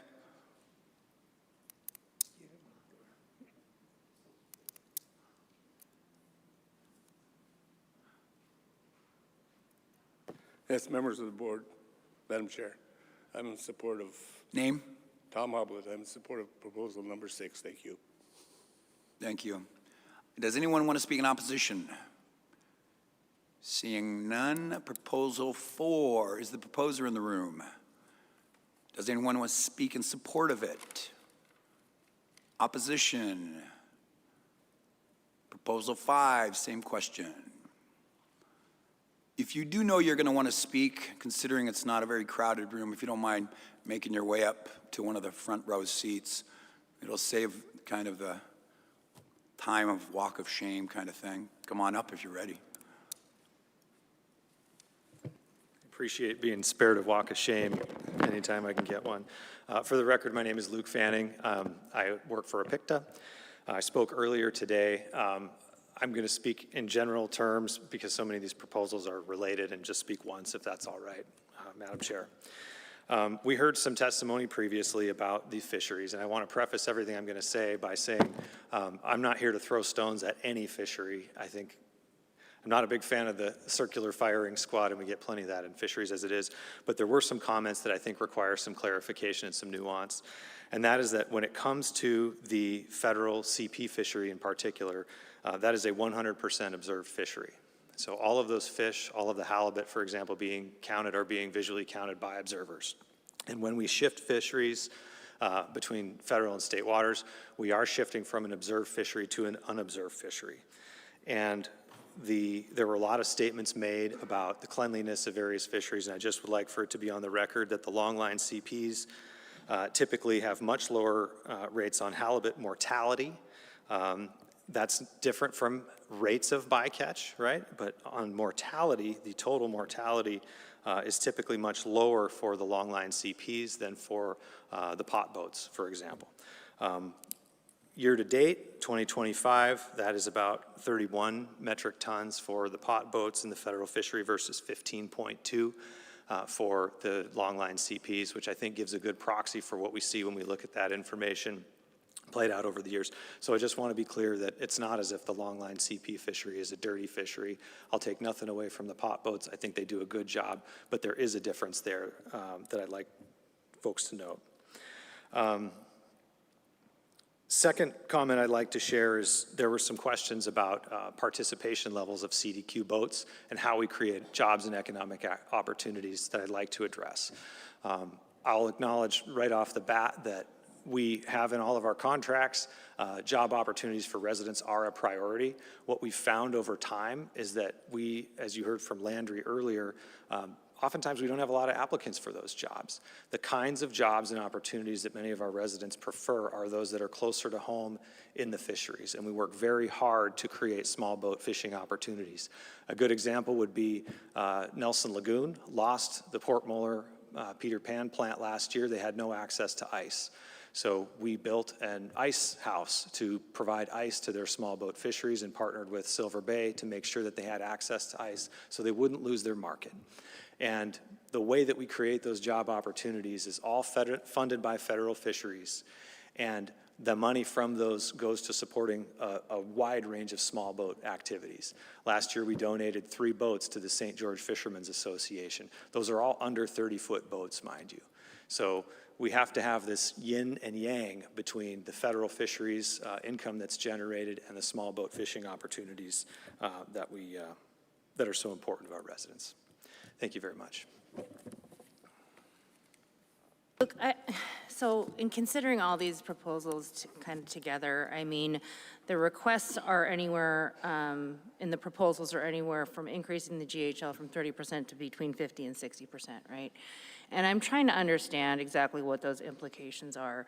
You know, I'm very sympathetic to small boat fishermen. I'm very sympathetic to local fisheries.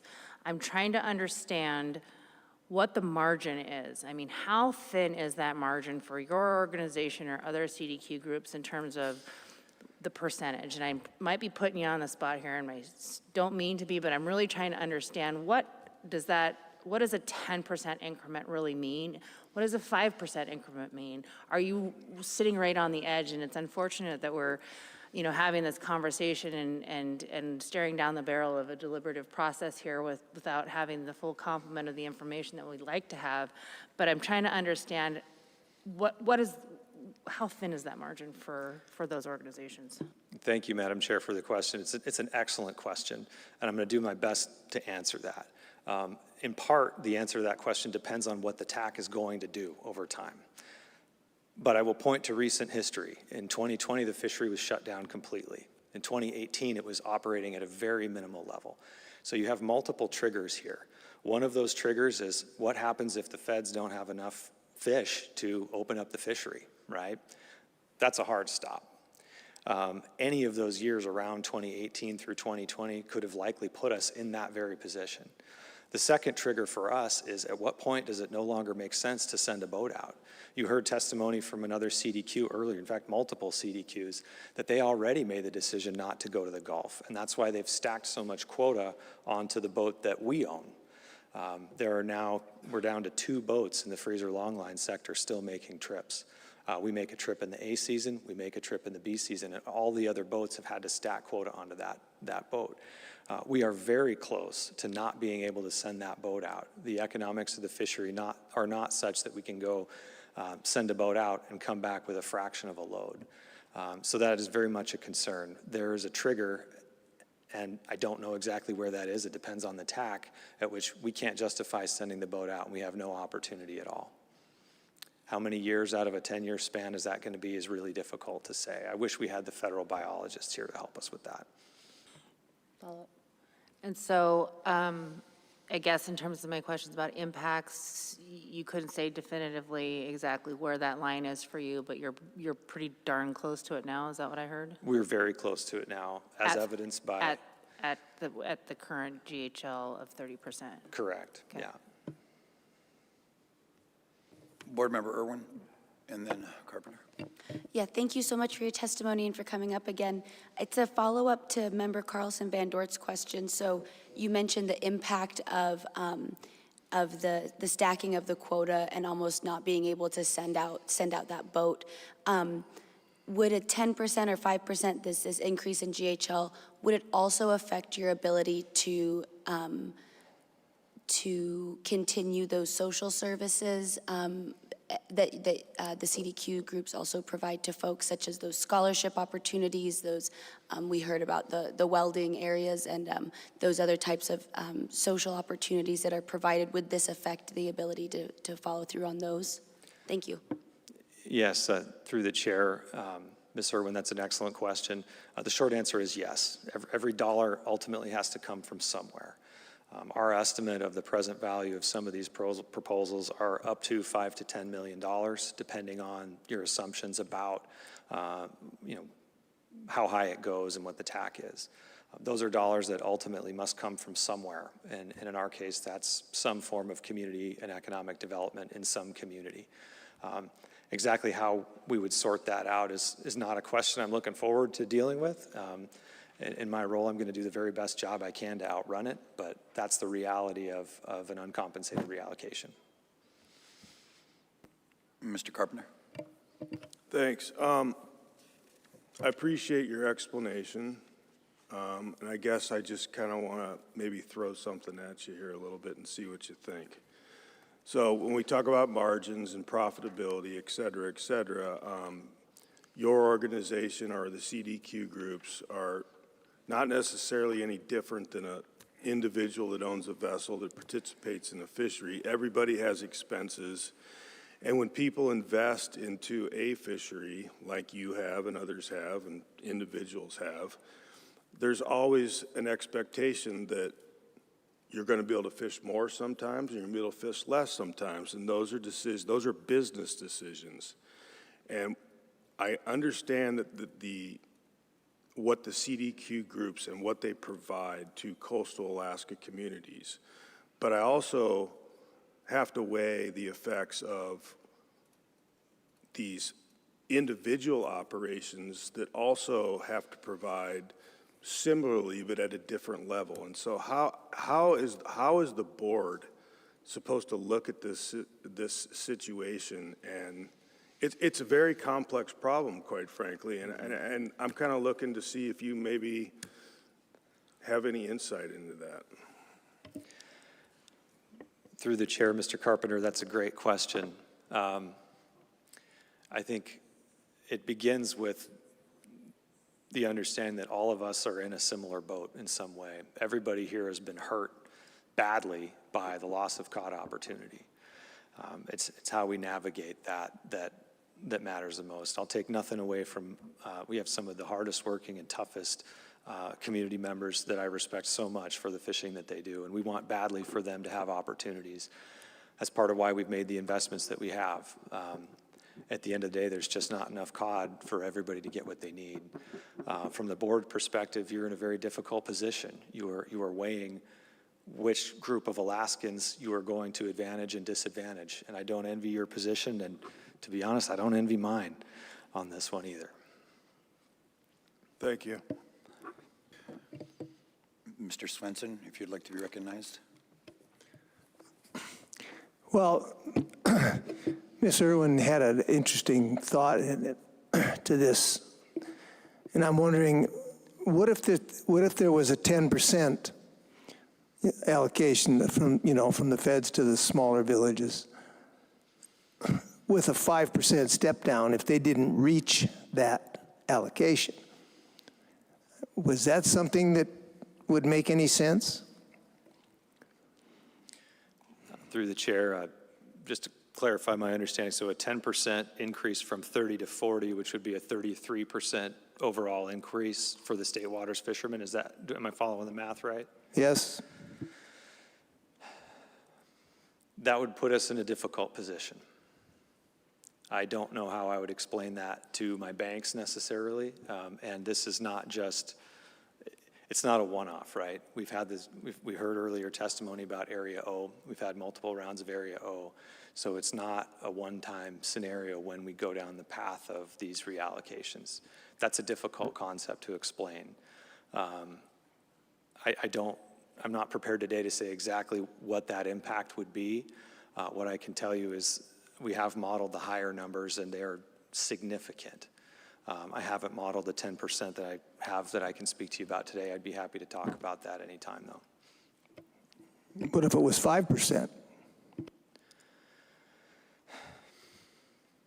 I think we'd have to give that some thought, and I also want to be clear that I don't represent everybody here in the room. I'm in a tough spot. I've got communities in and communities out, so I certainly can't today speak for the whole sector. Okay, thank you.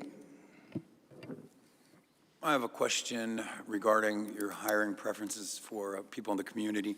So is that is the approach for hiring community members, all things being equal, they get hired over someone who's not from the community? Or is it all things even not being equal, you have someone with experience that's applying and someone with no experience from the community, do they get elevated the opportunity despite not having experience? And that's just one example, but that's the easiest one. If you could just tell me what that looks like. Yeah, that's a great question. Through the chair, Mr. Godfrey, the answer is it depends somewhat on the area within the company. We go to great lengths to hire in region on many of our jobs.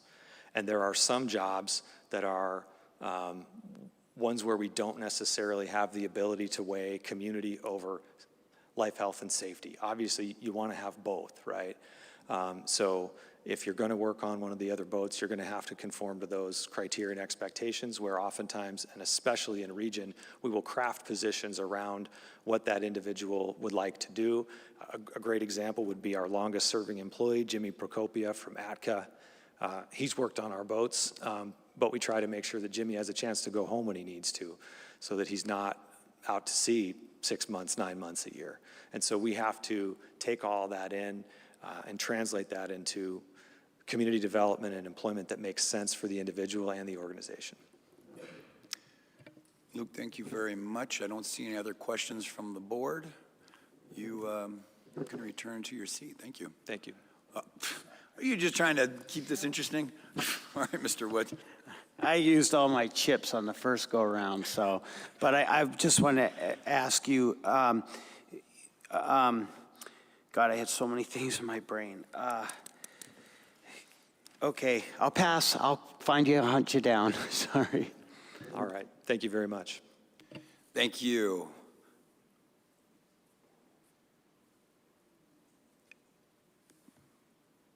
Thank you.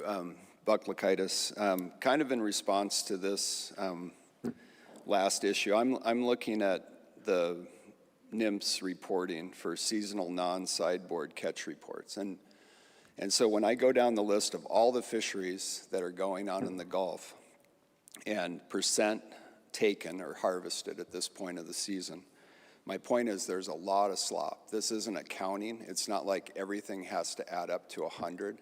There's for instance, Western Gulf of Alaska, peacod, hook and line, CP, 57% caught. 30 some, or what, I don't do math on the mic, but it's 43% uncaught. And granted, some of these numbers are suspended at September 20th, so I can't say these are all accurate, and I think September 20th maybe was the government shutdown. So there's some more probably still being caught. But my point, I can go down this whole list, and there's 55% caught, 42% caught, 63% caught, 24. We're pretty late in the season. And so my point is, everybody's got these operational difficulties. We don't all, for instance, my boat is trying to catch CDQ halibut in the Bering Sea. It's only 29% caught this year. I mean, the CDQ revenues we left 70% of the halibut in the Bering Sea in the water. We try to catch it. We like the income. CDQ groups want the income from the lease fee as well. But it's not a perfect world. The fish are extremely hard to catch. And so I'm having a hard time connecting that what you're doing here by increasing a GHL by 5 or 10% or 3% or 1% or incrementally can exactly relay back to CDQ revenues, because there's so much uncaught fish. And the last thing I'll say is I know in the Bering Sea, fishery managers always try to do rollovers for peacod. Managers want to get it all caught. And so if a sector doesn't, it's projected that a sector might not catch all their fish, the managers try to roll it over. And usually CP longliners are the recipients of large rollovers. And that's a good thing. It wasn't going to get caught. One sector, for whatever reason, didn't have the participation. They receive rollovers, and I'm not saying it's a bad thing. It's a good thing. But I don't think you can equate 100% cost accounting, everything has to equal, because that's not how fisheries work. There's a lot of things that don't get caught out there for a lot of different reasons, and I'm just having a hard time connecting a small allocation increase in Area M with revenues to CDQ groups. Thank you. Thank you, Buck. Board Member Wood? Yeah, Buck, you're saying that there's some of these fisheries that are out there prosecuting them aren't catching their quota, so it's basically stranded. So this is fish left in the water. That's what I'm trying to say, and I'm not discounting Mr. Fanning's testimony at all. We're all facing this. But I don't think you can. I don't think the burden should be put on you that you're going to tip somebody over into, not profitability in the Gulf. And like I think I said in my public testimony, the Bering Sea cod resources 500 times bigger than the Gulf. I mean, the pot of gold is in the Bering Sea. CP longliners working in the Gulf that's just, that's not the primary. I mean, we all need the things around the edges to make our business work, but the primary reason that CP longliners were rationalized was for the Bering Sea. It's not because of the Gulf. That's kind of an afterthought, in my opinion. Thank you. Thank you, Buck. Okay, this was such a good discussion. I lost count of what proposal initiated this. I think it was 5. 6? It was 6. That was 6 when Luke came up? Okay, 5. Stop it. All right, that's, yeah. You want to speak on 6? Go for it. I believe that's what you're on. Yes, that's what I was clarifying. Madam Chair, members of the board, for the record, my name is Carlin Hoblet, Falls Pass AC. And I just wanted to clarify that we are in support of Proposal 6, and we also authored Proposals 9 and 10, and wanted to clarify while I'm up here, we oppose Proposal 9 and support Proposal 10 with the amendment. If I may inject on some of your previous questions, I guess, and just direct you to RC 13. It lays out hypothetical 10% allocations, and just also, I'm here to answer any questions or help answer any questions, I should say. Board Member Irwin. Thank you, Mr. Godfrey. Thank you for coming back up to the mic. How do you feel the false pass AC would feel about the board providing an increase, say 10%, however, instead of a step-up provision, offering a step-down provision if the GHL is not met? Through the chair, Member Irwin, I want to clarify, I guess, clarification on your question. If the board were to offer 10% increase without a step up and only a step down? Correct. If we increase from 30% to 40% with the provision of a 5% step down if the GHL was not met in a given year. I can't speak for everybody. I can't speak with confidence that I don't think the fleet would worry about a step down provision. But also, I don't know how happy the fleet would be immediately being capped at 40% for the remainder of or until the next meeting cycle, or possibility of it changing, I guess. I don't see any other questions. Carlin, thank you very much. Thank you. Does anyone else wish to speak? Proposal 7 is the proposal. The person who proposed it in the room want to speak on this. Anyone want to speak in support of it? In opposition? Seeing none, Proposal 8 is the proposer in the room. Anyone want to speak in support of it? Anyone in opposition? Now is your chance. Hello, Board. Max Heggie, Ocean Bay Fisheries out of Kodiak. I think probably more Kodiak faces would have shown up today had there not been weather. And I guess I feel that it's important to speak on the fishermen's behalf in terms of just how important some of these fisheries can be, even though it's a small aspect of the kind of broader fishery in Alaska for us. In terms of just kind of the opportunity cost for us and in terms of what it would be for the state fishery, I don't think it's really been emphasized enough. A lot of numbers being thrown out at 30% as if that's like the only fishery or the only amount that can be caught for boats that are under 58 feet, and not enough emphasis on the opportunity that comes with a parallel fishery.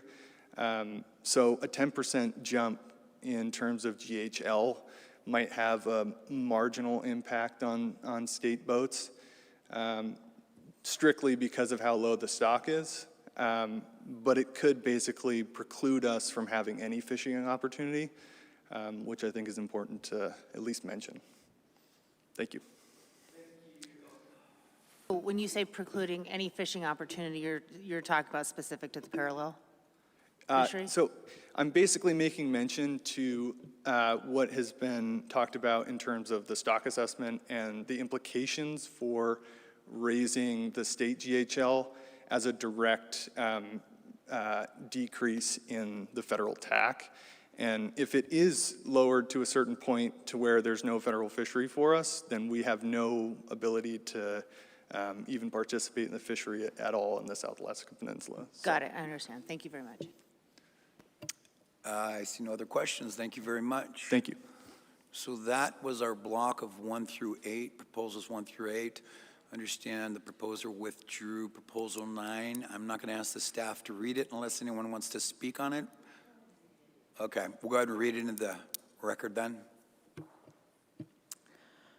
For the record, Proposal 9, This would create a state waters Pacific cod no fishing zones east and west of the boundary line on Unimak Island that separates the South Alaska Peninsula area and the Dutch Harbor Subdistrict State Waters Pacific cod fisheries. Mr. Chair. Thank you. Does anyone wish to speak on that, despite it being withdrawn? Seeing none. Proposal 10, please, staff. Buck, are you coming to speak on? I just wanted to go ahead and put your name on for the record. Buck Lakaitis. So, of course, I was opposed to the proposal 9. I'm glad it got pulled. I hope that it's pulled because I'm not exactly sure how those things go. But I just wanted for the record to just clarify that I believe there's fish that move around in migration. It's like, I'm a fisherman, I understand that all. And I would, so, you know, because there's some heartburn over, you know, opposing proposals and having them, because basically it would have closed half the area of fishery. So I think the right route for that is not the Board of Fish, obviously. It's through the groundfish plan teams. You make a lot of decisions in a information deficit, just the world we live in, but we have a lot of information about cod. There's like 32 different models that some really smart people project out. There's the groundfish plan team, the SSC, the whole council process, and whether we like it or not, we're riding on the coattails of that because the department doesn't do the primary science work. I mean, we've made an agreement to use the federal work, and that's a good thing. So I think there's a route to really get to, there's been some good work and by the Aleutian East Borough and others to get to some migration things, but it's not through this process. And there's a way to do it, and it's probably spending a lot of time at the groundfish plan team. But I needed to say that because I'm very opposed to 9 and 10 because it's closing, deconstructing the fishery for no good benefit to the Gulf because you can't mix and match between the Bering Sea Management Plan and the Gulf. So that's I just wanted for the record to say. Thank you, Buck. Appreciate it. Staff, proposal 10, please. Proposal 10 would amend the season opening date for the Dutch Harbor Subdistrict State Waters Pacific cod fishery to more closely align with the season opening date of the separate but adjacent South Alaska Peninsula State Waters Pacific cod pot gear season. Mr. Chair. Thank you. Is the proposer in the room would like to speak to this? Anyone want to speak in support? Go ahead.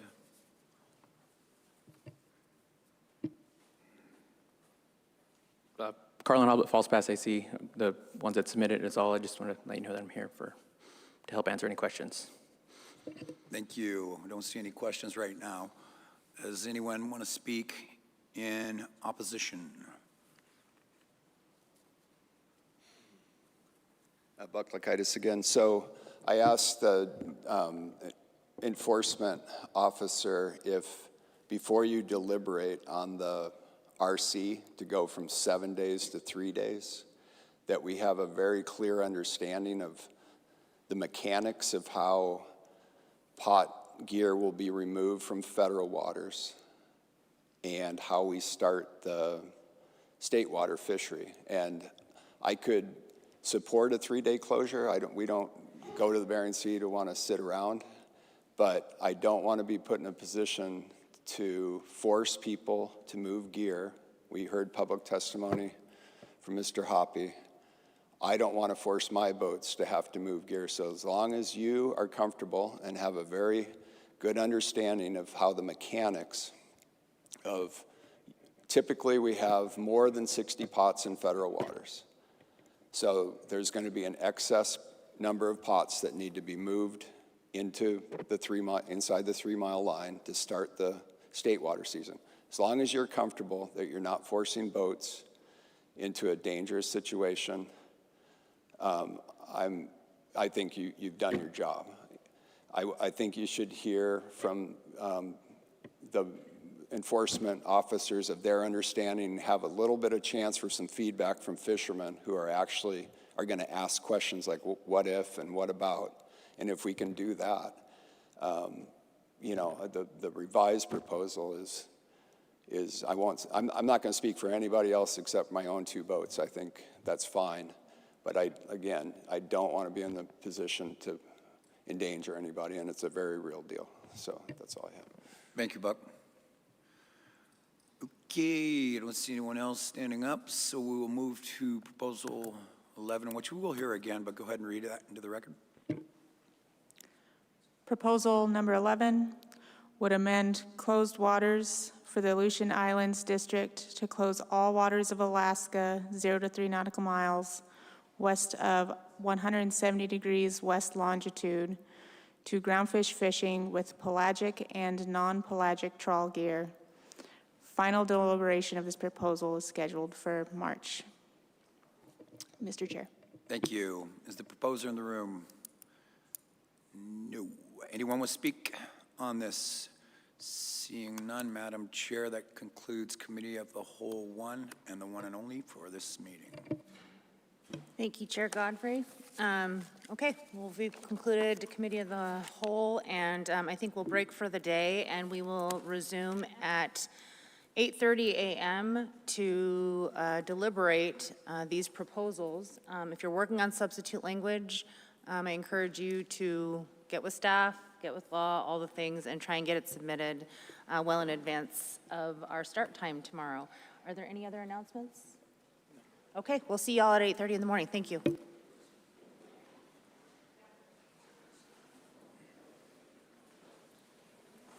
So